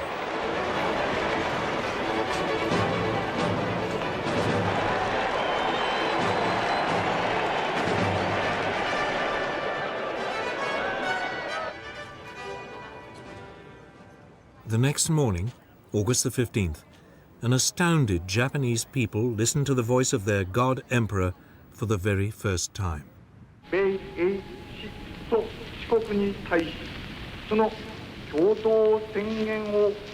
He told them that Japan's position had become impossible, and the country was obliged to surrender. All military forces must lay down their arms. Such was the Emperor's prestige that almost every unit obeyed.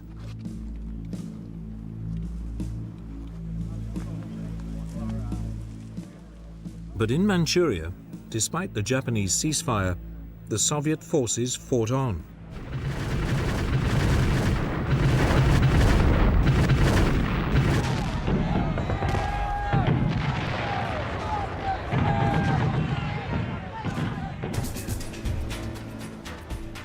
For the first time, large numbers of Japanese troops now surrendered.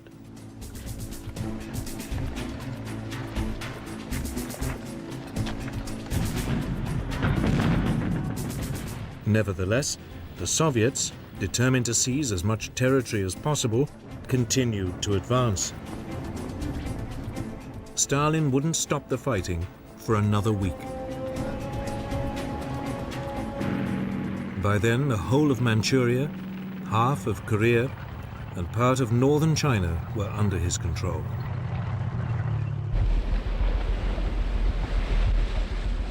Elsewhere in Southeast Asia, in the Philippines and on many of the Pacific islands bypassed by the Americans, it took weeks for news of the surrender to reach isolated Japanese garrisons.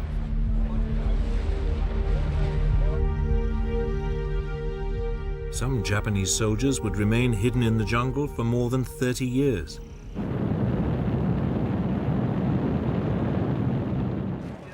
Finally, on August the 28th, 2 weeks after the surrender, the first US troops arrived in Japan.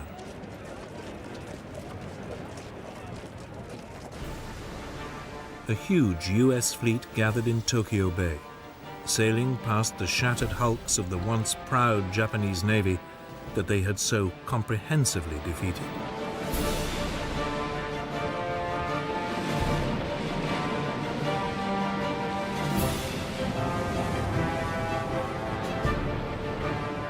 Several days later, on September the 2nd, 1945, a Japanese delegation came aboard the USS battleship Missouri.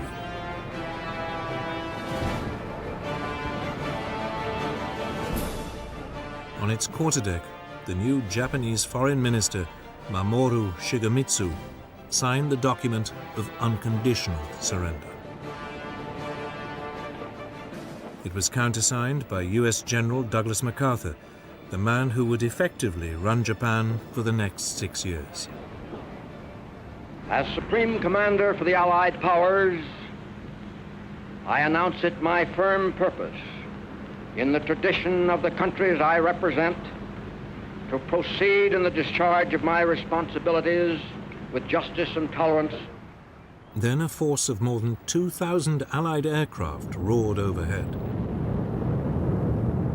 It was a fitting tribute to the overwhelming power which had finally brought Germany and Japan to utter defeat.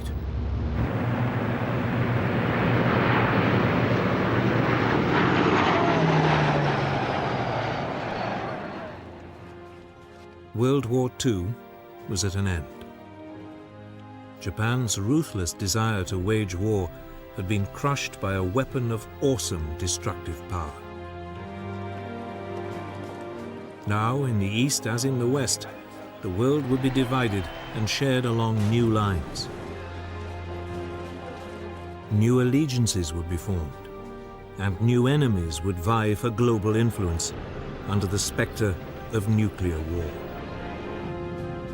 A new era in world history had begun.